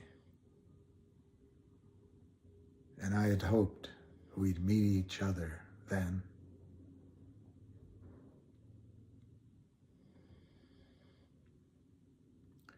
Lou's in the house. I didn't know that, but it's really boring, Lou. There's not a lot going on. We played 2 of your videos, your short ones. That brightened things up briefly. But we're 490, 483, 490. No real volume. And then on finger, we're 665, up 12. That's actually starting to move. We talked about Renova a little bit, but I don't know anything about it. But that's unchanged on the day. And then we mentioned Ape, which is up a little bit, which good on it. And somebody mentioned big, and that's up 94 cents.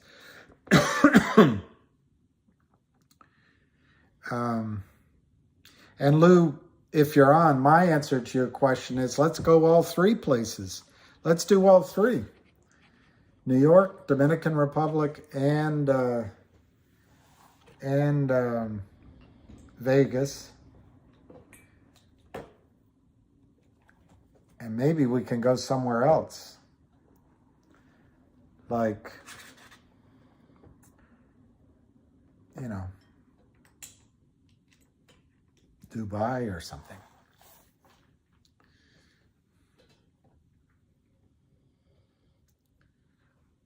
Maybe we should just all buy an island and have a party on it. Okay, so in 1 hour, Ham will be on. Until then, there's one thing I wanted to talk to you about, which is fractional reserve banking. I know that sounds exciting, but I think, I can't find the article, but I think that's what they're doing with the shares. The custodialship becomes almost a fractional reserve system.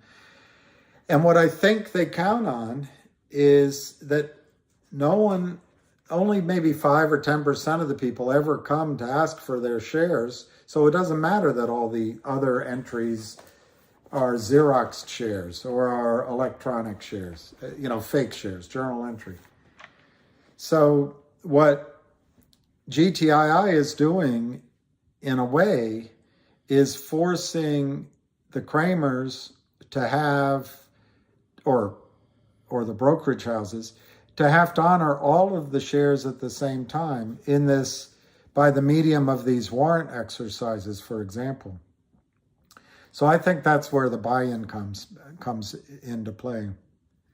Well, fractional reserve banking is a total scam, except if you remember the old movies in the Wild Wild West, when bank robbers would come rob the bank. That's because banks actually held gold in their banks, and that could be robbed. It's all, and also then the horse and buggies would get, whatever those are called, they would get robbed too.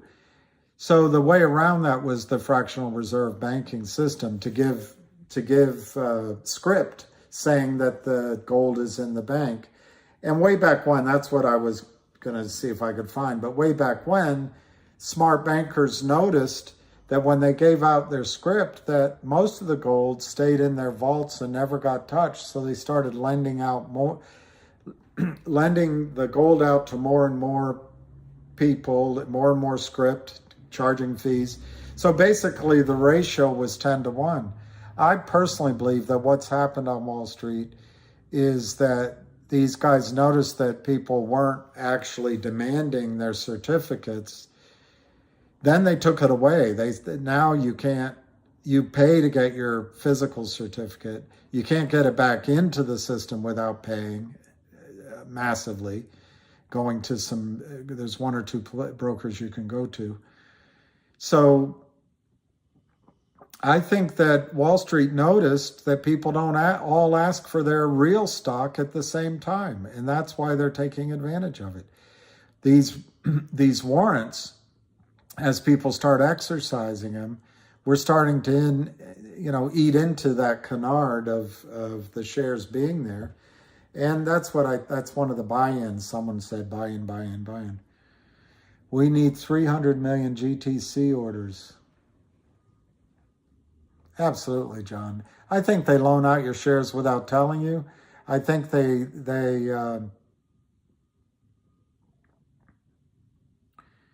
GTII is a wife and get a life money.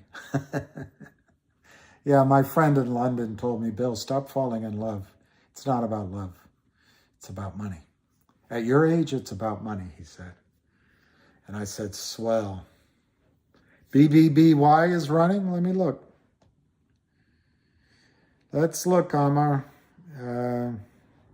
BBBY. I lost money on the calls. Wow. You're right, Amar. It's up $1, BBY. Man. But see, I own calls in that, cheap calls, and they expired. It's always the way. What's the laugh about a wife? That's so sad, William. Jennifer. Yeah, I guess it's sad. I forgot what I said, but it's sad being, that it's about money? Well, I've been always about love, but I can't tell you how many times, not that it's an enormous amount of times, but I've watched women that I loved make decisions based on money, not love. So, why, to be really sad? Wife changing money. I told you that joke, B9. Do you know why men give up half of everything they own in divorce?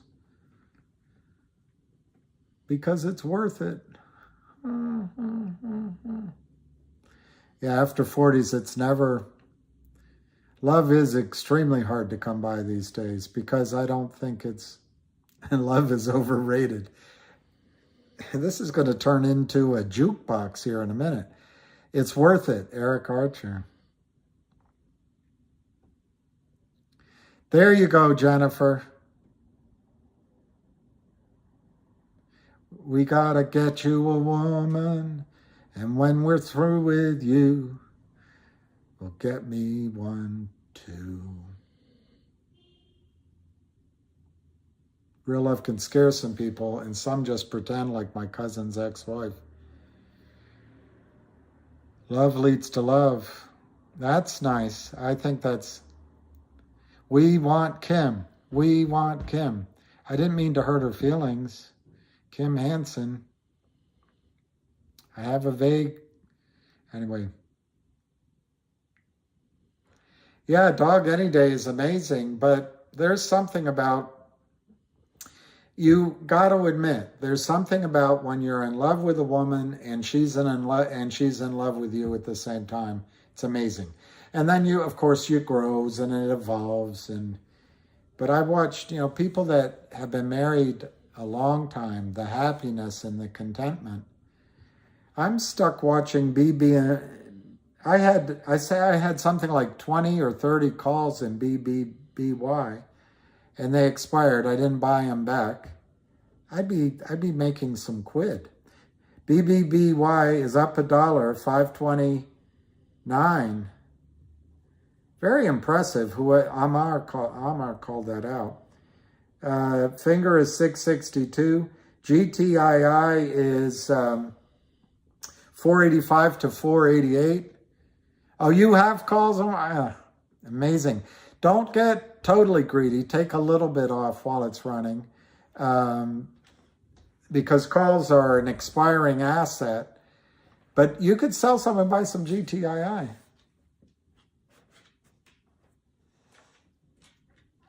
Well, Deborah, it's interesting you say that. A friend in his 70s looking for a childbearing age wife. I think money could buy this wife, but not love. I don't know. Love doesn't really always know age, but it's an interesting point you make, because one of the reasons to be married is to have children. Oh, it's losing still? Well, you could take the advantage to take some of the money off, buy GTII or Finger or another stock, and then that stock runs. So often with options, I have this cavalier attitude. Well, it's already down 85%. Might as well just let it ride.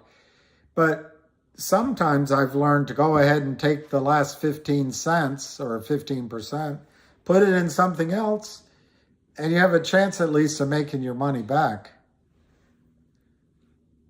Love is for the kids after 50. Love is love and not go away. I thought marriage was to stop having sex. Older men don't have soy sperm? I don't know. Tell that to Clint Eastwood.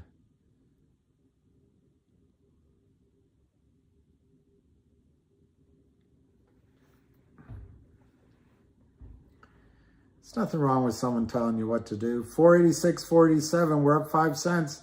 It's still only 1,540,000 shares. No volume. No volume.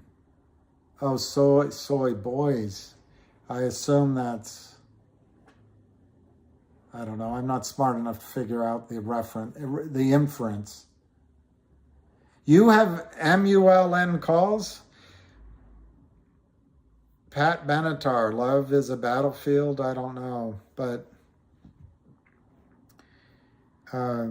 there's just so much alternative now. It's very hard to keep hoping for real love one day. That's nice. Origin. No, I'm not in my 70s. I'm closer to 70 than I am to 30.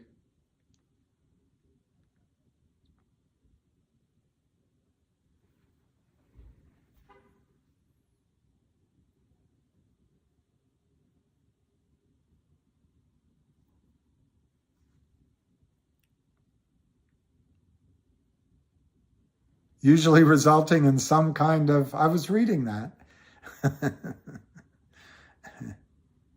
Pat Benatar. No, I'm not in my 486.47. Oh, somebody put on the chat that she had a friend in his 70s. Is there an earthquake today? I love it that Amar is making money. He's the only one making it. He should throw a party. 46.47, no volume change. No volume change. Which is a very strong market.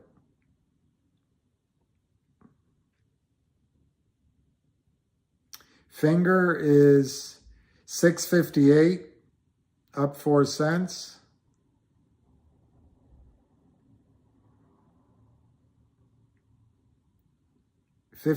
Yeah.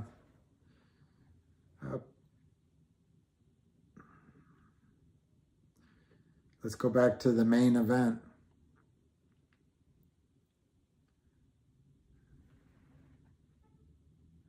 I know, Amar, you can do way better, but book your or take some. I don't know enough about what's going on BBY. Don't take your profit if it's about to run, but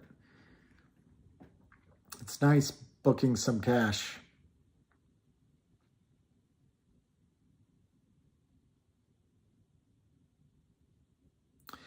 George P, the real price. That's actually a good question. Do you have any insight on what the real price of GTII and Finger would be without all the shorting? And I assume you mean also without all the speculation on a short squeeze. Finger is a little easier than GTII because Finger, although there was shorting going on, but Finger was at $16, $17 a share about a year ago. And it's unfair to totally ask that question because, it's hard to separate out all the parts. There's people interested in buying the stocks that wouldn't have known the stocks without the shorting.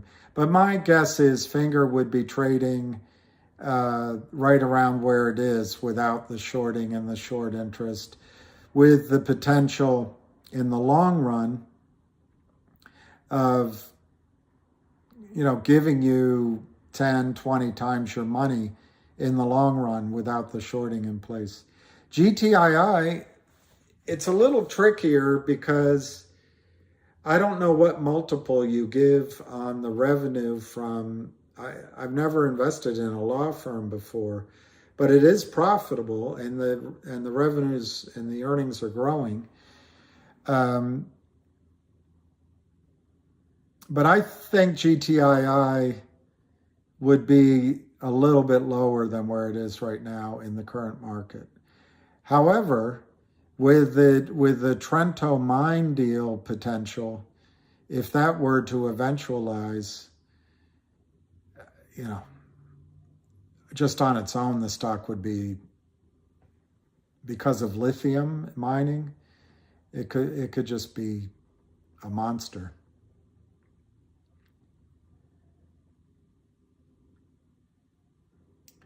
485 is the last trade. 485, 486. No volume though. I'd say less than 10,000 shares have traded. Sorry if I can do things on my own and I don't need somebody to tell me what to put my money into. I'm not. I mean, if that's directed to me, I'm not telling you to put your money here, or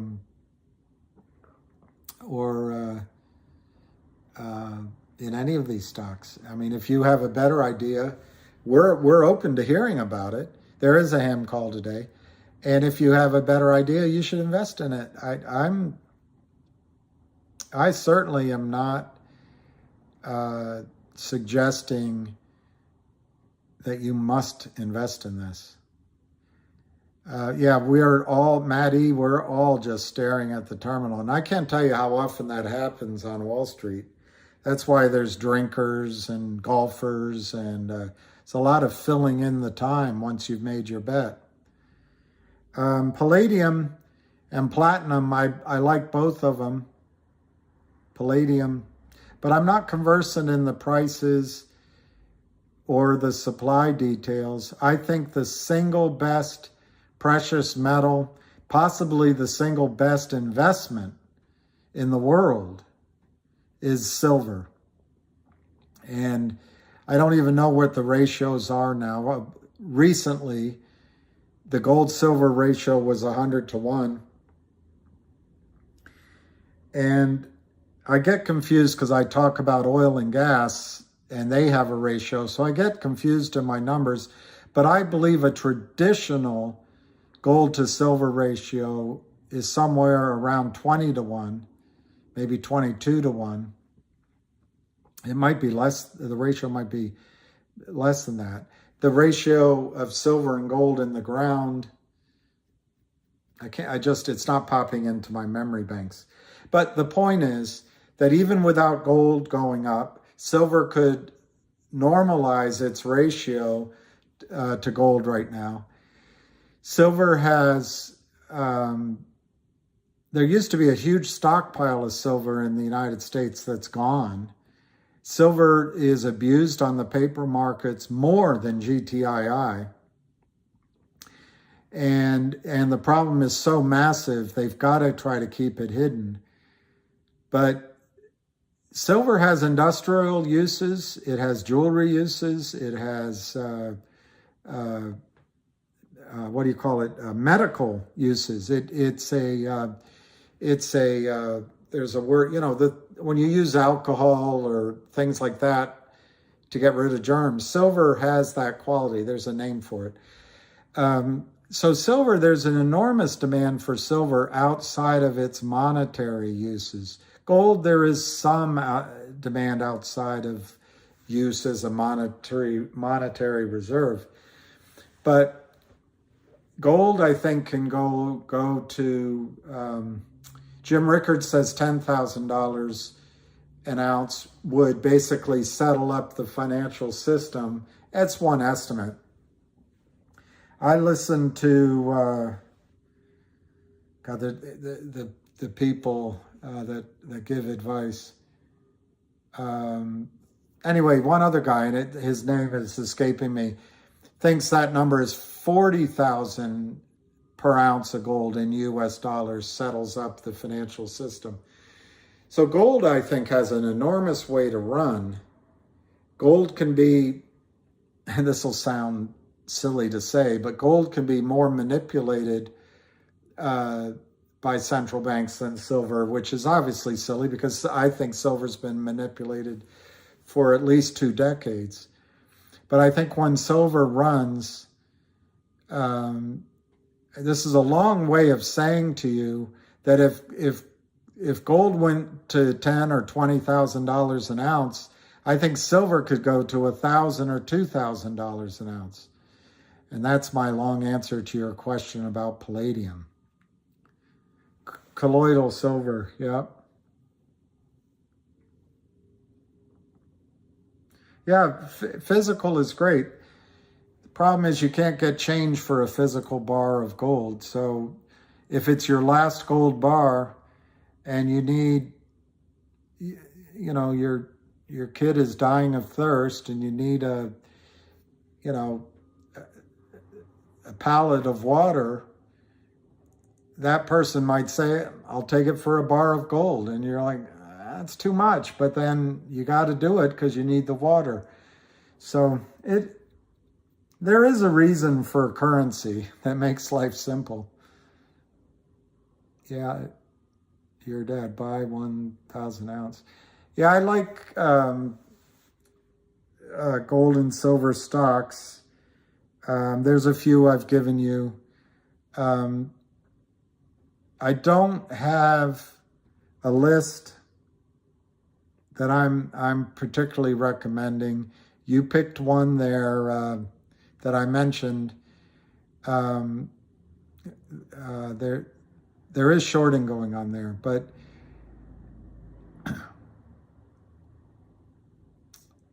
if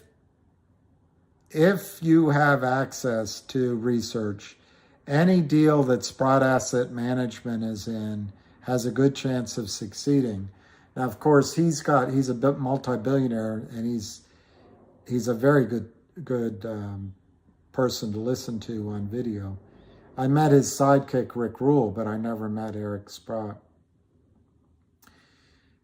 But if I were investing right now in gold and silver or metals, I would start with the big companies first because the stocks aren't really moving. If you want to come down and speculate on some others, I would, but I'll give you a list. I don't know if I can. There's a research service I subscribe to, and I can get the list of those companies that I would recommend. that have a good chance of working. But I don't know if that would be using somebody else's information inappropriately. I don't know. Or if he would like it because it would get more buyers. I have to think about that. But I think the large companies will start moving first, because that's where, and it's already starting to happen, that's where the big money goes, is in the blue chip companies. And I'd look at copper and, any of the resources. In the energy field, I'd look at the first class companies. I saw that Warren Buffett is buying into Oxy Petroleum, Chevron. Those are good companies. I told you guys APA the other day, and it's already up $10. But those are the 5 to 1, 10 to 1, go to $100 type stocks. The smaller ones will start to move on their own after the rest of them go to the appropriate valuation. Okay, Kevin Story, gold and silver in a safe, and everyone knows how to go use a gun. That makes sense. If the Republican National Committee calls again today, I'm going to go and throw the phone. Oh, sorry, Jennifer, if they call you. Is that for the vote that's coming up? Lithium, depending on whether I'm depressed or manic. No, just kidding. I don't know where you buy lithium. I really don't. There's a company called Western Lithium. I have no idea where it's trading. I just know that they went in and took some acreage in another company, gold company, that I raised some money for and invested in. It's the only lithium company I can think of. The RNC. Well, Jennifer, it looks to me, we're coming in on the 3 o'clock hour. It looks to me like this is going to be another one of these boring bust days, and you're not going to miss very much.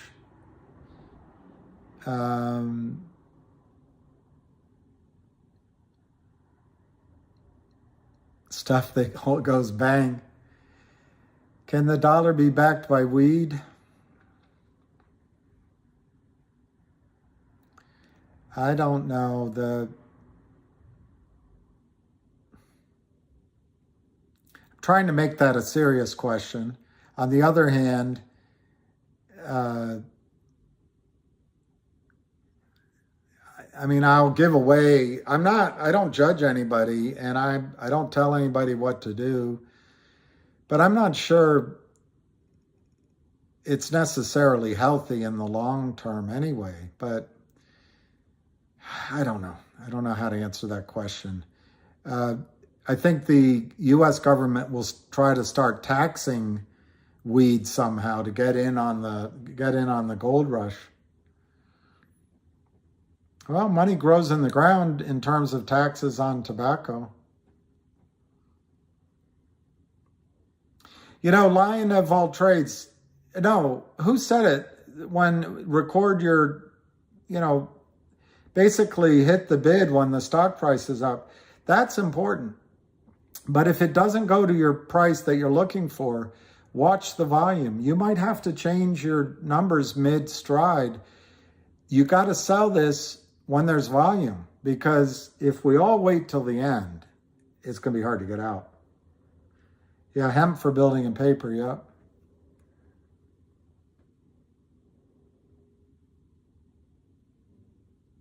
Well, my mother, M. Echo, Avid made a comment about being less frequent with his YouTube videos because he felt it's counterproductive to the cause. Any thoughts, William? My mother, who liked attention, used to tell me, always leave the party early, leave them wanting more.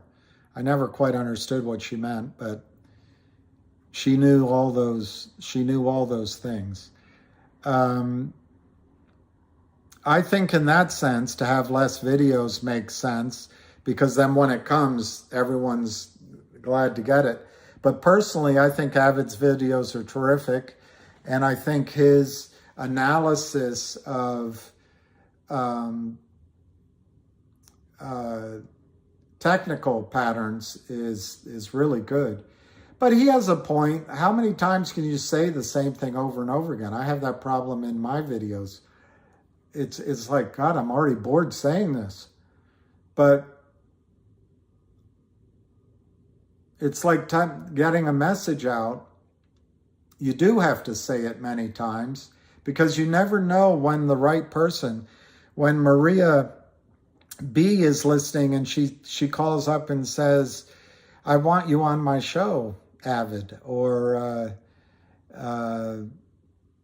you know, John Stewart calls and says, who was that girl we knew in school? You don't know who's, so you got to keep doing it. I guess I would come down on the fact that I think there's a lot of demand for Avid's videos. And I think if he put one out a night, everyone would love it. That's where I come down. I think his information doesn't get old. Maybe he could do short videos, just giving an update technically on where he sees the stock with some graphs on both stocks. So I guess I'd come down on the side that every time he puts up a video, it's productive to the cause. That's my opinion. Play hard to get, Jennifer. Yeah.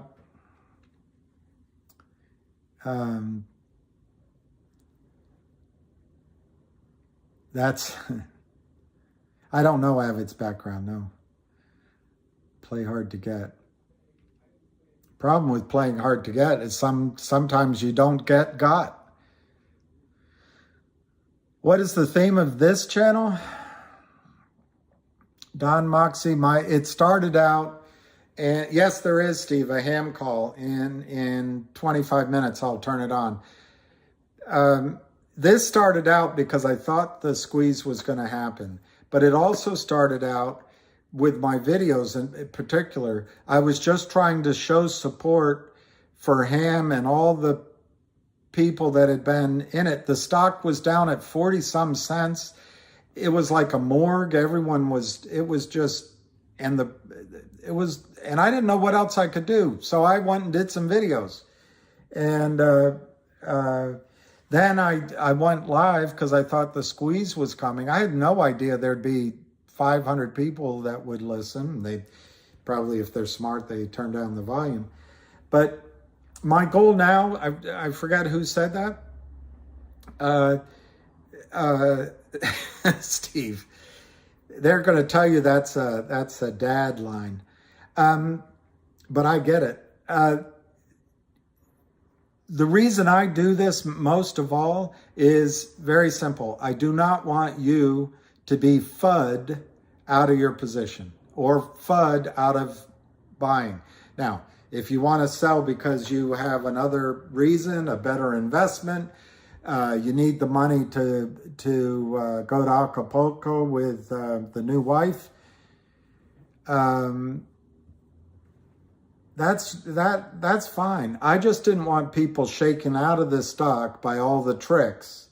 So my main theme of this is I'd like everybody, if they decide they want to be in it until the squeeze. After the squeeze, I'm not sure how much value I can add.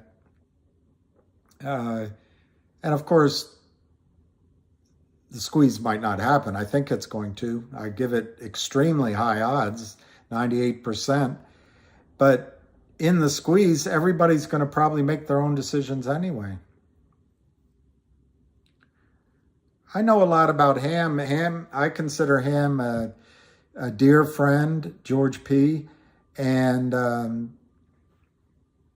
just don't call you a Karen, Jennifer. You're not a Karen. Whatever. And I think extremely highly of Ham. I don't think this play would be here without Ham's hard work and dedication and creativity and team building and integrity and ability to work with people, keep his word, keep the whip on and keep it driving. I think Ham is honest. I think he's learned a lot about trading, which I would have loved to have known when I was your age, or when I was what used to be called a broker, a retail broker. He's sharing all that information essentially for free. I don't know where I guess you could say he might make money to the extent that he bought into some of these stocks, but Ham has a long Wall Street. I think he grew up in, I want to say Brooklyn, not too far away from where Maria Bartiromo grew up. And he's always worked hard. He's got friendships all his life. And, he knows Wall Street. He's been on the desk when the heat is on, the tension's on, making those calls. So I don't know if that answers your question. Do I know? A modern dating channel for traders. Jennifer, it's not a bad idea. One of the hardest things for me, dating is a lonely business, one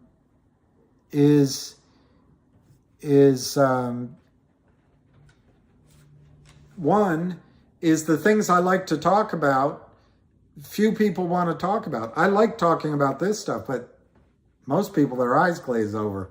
Did you see Kim Kardashian's ass today? Which bores me. So it's hard to find people with that similar deal interest. I like that. And typically it's hard to find it across the sexes, men to women. The other thing is, in my business, traveling, and I assume maybe for some others, it's hard to find someone that's willing to let you go travel somewhere for a week or two. And that works both ways. You both have to trust each other.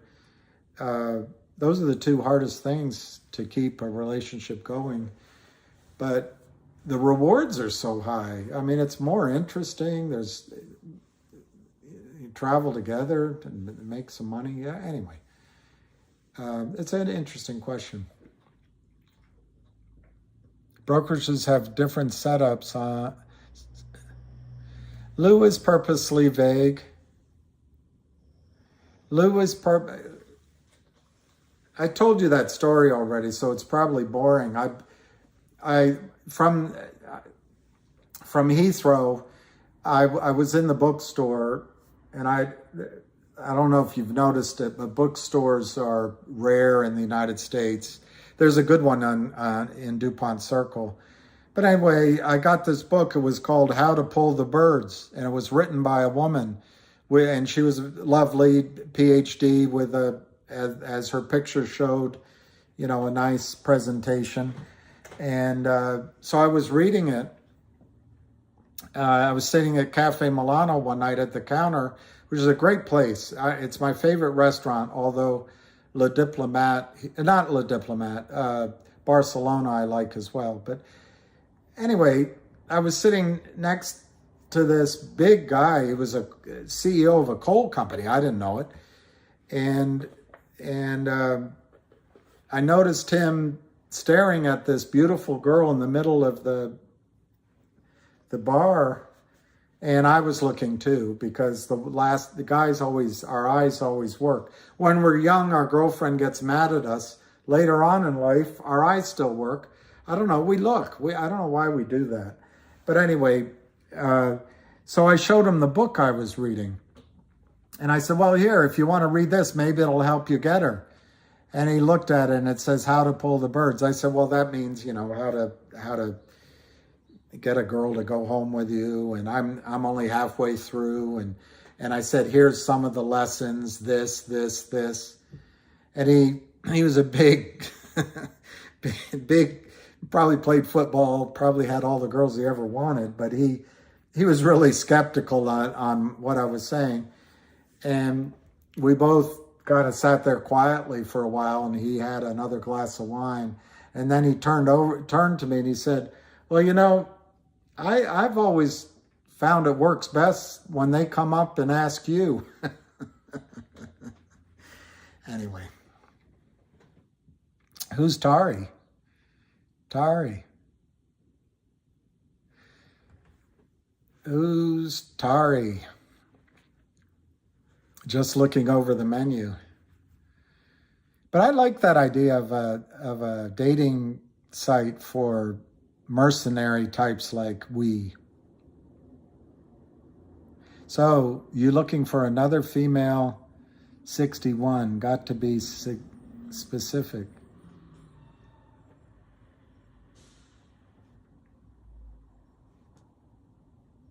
I don't know. Have you ever tried to date an American woman? American woman.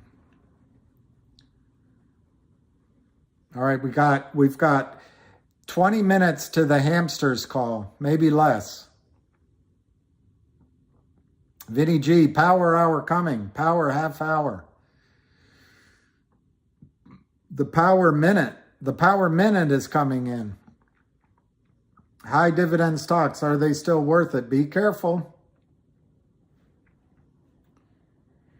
The reason to be careful with high dividend stocks is they may cut their dividend. It may be an industry that doesn't work, but the idea behind us, there's several out there that constantly increase their dividend and constantly increase their revenues. I can't think of any as I'm talking to you. You know, I used to be able to say it about Eastman Kodak, but it's gone.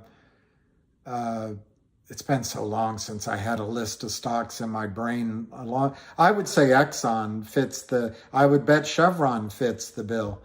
But if you're against oil, you know, maybe whoever owns CVS now, maybe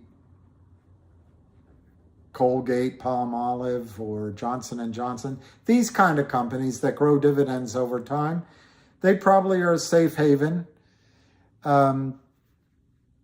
Not to sound un-American, but if you are willing to do some reading and searching, I think the best place to find stocks now is overseas. The United States markets are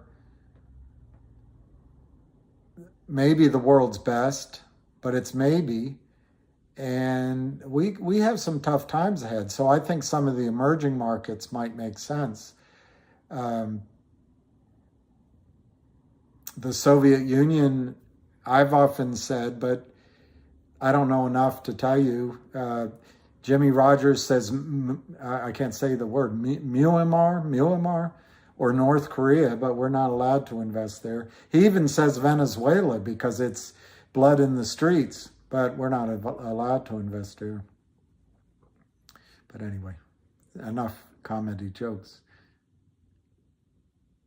Ex-wife used to say, you can read the menu, just eat at home. I had a girlfriend, really I did. She would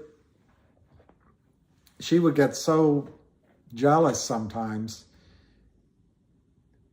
And I look back on it. I think I was going out for the drink as much as anything. And that was probably unfair to her. But a friend would come over and I would tell her, we're going to go out for a little while. And she would say, well, what are you going to do? I already told you this. I would be a jerk. I'd say, well, we're going to go pick up chicks. And of course I was not serious. And she would say, well, lots of luck or good luck with that. And she was right. She was right. 485, 490, 485, 490, last trade 490, 1,680,000.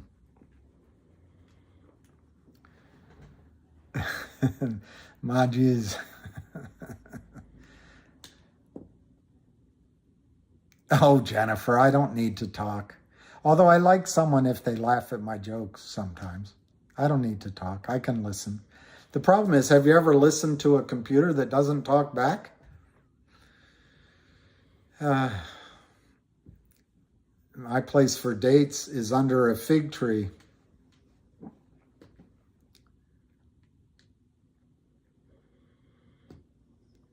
I like that, Just Mike.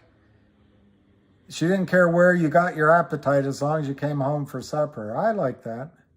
Paul Newman said about Joanne Woodward, why would I have hamburger when I can go home for steak?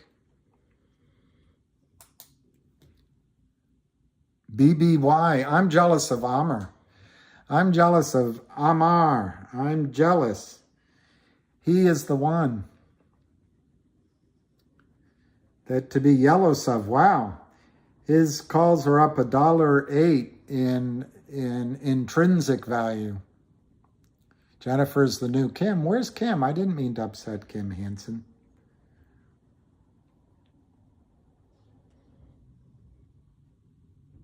Kevin's story, that's great. I'm not sure I'd run as a D. And I don't want to get into politics, but the reason I was a D is because I believe that the United States, I've already mentioned before, I believe that the United States is a force for good in the world. And I think even that the United States government is a force for good in the world, or was. I think that our country protects individual rights, property rights, rights to speak, freedom of the press, freedom of gathering, that. And I used to think that the Democratic Party was for working people, middle class too, and lower middle class, but that it was for the common man and woman. And I also, the other reason was, I believe that every American has a right to an equal opportunity. I'm not saying equal results necessarily, but equal chance. So to me, that means education. Now, what I don't know, and I leave it open to others, whether that education should be through high school or through junior college or through college, I don't know. But I think there should be an opportunity for everybody to start with the same knowledge and chances. And I thought the Democratic Party stood for that. I'm not sure what it stands for right now. And it's just hard for me to make the switch, but I think, I don't like racism at all. I don't like sexism at all. And I think government should stay out of most things. So anyway, God's sitting this one out. I like that. God's sitting this one out. All right, so when Steve is telling me, get off of the comedy jokes and get back to quoting. 594, 589, 489, 494, 489, 494. GTII headed to 5. I know. B. Richards, I was sitting, not to sound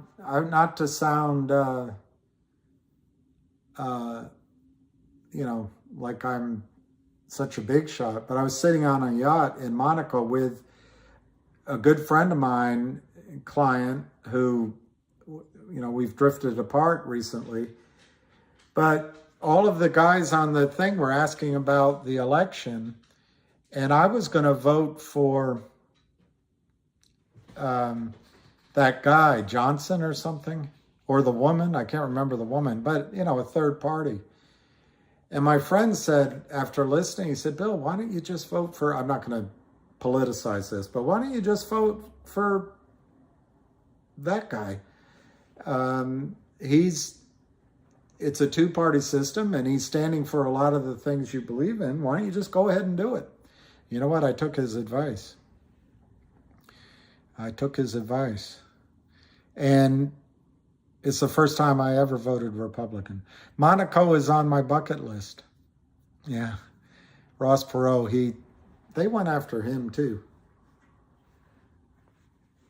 That giant sucking sound you hear? That's NAFTA. If there are no short shares to borrow, then how is short volume so high each day? Jay, good question. Wow, Sean, that's such a statement. People have died over the generations so that we each have the right to vote. That's a statement. What was I? Yeah, good for you. Yeah, my friends couldn't believe. I've had political debates with tables full of oil men and Republicans or one-on-one, and I defended my views. They never once got upset with me. There was one guy in Denver that literally flipped the table at the bar at the Brown Palace when I brought up something about the Iraq War. I can't remember what I said. He was with a beautiful girl with tattoos. He flipped the table and wanted to take me outside. I got thrown out of the restaurant. I was just sitting to talk to the girl. But anyway, other than that, I've never seen Republicans get mad at me personally. When I went to dinner a few years back and someone was impolite enough to ask who I voted for and then answer it, literally 10 to 15 people, a dozen people, all got up from the table and left me sitting alone. It's not fun. It's not fun.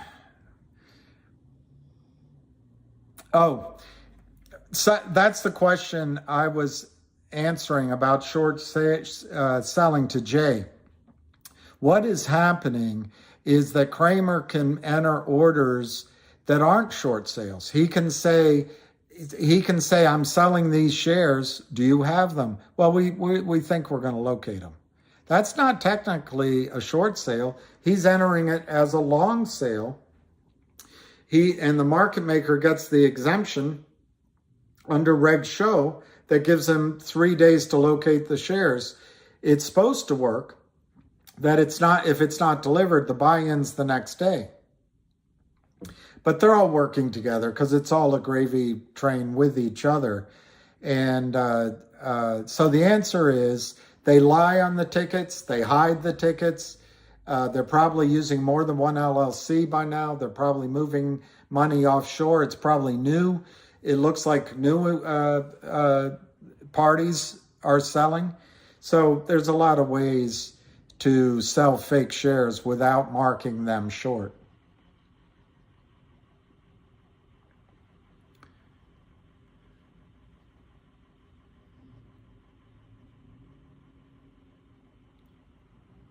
Kim Hansen.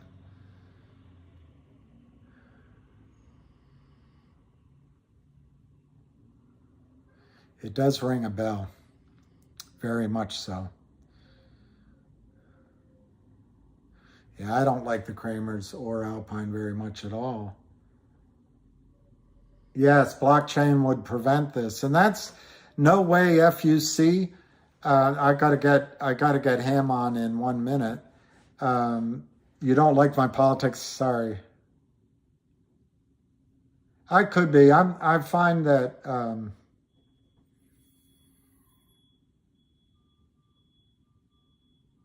I don't know. You get a little older, you start anyway, maybe I am getting a little more conservative. On the other hand, I think the world's changed since the 60s. I was a kid, but I think the Democratic Party today is fighting what went on in the 60s, 50s, maybe a little in the 70s. But the world's changed.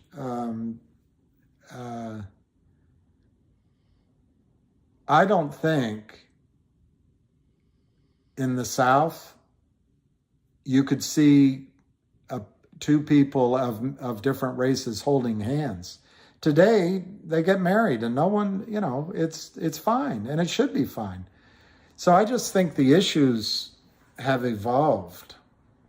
All right, conference call.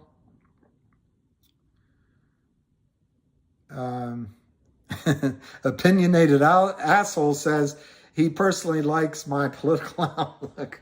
I'm not sure that's a good thing. Well, I've got opinionated asshole on my side. All right, let's see. I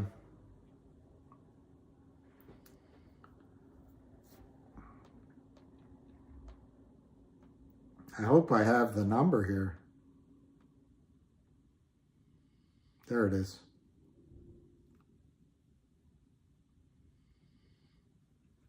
I will stream it. Welcome, and thank you for choosing freeconferencecall.com. You're helping people around the world communicate for free.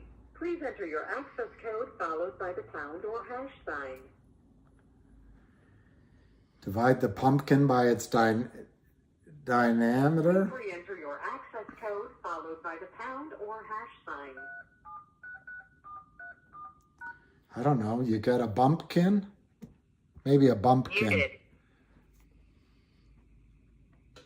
Maybe you get a bumpkin.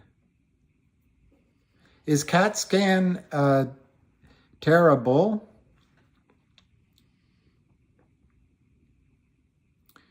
Yeah, I agree with that point, north-south. But all human beings, we all have, even Jesse Jackson said it, we all have the capability of initial reactions that aren't all that good. It's what we do afterward. It's what we do afterward that matters. Terrible is terrible.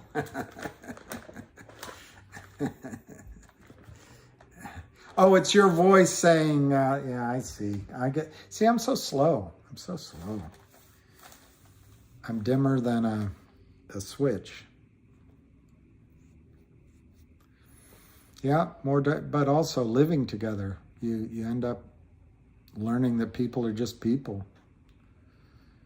People who need people are the luckiest people in the world.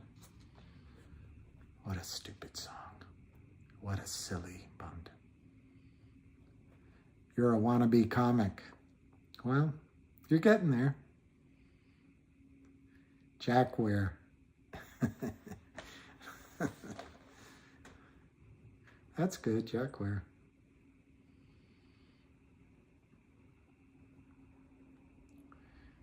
All right, so we got, while he's doing it, we can get a last glimpse at the price of the main contender.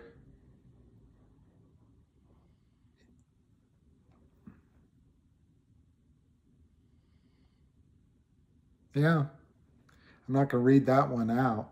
I like ribeye. I like prime rib too. 492, 1,720,000 shares. We're up 10 cents. Peoples is peoples. I like that. That was the Muppets. That was Jim Hansen. Where is Kim Hansen? Oh, CAT scan. I'm not saying that. I am not saying that. And it's not always true. Yeah, it's 492. All right, everybody. I seem to get a bad connection with Taryn right now, but hopefully she can reconnect. We just can't seem to get it on the right thing here. But again, this is not to buy and sell. This is educational, and we'll just take it from here. You make your own decisions, and we'll just give you the information, the data. Just to let you know, I spoke to Tara yesterday, and she's a lot more than we all think. She understands the game. She's taken some lumps, speaking her mind, and the system is completely fraudulent. And she went into this thing thinking, I guess, that the system was correct and she could actually help people make money in this game. Wall Street is an awful place, and I think she understands it now. And she wanted to figure out more things, to understand more, so she can relate to her base of people. she asked me if I needed her to, what we do together. And my answer to anyone is education. While I'm speaking, I can talk to 1 or 1,000 or 5,000 people. As long as you understand it, you're not going to get ripped off. I'm not going to be here forever. Understand it. I tried to teach you. I think a lot of people have. You can just go on Twitter. You can see people who've been here for 2 years understanding the fraud. Where this was before, they had no idea of what was going on. This is a awful game.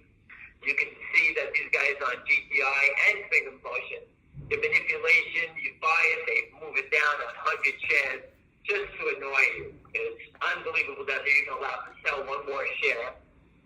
In GTI, I have no idea what this $5 is, but all you have to understand about making sure is that they always want less. That's just the game. You can see it, goes over 5, push it back down. On GTI today, I'm going to say, I've been saying 72%. With this activity today, it's probably 80% for sure. Because there's no one, the stock doesn't even trade unless they manipulate it. Someone just bids for 100, they knock it out, they move it down. It's the same nonsense back and forth all day. Again, at the end of the day, they're just paying fees that's killing them. Remember, all the fees that the court calls the cost to carry, everything costs money on Wall Street. Just like in your life, you open your eyes, you buy a cup of coffee, you get gas, everything costs money. It's the same thing on Wall Street. Hold on a second. This may be her again. Hold on a second.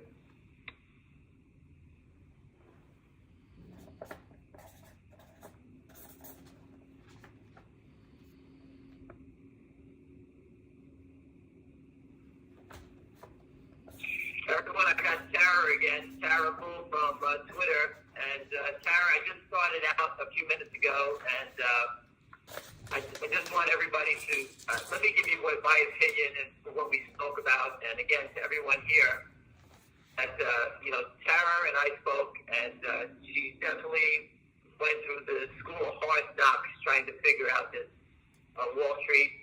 And she stood tall for 2 years. She's been fighting it on a different agenda. I'm not in the AMC crowd. She's in the AMC crowd. She has a big following, and, that sort of thing. And I spoken to her, said, is there anything I can do to help you? She asked me, what you can do to help me? And I'm just basically saying, as long as you can educate your people, try to help them out of the shithole that this is, and get them back their money and do what they can to educate them, is all that I would ever tell her to do. I don't need anyone, and I don't need her help, because you might help with the education together. I think that everyone, because I'm not going to be here forever, she won't be here forever, and just most people on this phone, and Tara, I'm just going to say it the way it is, I'm always telling the truth. It takes balls to stand up here and to be a leader. She's been a leader in AMC. Again, I am not following AMC, I never did. And she stood there tall, and, win, lose, or draw, she's still standing there.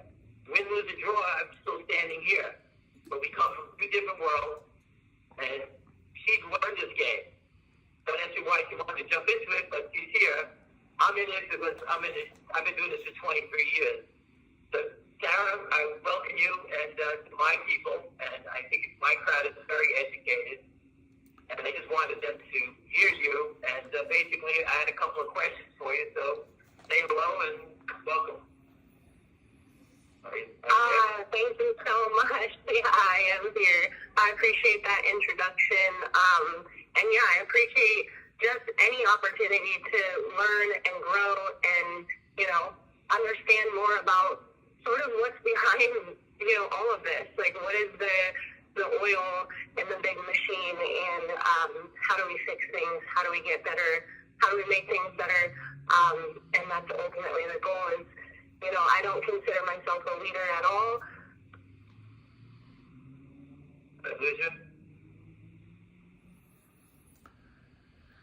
I guess we lost it.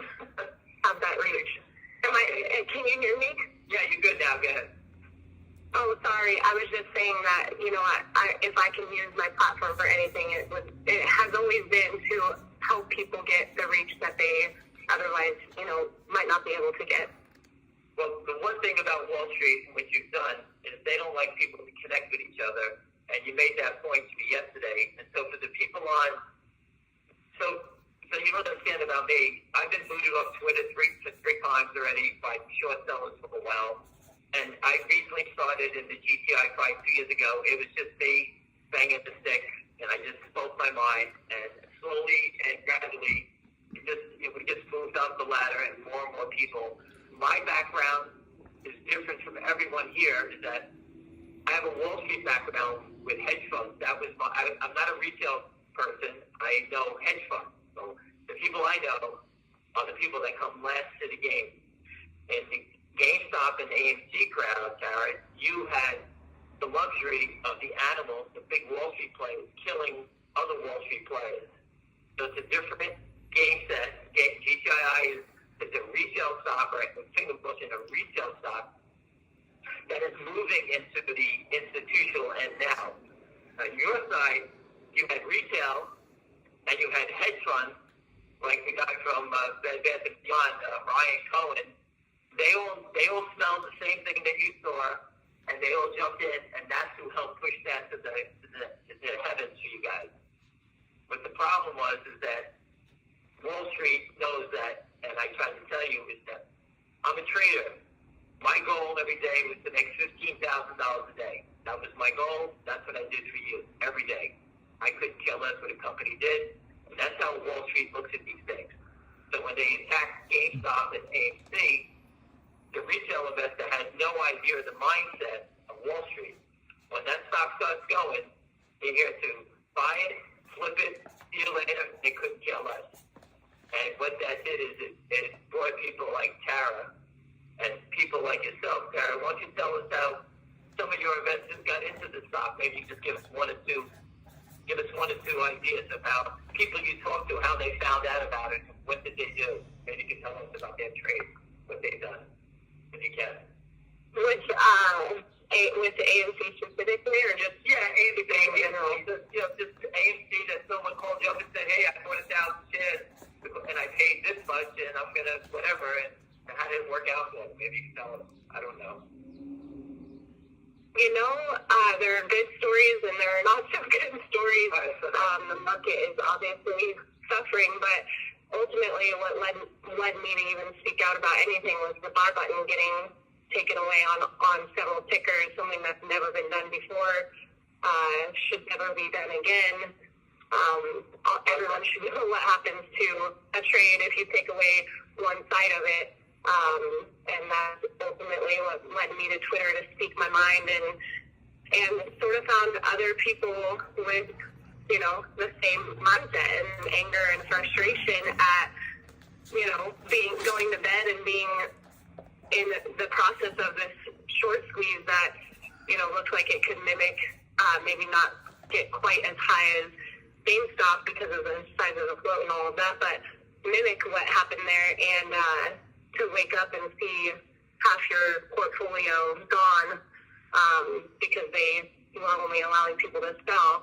And then if they're only allowing people to sell, who's picking up the buys when you're not allowed to buy? So there are just a lot of questions there that were never answered. They still never had to answer. They've kind of put on this charade and this act and, this whole Congress thing and whatever, and it just feels like a way of sweeping it under the rug rather than answering to what really took place and also telling us that it'll never happen again in the stock market. So that's really what the motivation was, and I never expected to have a social media platform. I honestly have a fear of public speaking.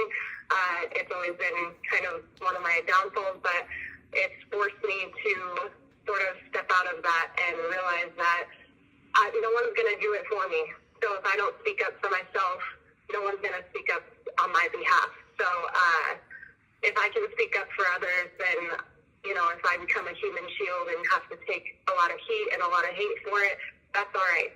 I have a pretty thick skin, and I've been through a lot in real life.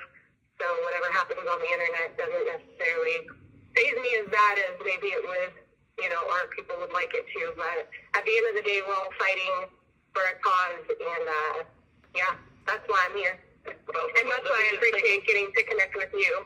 No problem. So just to let you know that we passed our hate to William so William can get all the hate. That's how we get it off our back. So I don't have to live with it anymore.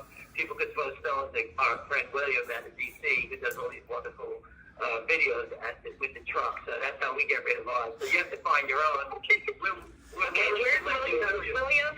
Guys, if you want to hate me, just blame William. I don't know who he is, but it's all his fault. Swell. But just to give Swell. just to take a step back, Swell. the sell button, or the buy button as you described it, Merrill Lynch has changed the rules in 2018, and it's a CNBC story where Merrill Lynch stopped people buying stocks that don't meet a $5 criteria or a $300 million market cap.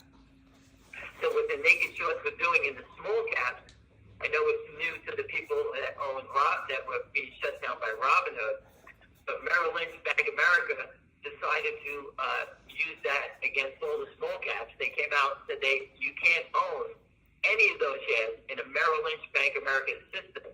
Now remember, Merrill Lynch and Bank of America, they clear a lot of smaller firms. So anyone who does business through Bank of America, Merrill Lynch, we're not allowed to own a stock that is a $5 price or a $300 million market cap. And what the short sellers were nice enough to do, since they had the parameters now, they were dropping the naked shorting the stocks below $5 and making the stocks go below $300 million in market cap. And Merrill Lynch turned them into sell-only stocks just by giving the short sellers a parameter. That was in 2018. Oh, Lordy. We've been fighting that little part of history for a long time. Before, when I saw the Robinhood thing, I could just say, okay, now they're just stepping it up because they've done it before. And it's still in existence today. So the SEC is definitely bullshit here when they tell you that. So, again, when you see that, we know that happened before. And that's something the AMC people, GameStop people that know. We've been dealing with that since 2018. I think you guys got the hammer in 2021 or 2020. I forgot when it happened. So again, the knowledge that we have, we're willing to actually help you, so your investors would understand the crime is very widespread. It's not just there; it's everywhere, and this is like growing like crazy, and people are understanding it. Did I lose you? Did I lose anybody? Hello. I'm still here. I can hear you. Okay, so I just want to make sure that it was just, and this problem is there's many ways that the SEC and the DTC have ways of changing the game. They always change the game on the move. And I'm just going to go back in history for everybody here. One of the greatest tricks on trying to kill the shorts was to go get your physical certificate. So if we told everybody in a public company saying, all right, Tara, tell everyone in AMC get your certificate and pull them out of the depository trust. That you used to be able to do that. But in 2002, they stopped that, and now they impose tremendous fees. So if you were to go get your 1,000 shares of AMC, you say, they would charge you $300 to get it. Okay? And then when you say you want to put it back in, you can't put it back in the system. So they kind of locked everybody up on that one. That was a little thing done by the brokerage firms and the depository trust to stop the shareholders from fighting back. That was going back in time. And you can say, well, how did you know about that? Well, guess what? I tried to do it. Okay, so we know all these little things going back 23 years. There's many ways to try and skin a cat. And every time you do it, the depository trust is the leader. That is the mothership of the whole game. They make little moves to block you. They won't say it, but that's what they do. Okay? I used the best law firm in the world, Morgan Lewis Bachman, and they couldn't believe the things that the depository trust was doing to stop people from actually exposing the short or getting their own certificate. They changed the rules in the middle of a game. We had one time then, and they changed the rule. The company voted to get out of the DTC to be a physical delivery share company, only buy and sell.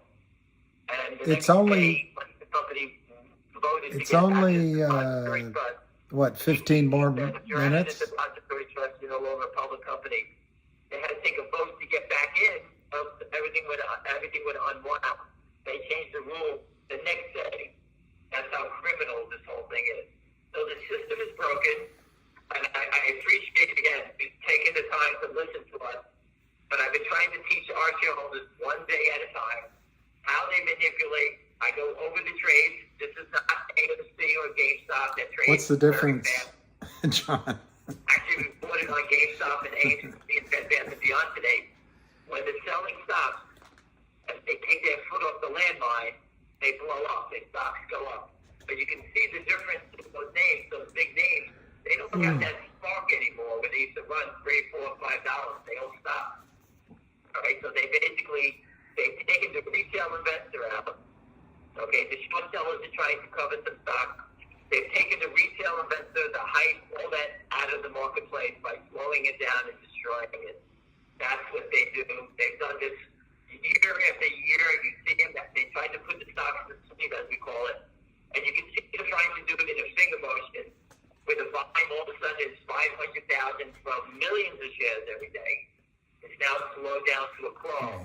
But the difference is AMC, GameStop, and Bed Bath & Beyond are in the bottom of the ninth. The game's almost over in those games. Now, they can have a spike. They can have a big spike. I don't know. It depends if they force it to cover.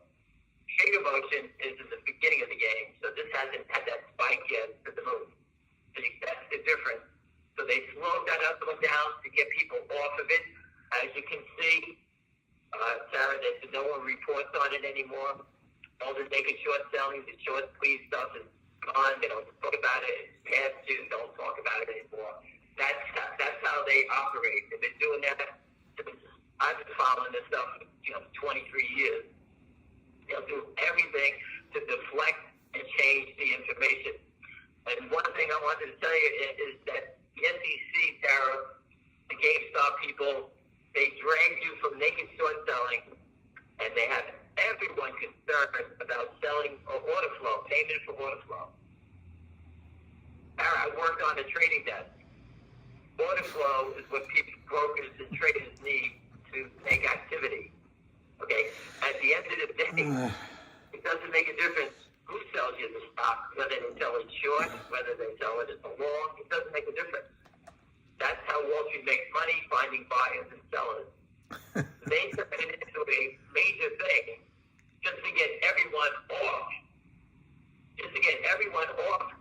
the subject, because they want naked short selling off the front page. Payment for order flow is nothing.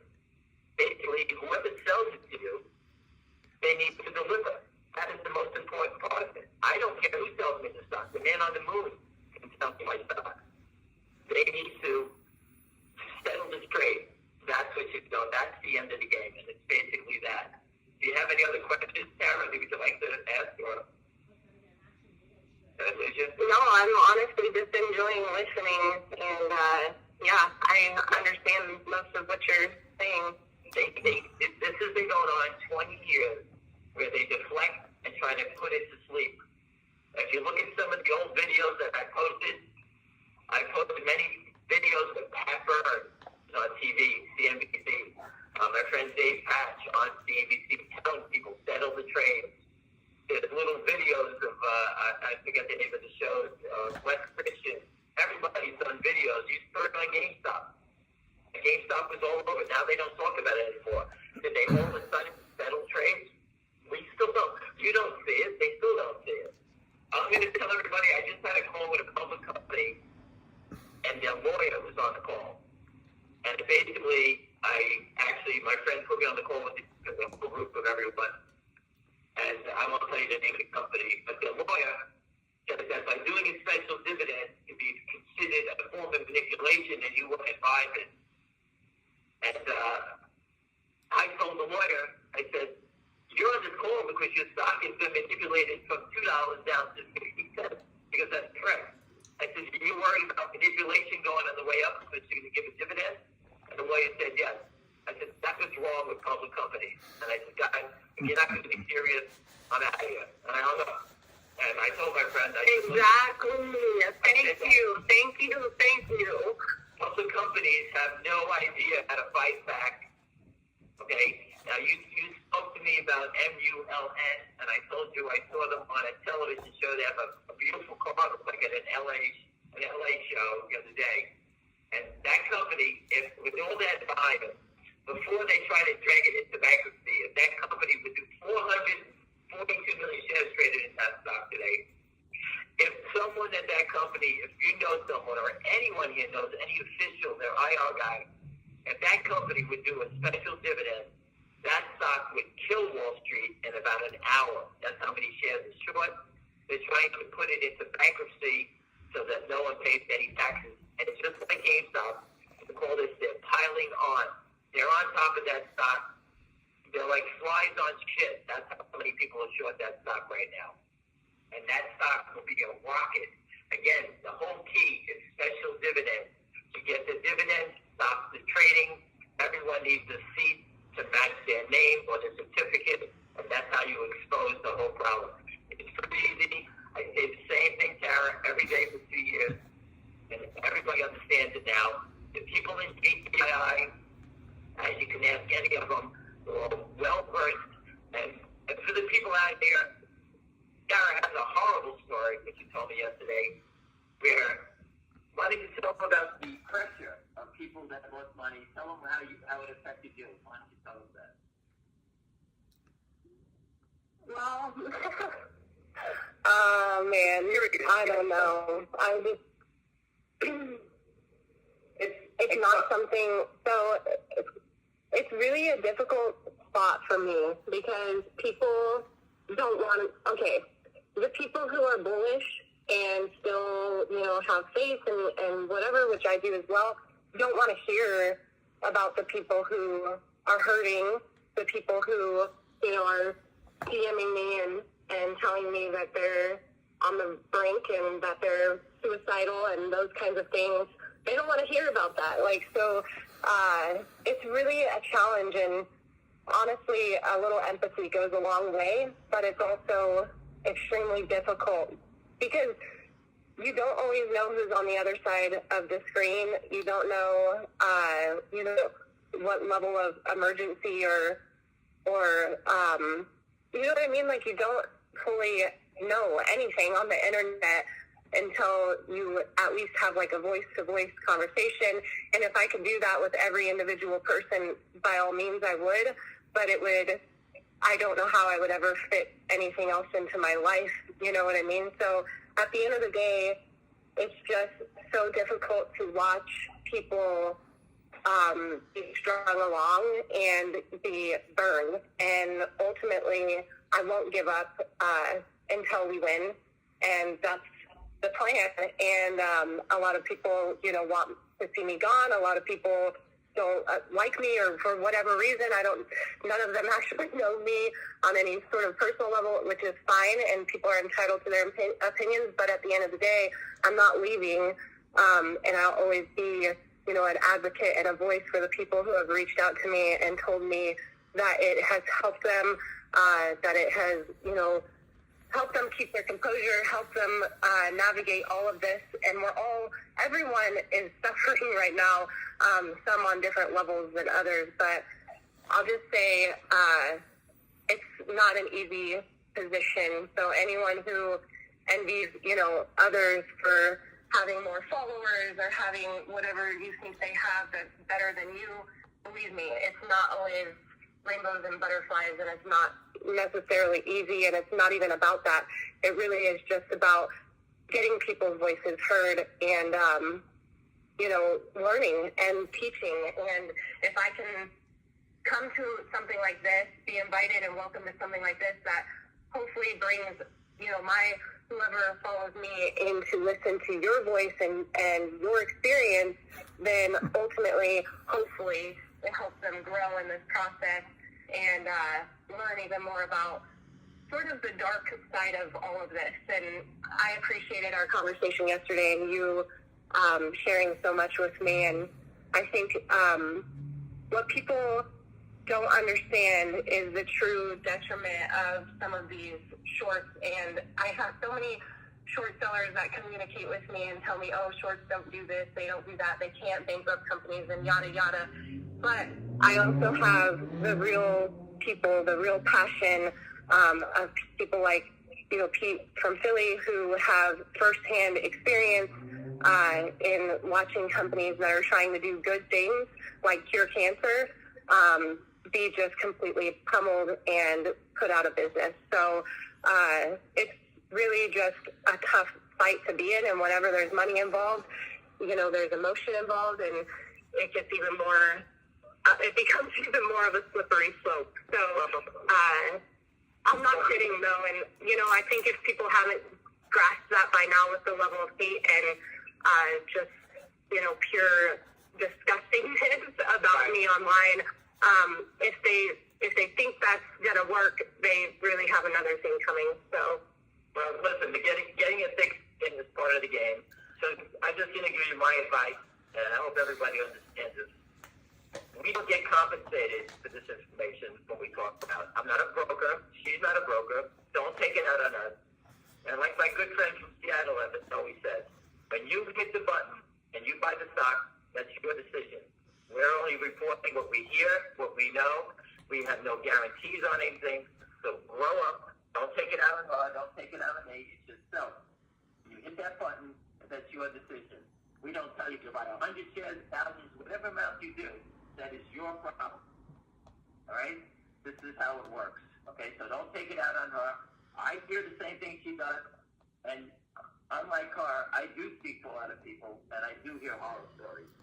Okay? And I understand it, and I try to walk people through it. And I told you before, I have friends that died from this. I know friends that have killed themselves. I know people lost a lot of money. I think the SEC is a disgrace, and I'll be the first guy to tell them right to their face, anytime, anywhere. Anyway, so listen, everybody. It's almost 3 o'clock, and Sarah, the manipulation of the stock continues in both names. I'll just go over it for a second for my people that follow me. GTII, stock went over 5. I have no idea why they want to hold it below 5. Well, I always tell everybody, a naked short is very easy to see because they need to hold it down. A real short lets it go up. I work for real short sellers. They always want to get a higher price because they make more money when the fundamentals don't pan out. A naked short seller cares less about their money. They're just trying to mark it down. I have no idea why GTI, they want to hold it below 5, but they've been doing it all day. And Tara, last night I told you that the short for GTI was going to be 72% of the volume, and it was 75. I'm going to tell you today it's going to be about the same number, maybe 80%, which is actually no selling. And when you study the tape, this is a very easy to follow in a GTI versus an AMC. I can't predict what's going on in AMC. The volume, like with options, is very convoluted. But in a stock like GTI or Finger, where there's no options related to it, I can almost pinpoint how many shares they sell on a given day. And I've actually done it by almost to the T on a given day. So studying this every day, I can tell it. I can tell you what the numbers are going to be. I can tell by the buy side, the sell side, exactly what they're doing. There's only 2 ways. You can buy a stock or sell the stock. This is an AMC with options, and you have a dividend or an age. It's very different. I don't know the combinations, but there's some sort of hedge that's going on. Maybe Pete from Philly can figure it out for us. I don't know. If you ever get back to me on that, we can try to figure it out. Maybe I can help your investors out with that. Anyway, listen, everyone. Yeah, really quick. Do you have time just to answer one question about failure to deliver? Yes, go. I'm just curious if you think that that's just another way of hiding and masking naked shorting, or if you think there's something else. A naked short is what creates the short to deliver that, but it is. That's nothing more than that. They sell a stock. The brokerage firms all work together.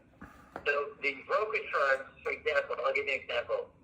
Let's say AMC is a failed to deliver, and E-Trade calls Merrill Lynch up and says, hey, you owe me 10,000 shares of AMC.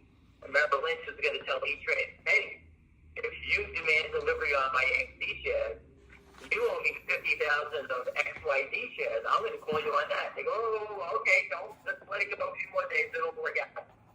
That's how the back offices work. That's it. It's not the SEC.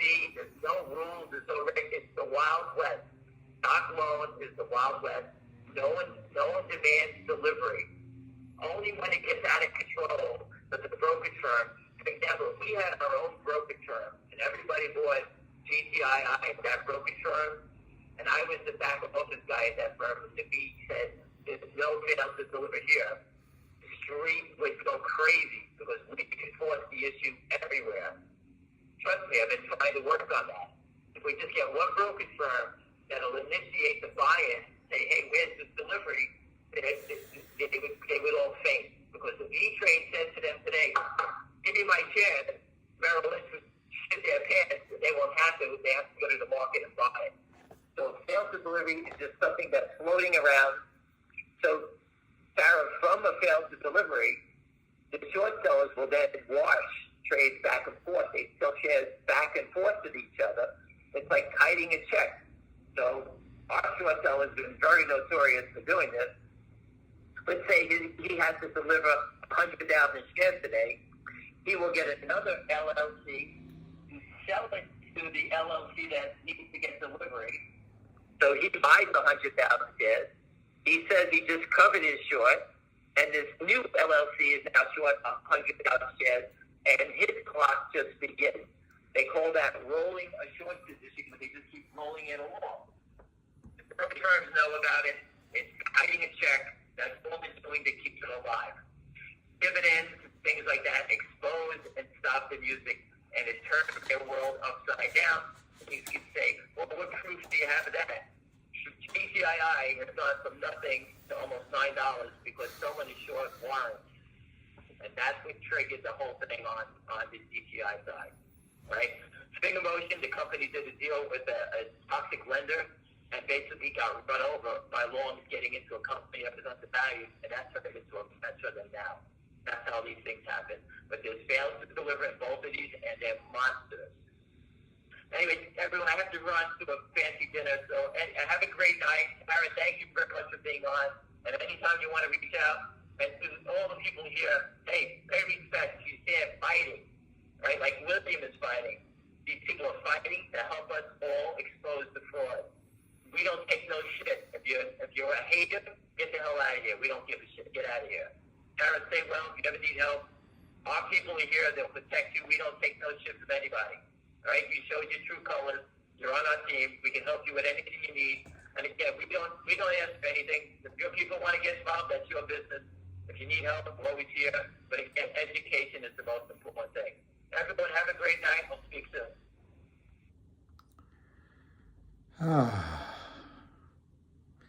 So it closed at 489 and then traded just under 2,000 shares at 491. I don't know what that fans thing is. This is one of the funniest lines that anybody ever said in a movie. But anyway, I know it's a little bit sexist.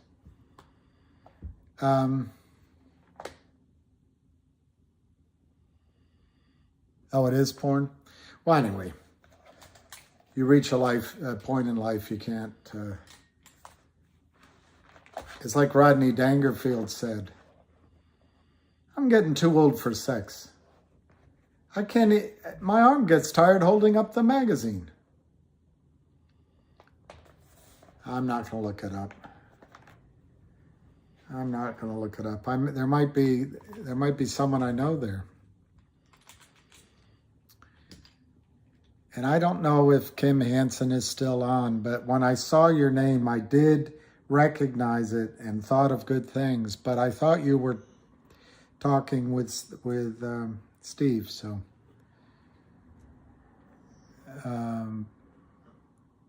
Never say what? Never say what? A joke? Enough comedy jokes. I'm not going to look it up. I'm actually, yes, they can borrow your shares if it's in a margin account. Yes, Scott. Part of the problem, we used to have type 1 and type 2 accounts. They sent all my certificates back from Morgan Stanley last year. A lot of my private certificates that they weren't, turns out they're not worth much, but they were worth a lot for a while on companies I raised money for. Anyway, they were held in type 1 or held in safekeeping. They don't do that anymore. They only have margin accounts, as far as I know, but I haven't been around it for a while. So thanks, Jeff. So type 1, type 2, type 2 being margin. Once you put it in margin, they can lend out your shares. A big buyer probably could create their own nirvana, so to speak. But the trick is, let's just go through why a big buyer would get involved. Let's say you're Ken Griffin and you want to make money to cover up the huge holes in your balance sheet that you're experiencing. Well, if you come in and you buy 10 million shares and you just run it up, you might have only gotten 500,000 shares at $5 or $6. You don't want to do that. So if you're a pro, what you're going to do, put 100, 200, 500 million dollars in this, you're going to build your position, let it run up, let it pull back, let it pull back, let it pull back, add. And your goal may be to have 20 million or 25 million shares at $5 or at $6.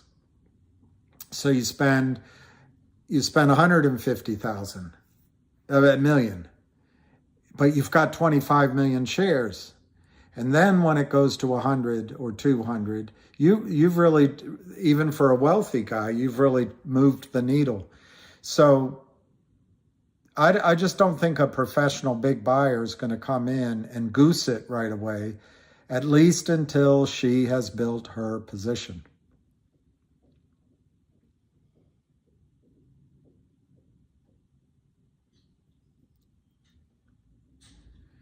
Well, I didn't really get a lot out of the call with Ham and Tara right now, but I think if Tara brings 50 investors, or if she brings 1, or if she brings 100, it'll help our cause, and that's kind of what I hope happens.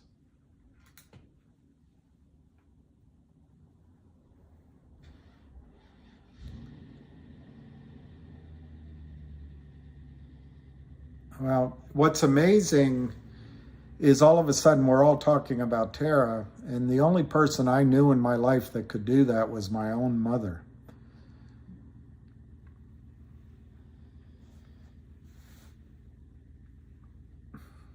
Unless they decide to sell. Dims, I missed the rest of that, but unless they decide to sell.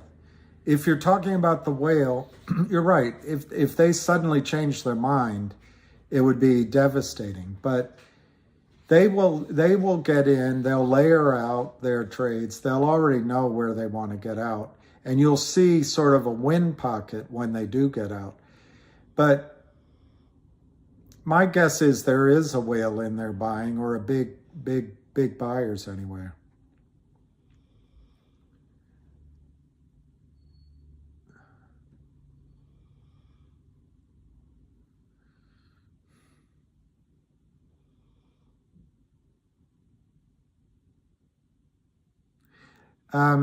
Ham won't, like when you're flying in an airliner and it drops all of a sudden, then it regains its height. If you have a whale in there, I just made up 25 million shares, and the stock's headed to, I don't know, making it up $500 a share, but the whale wanted to get out at 125. You're going to see at 125, all of a sudden it'll drop down to 90 while the whale gets out, and then it'll, assuming there's still more to buy, it'll rally back up. Yeah, sudden drop.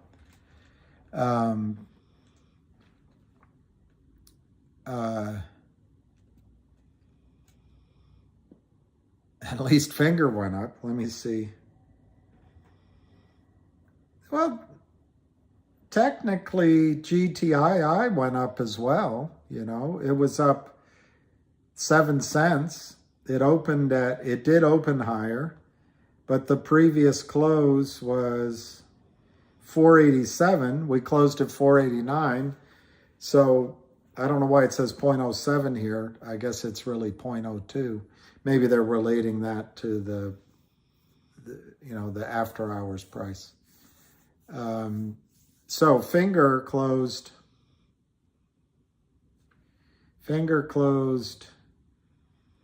Don't rock the boat. Don't tip it over. 648. 648 is what it shows after hours, but the actual closing price was 668, up 14. Yeah, that was what it closed. Adam, sorry, let me look at that again. GTII, they play with it. I actually see 492 as the last trade, but that's some manipulation after hours. Last trade is 489. 489. Oh, she'll get bored here. Is that Canadian dollars? Yeah, 489.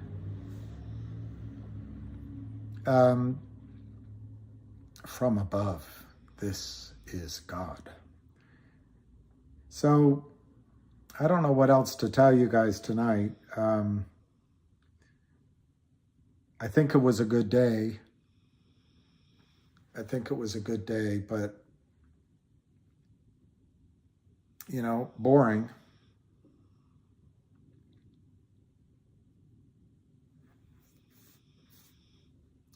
Max or million. Maximize millions. Max or million. Trying to think. There were other interesting topics.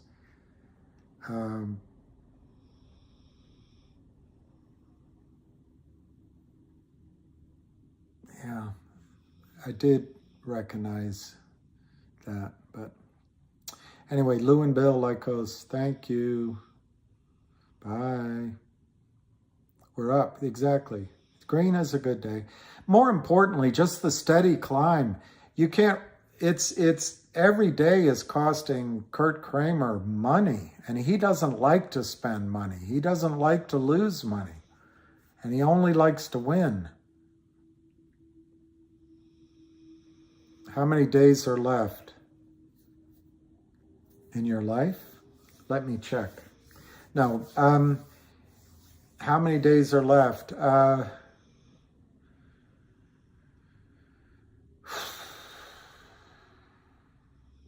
Tough one. I've all along said this thing could go any day, and it hasn't. But how many days are left? I will say that the Kramers will try to get their monthly statements to look prettier than they are. So I'm going to guess they will fight this out until they print their October statements to their investors. I don't think there's going to be any help from the authorities. I don't think FINRA is going to help. So the only other outside influence that would affect this are two. One is whoever's lending to Alpine prime brokerage. If Alpine starts getting upside down on their lines of credit, that would be something. I don't know when that could happen. And then I think the warrants are going to be the thing. As people exercise warrants at $2.75, and then the brokerage firms can't find shares, it's going to be the buy-ins from Fidelity, the buy-ins from Schwab, that are going to set this off like Chinese firecrackers. So I will say the week after the election, that's how much time's left. It's totally a guess. No, the warrants aren't done. They're in the money, but the warrants, there were, just to go by memory, there were something like 3,400,000 real warrants issued in April of 2021. There were reportedly at least 100 million shares shorted that didn't exist. Well, the flip side of those short 100 million shares is 100 million shares were purchased in retail accounts with real cash at Fidelity, at Merrill, at wherever the hell, probably not Merrill, but wherever they were bought. Those shares sit in those accounts pretending to be real, but they're fake. They don't want anyone checking, asking for their ID card or their ticket. No one, they're just fake. And so of those 100 million, it could be more than that. Of those 100 million, 30 million, 35 million were real. The rest are all fake. So it's another 7 or 8 million warrants, because it was 1 for 10, that are also fake in everybody's account. And the Kramers are on the line. They shorted the stock. They have to honor dividends that are paid. The warrants were issued as dividends. So first you got to get through the 3.5 million warrants that are real. And that's, I don't know how many investors that represented, but it might represent 5,000 investors. So they all have to make the decision to exercise. Then on the 8 million warrants that remain that are all fake, each of those, that might be 10,000 investors. Each one of those investors have to exercise their specific amount of shares. They call up Fidelity. Fidelity says, okay, we'll do it. But Fidelity's lying, or they're obfuscating anyway, and they have to go buy the shares if they want to limit their risk. Or they call up Ameritrade and say, hey, you never delivered those shares. So it starts a daisy chain of buy-ins across Wall Street. And I think that is what's going to be the death knell for the Kramers. And it's going on now. You're absolutely right. The warrants are done. But it's because the price went across 275. And I'd say that's been about 3 weeks. So realistically, I think it could take 3, 6 weeks, 2 months for the maximum of the warrants to be exercised. But I'd say most people have started the process. So I'm going to say mid-November, it'll be maximum pain for the Kramers.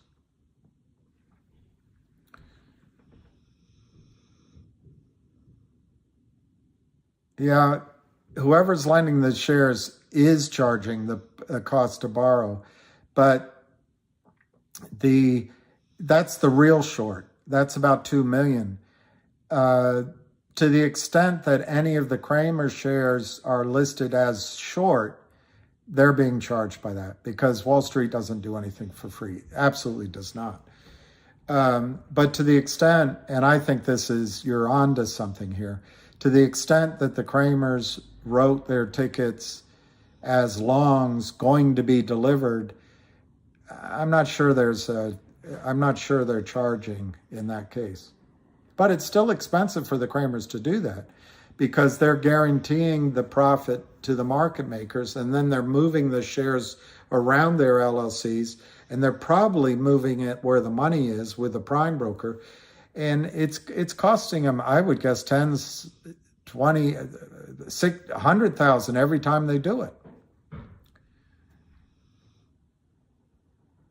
Don, that's fine. I think that's good. If you made money on Finger, you went back to AMC. I think that's a great strategy. I don't know anything about AMC, but you take a profit and you move on. Okay, what's this? I've asked basic questions several times on this channel because other people have the question and want to answer from the house. Oh, I see. Yeah, well, that's fine. I don't avoid any of the questions. It's just I might see them, or probably more likely I forget them. That's what Origin do. I want to make money. I want you to make money. And I'm telling you, the way to hurt Kurt Kramer is make him lose money. And hopefully he loses it all. That's the only way to hurt him. If you call him anything, if you sue him, if you do anything, none of it matters. All that matters to Kurt Kramer is making money. I'm surprised he hugs. Anyway, I'm not going to finish that sentence.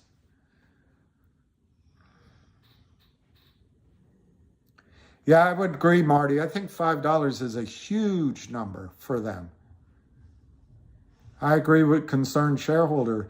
Now is the time to put all the maximum pressure on Kurt Kramer and the focus on GTII.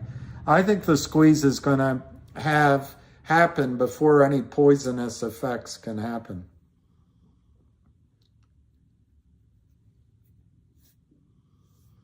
I'm with stupid.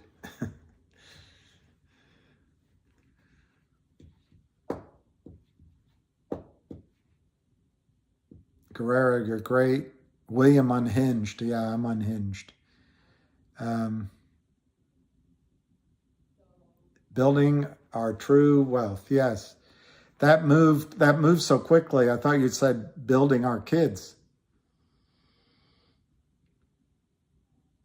Look, in my experience, my dad used to have an expression, and I've said it to you before, but he used to say, blood runs thick, money runs thicker. And his point was that money is a huge emotional, all sorts of complicated things go on. And so I don't judge people's reactions. I don't know what happened. And, but I understand that those emotions are there. So anyway, I will tell you that him, as Megan Morgeson wrote to him once, he said, I'm just a dumb, whatever he said, dumb crayon eater, like crayon eater. But he said, I'm just a dumb whatever. She said, you're not dumb. You're certainly not dumb. That's what she said. And I think Ham is, he's the maestro behind the scenes. All legally, by the way, all legally. But he's getting the enthusiasm, rallying. And, it's probably a bit like herding cats. The calico cat doesn't like the orange cat, and the dog walks in and it throws it all upside down. I don't know. Money doesn't care about feelings. Feelings, nothing more than feelings. In my life, I can't.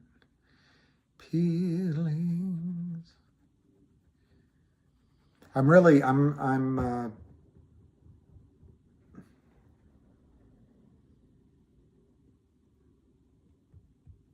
Well, now who said that? If it's akin to a Trojan horse, then that's a real thing that is a real thing to discuss. I did somebody mentioned this guy, I can't even say his name, Chowder or something, who has some sort of crypto something or other. That's not going to happen. That's not going to happen. Well, you don't want to lose Bill or Lou. And we'll let Ham sort it, because Ham won't let this go down. 2 weeks. 2 weeks. I think that's a new rule at Merrill, maybe. But 2 weeks. Darn it, I didn't see your name. But that explains why when the stock went above 5 for a few days, they drove it down, because they're starting that 2-week clock again. Exactly. I agree with you. When you go on the field, everybody's on the same team. And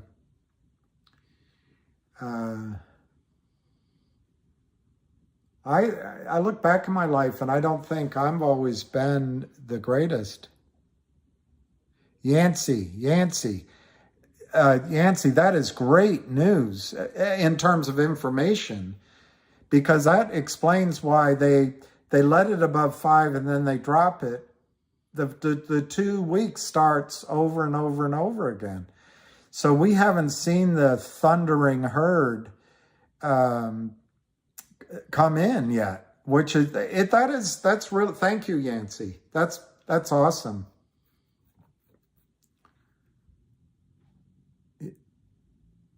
Oh, we did almost, and then they dropped it? Okay, we almost made 2 weeks. Crayon Eater is concerned shareholder. Oh, I see. Somebody just corrected my use of Crayon Eater.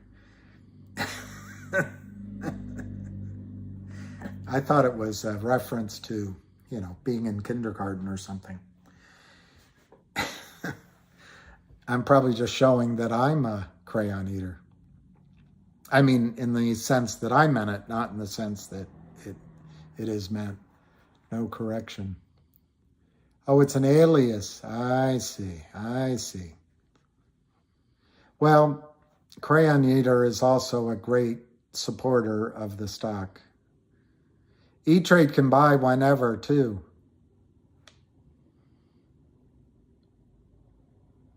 You're allowed to buy an E-Trade now, if that's your point.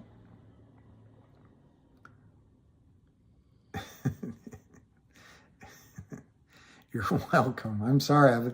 I'm a big fan of Crayon Eater. I wasn't saying anything bad. Never would.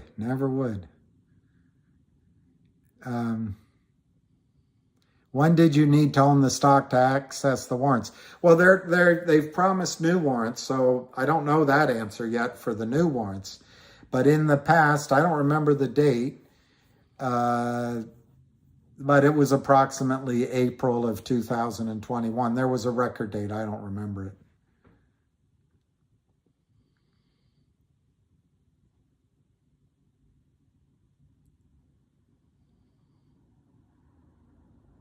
Kim Hansen, I'm sorry. I did recognize your name, but I thought you were talking anyway.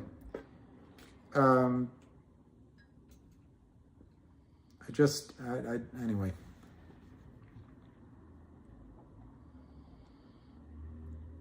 Don't count your chickens.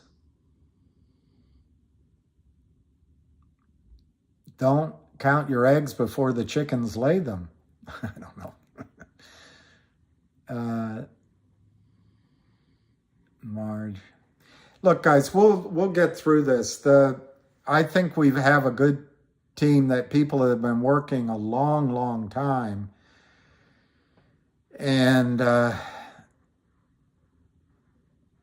don't think Ham has time for someone that's not pulling their weight. And I say that politely because I don't know what's going on. Well,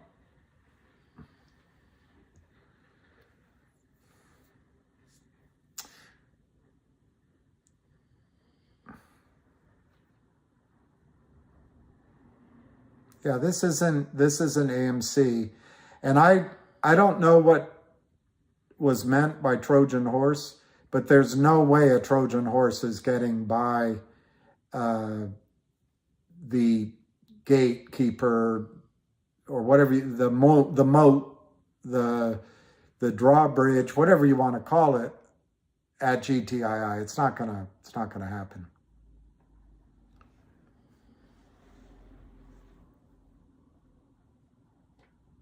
How do I count my chickens and you watch me count my chickens? I don't know. I think there's going to be so many chickens that who clucks and who plucks and who, it's not going to matter. There's going to be a lot of chickens. And I'm going to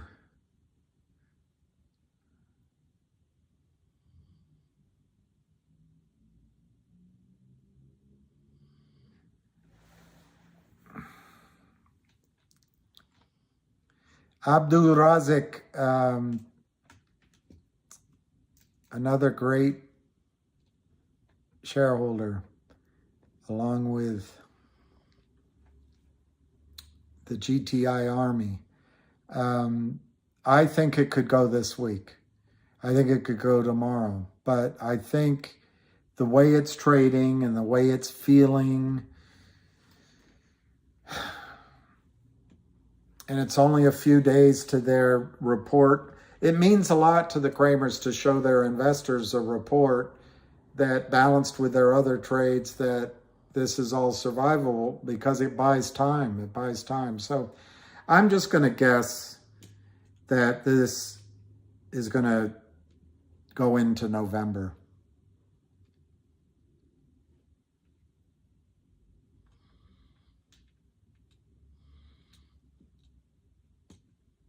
I'm a lover, not a fighter.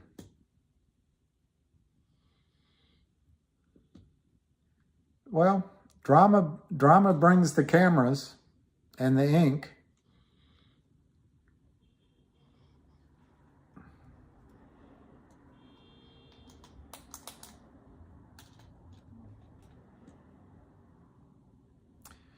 Okay, so what I think I will do is leave this on. I'm going to go walk my dog because I have a board meeting tonight.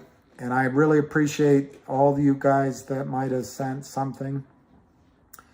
And I need to get him walked, and then I've got to get to that meeting. And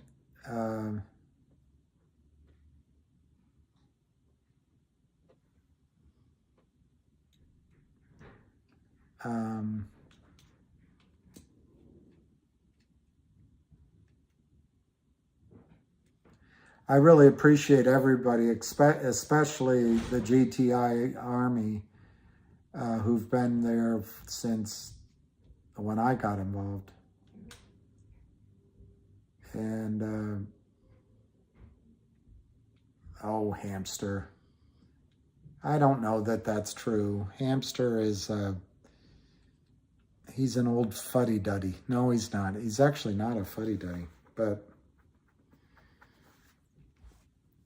he's not trying to, he's an extraordinarily good family man.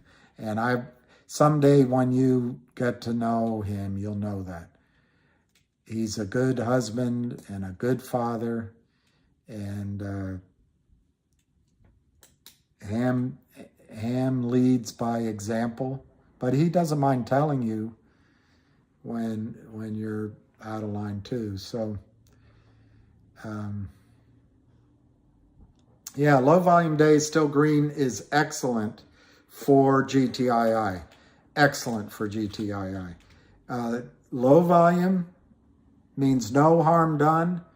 The green, just a slight green, means no volatility.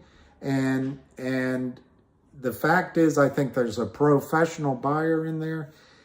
I don't think they can drive it down. And if they do, it'll come right back up. I don't think they can drive it down. All things being equal, if a nuclear war happens or something. But otherwise, I think we're in a good place. It looks like we need $5 for 2 weeks. It looks like Yancey gave us great information. $5 for 2 weeks. So I'd rather see it go to 8 or 9 or 10, and then they can't get it back down below 5. But I think that's coming. And what we really want to see is buy-ins caused by the exercise of warrants. And it would be great to see the audit of the law firm finish. But wouldn't it be great if they were to announce a digital dividend that might go on a platform which does not require SEC approval? Wouldn't that be great? All right, Matt. Matt should be at the conference table running everything. All right, I'm going to leave this on while I go walk my dog so you guys can talk. And when I come back, I'll turn it off. So thank you guys. Peace, love, and happiness.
Sandy.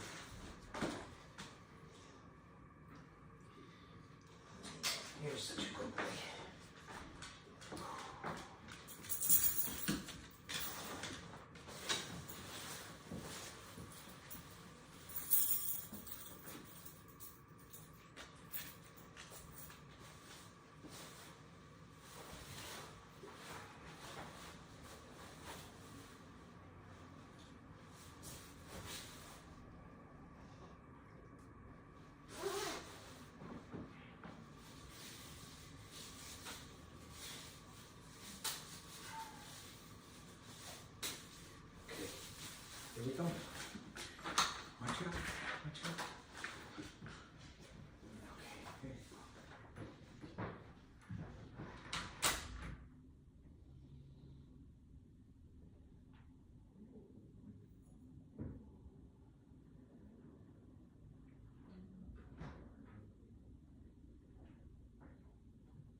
Die Hard's still here.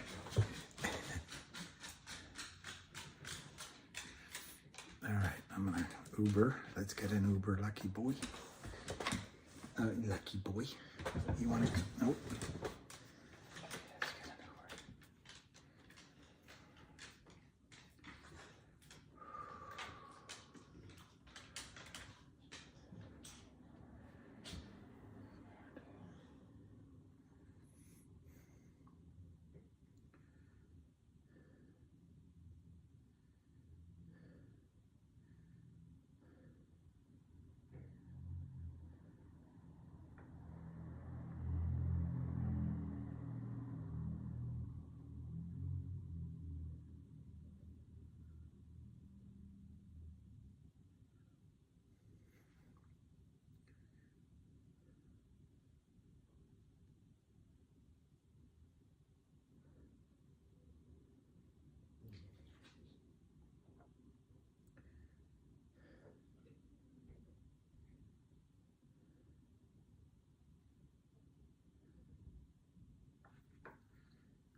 Oh, Lou did? Hi, guys. I'm getting my Uber, so I got a couple minutes till it comes. But 4 minutes. I'll watch it. What's amazing to me is certain people have the ability to make it all about themselves, which I don't know. Does he go off on me? He goes off on me? I don't know, Tara, and anyway, what can I do? But it's somebody just said, I didn't see who said it, but it's absolutely right. We're here to make money, nothing personal. And I just want, oh, all right, okay.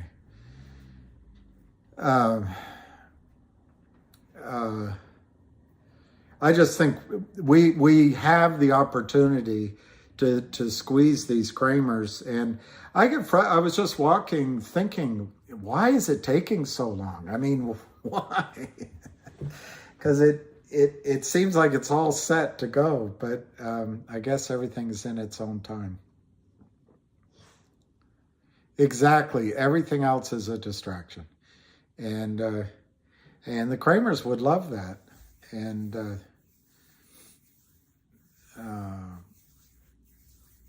you know, I tend to think that,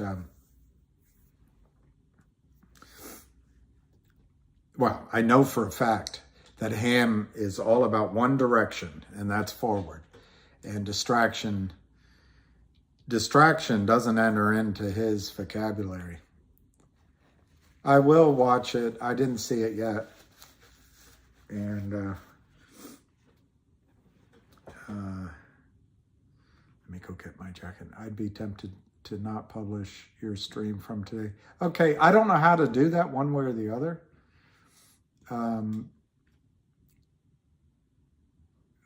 I don't know how to not publish it.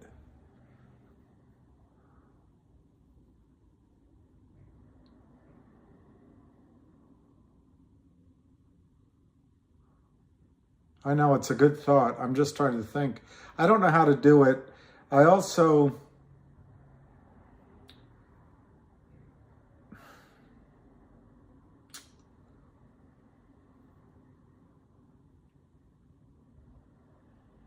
Yeah, I'm going to go, and I got to go to this meeting here. So 2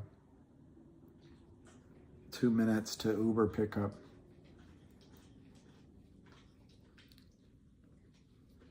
Yeah, I know. It's not a bad idea, but on the other hand, you know, I just don't know what, I don't know what happened. But it seems to me she kind of made her own bed in a way too. So some give and take, at least it's communication. maybe publish it and make it.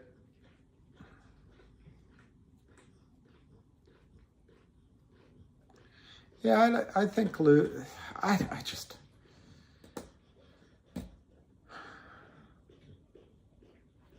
I feel like the proverbial dog in a room full of cats. I don't know what's, I don't know what all the signals mean, but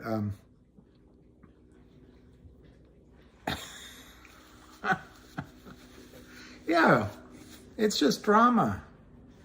And guys, I grew up with a mother who was good at drama, and it's drama. Don't need it. Don't need it. Unless the drama I want to see is $10, $15, $21, $35. That's the drama I want. Never saw his legs.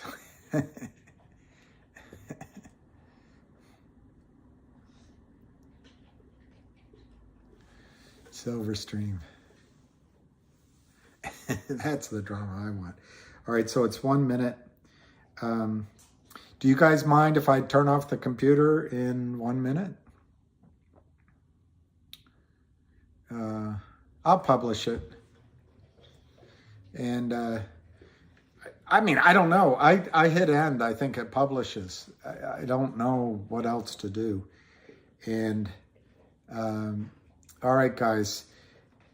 I really appreciate that everybody's in fighting, pulling the same direction. And the GTI Army, someday you'll meet all of them. There's a guy that's called Crayon Eater. He's the best. And Kim Hansen, I've been thinking about. I didn't mean to offend her. I did recognize the name, but I don't know if my mind's playing tricks. Anyway, I think it was a great day for the stock, GTII. And, well, like I say, I'm all ready for the drama of a stock that makes you guys millionaires. Anyway, I'll talk to you later, all right? We'll talk